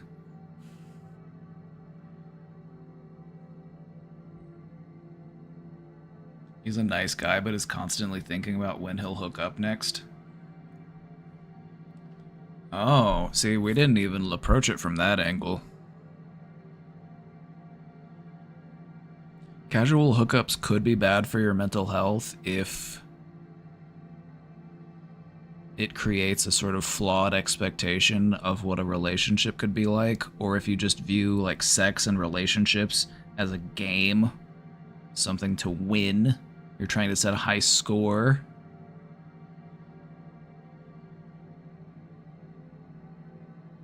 You can absolutely have casual sex, but not being honest about it is shitty. It's like practically lying. I would say it is lying.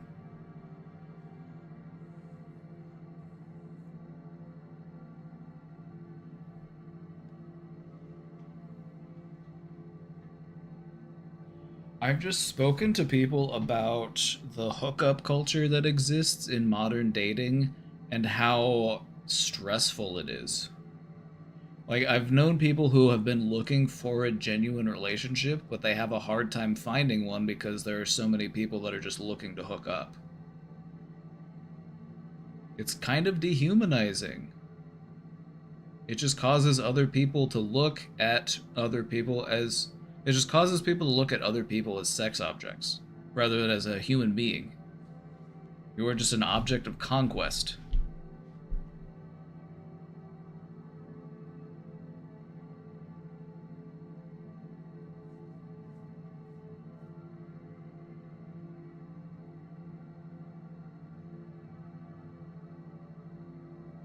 Well, we got one more question. Okay, we got another question.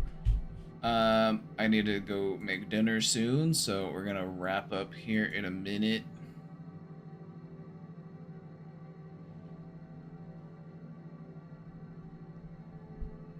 Simple guide to dating. If they didn't put much effort into it, they're probably not serious about it. Oh, I pulled out all the stops whenever I was trying to woo Casey. On our, I think it was our third date, I took her to a magic show.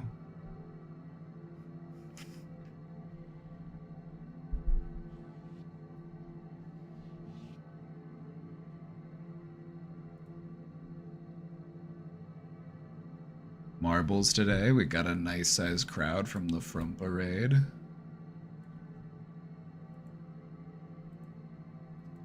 Alright.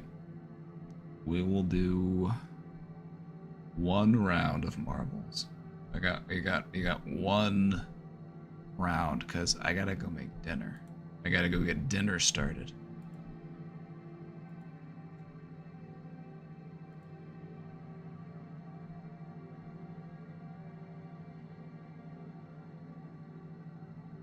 Also, I gotta see if Casey wants to play Kingdom Hearts with me.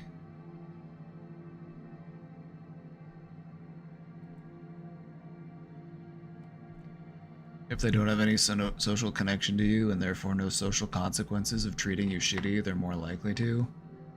Right? And I feel like this is a problem that exists in modern dating, is that it's so dehumanizing.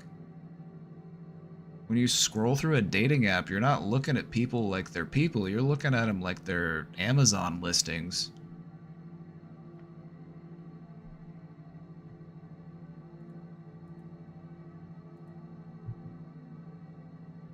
Just looking at them like they're a big old piece of meat. Is playing Kingdom Hearts a euphemism? Oh no, we're being sincere.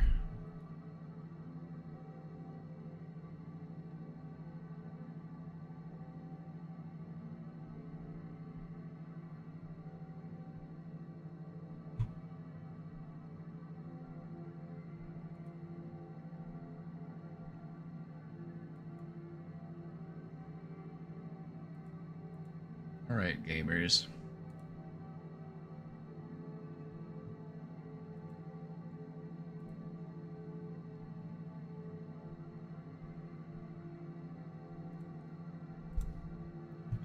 Let's do some marbling, shall we?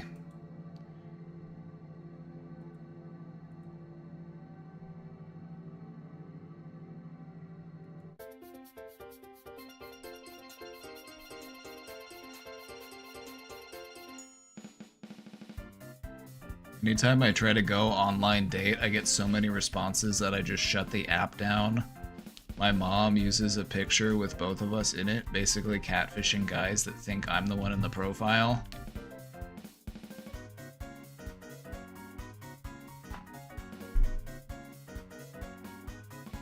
I'm fucking gagged right now. Especially after all the shit that you've said that she's said about you, or the way that she'll, like, put you down. I'm like, and then she has the fucking gall to use your picture to catfish? It's like, are you fucking serious? This is clown behavior.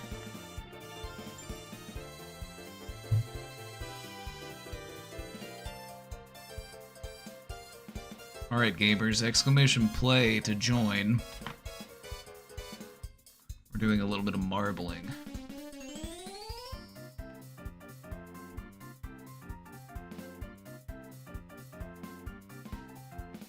Got a nice crowd today. I think everybody's asleep. I think everybody's sleeping. Wake up!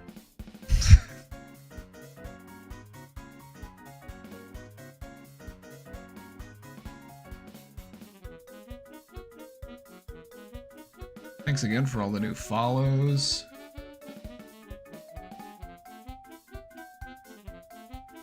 Past 4,500 followers.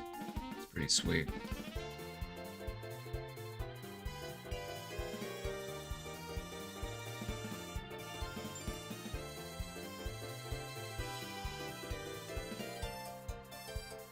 You know what I want to do? I want to go through Reddit, Am I the Asshole?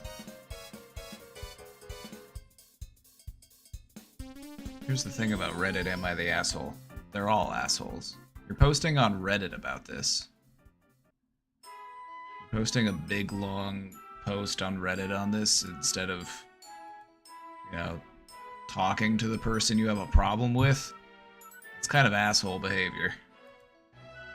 Like, I need the validation of a bunch of internet strangers to feel better about what I'm going through. That kind of makes you an asshole.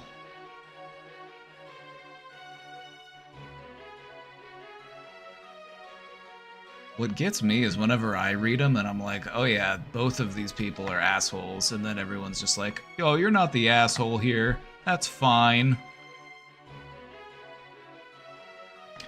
Get those balls in. Get those balls in. Exclamation play to join.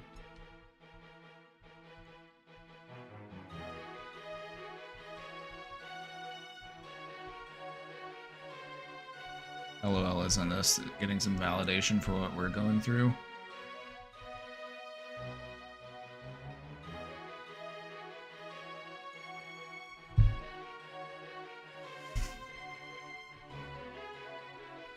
I see what you're doing. I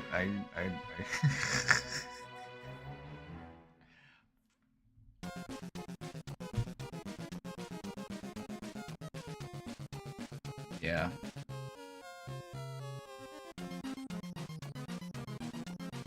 But I feel like most of the people who comment on Am I the Asshole comments are just like annoying.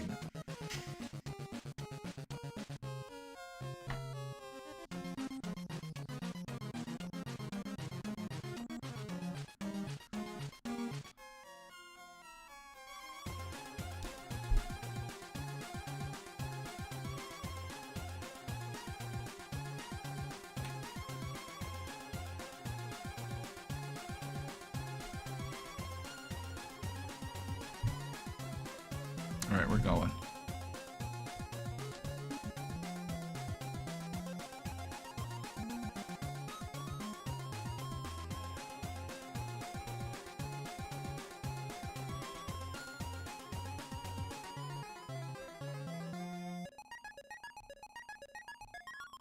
And here we go.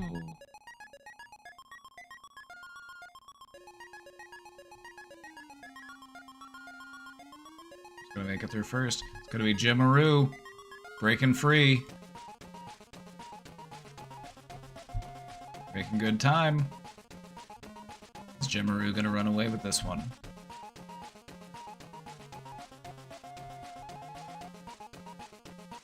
Not me and dead last. What? Rude. Alright, we got Tiny Meows and Queen Eclipse. They're neck and neck. That's a fancy ball.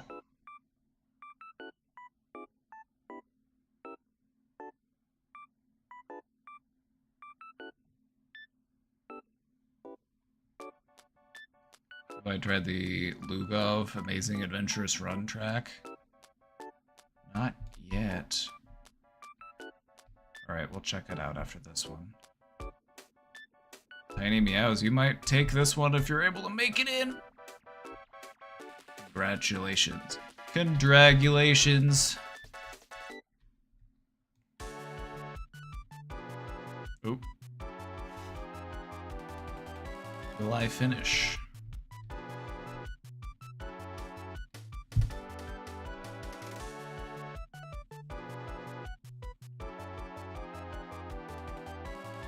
Not being getting dead last. This is embarrassing.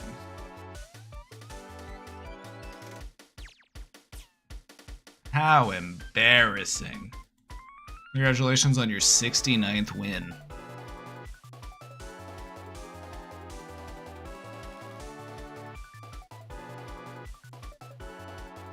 Alright, let me find this track you were talking about. It's gonna be a community track. It's called, Amazing Adventurous Run.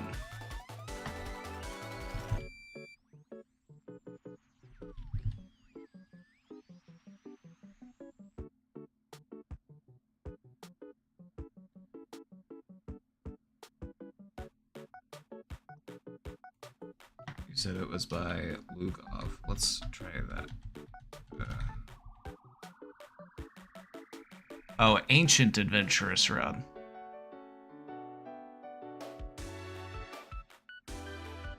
This might be the one.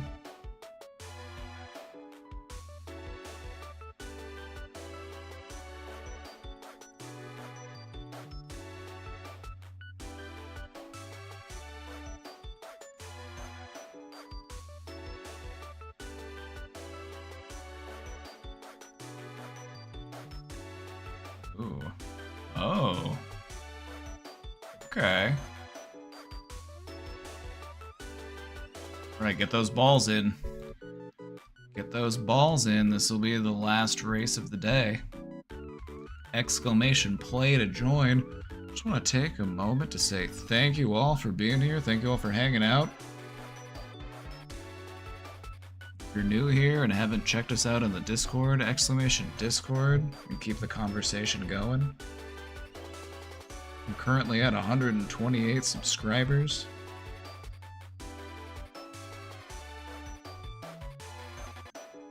Oops.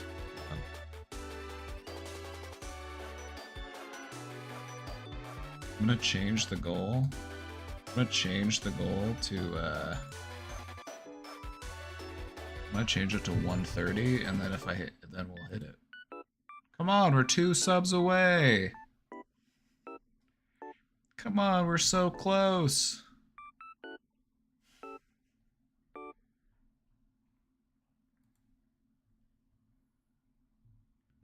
Exclamation play to join. Get those balls in. Get those balls in. Substitute Scholar with the 2 gifted subs! Let's go!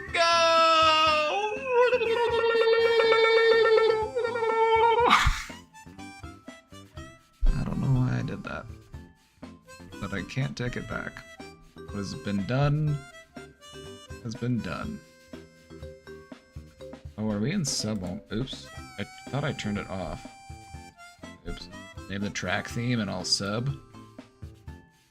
This is Flower Garden from Yoshi's Island.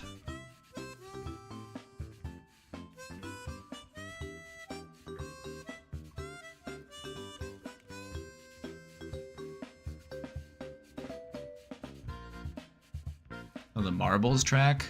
Ancient Adventurous Run.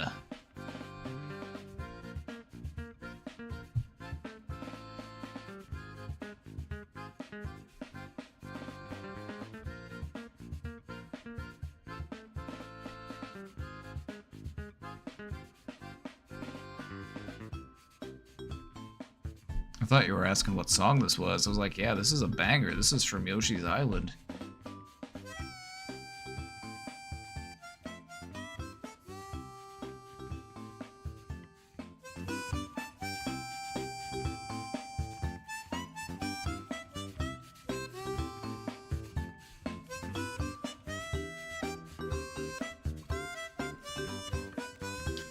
Name the track. Wait, the track theme. I have to, there's a theme here. Oh, it's the I have. This is the Black Gate. This is Dol Guldur. This is the Eye of Sauron.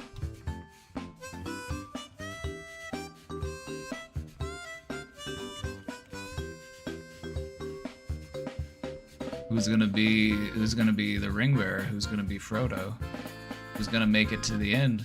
The fires of Mount Doom.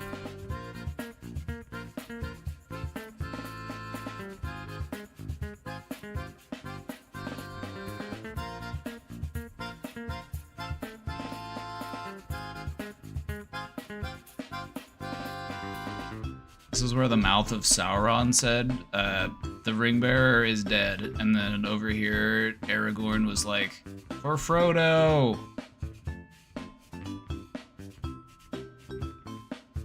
I'm more Samwise coded. Sam was the real hero of the story. Sam was the real one.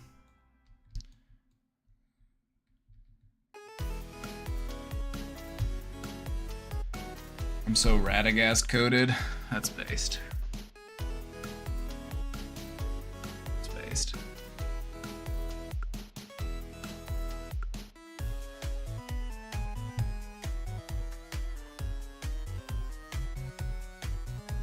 This is your last chance to get that ball in.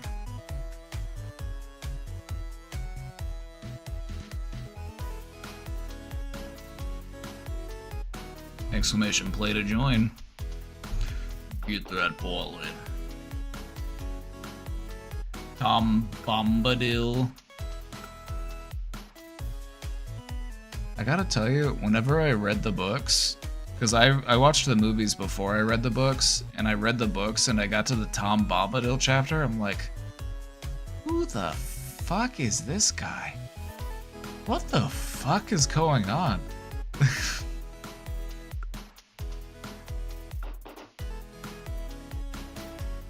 I'm like, he's hilarious, but I'm just like...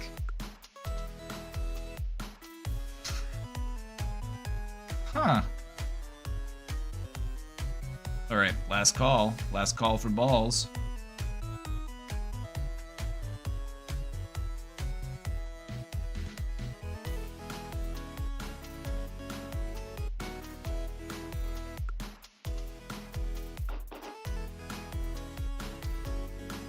Teddy Meows in the 6 months. Let's go. Thank you for subscribing. All right, we're rolling. Let's go.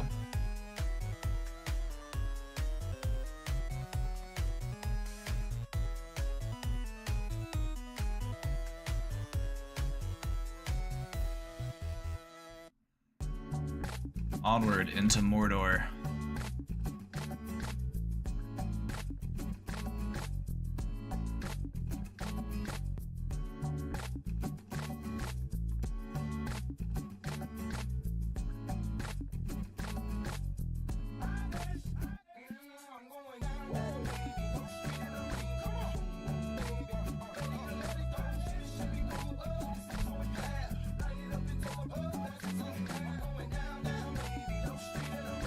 Tiny Meow's gonna take it again?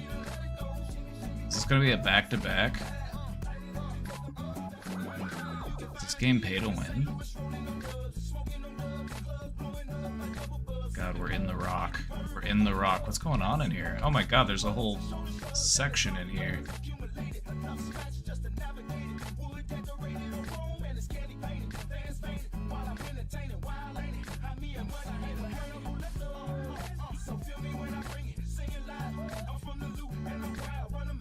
God, we have to defeat the ogre. Grit and Glitter taking the lead.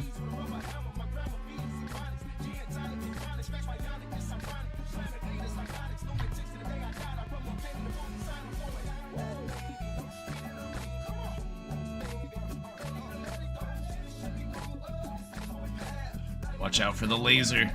Watch out for the laser. Not the laser sniping pure chess lover. Oh no. I was rooting for you.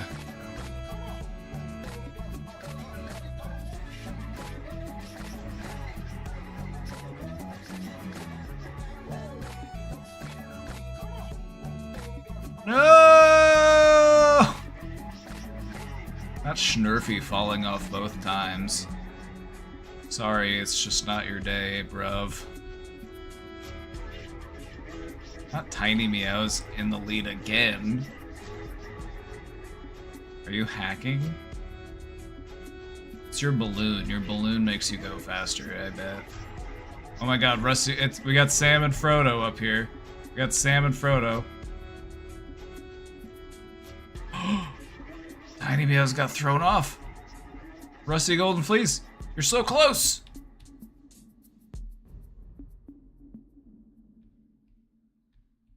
You're gonna make it. Looks like you're gonna make it. You're so close. Now you just have to make the ultimate sacrifice.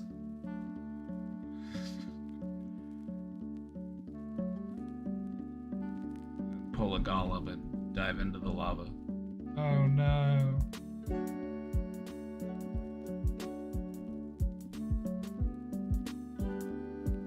Not me dead last again.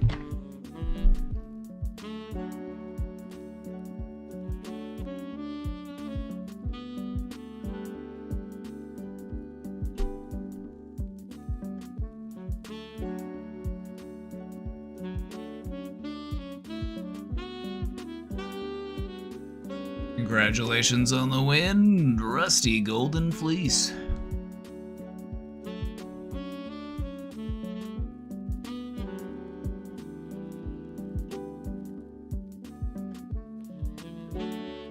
Yeah, I was in dad position. I'm like, I gotta make sure everybody else gets in before I do.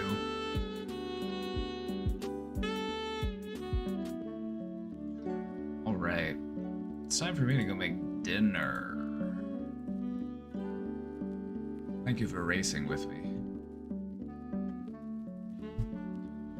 Alright. We'll be back tomorrow. Same time, same place. Same face.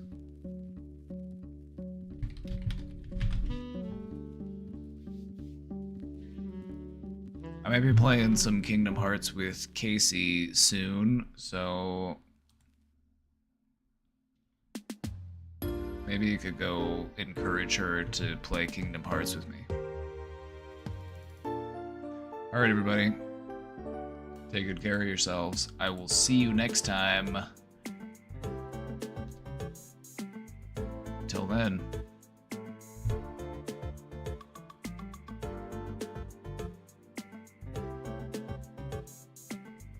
Bye-bye.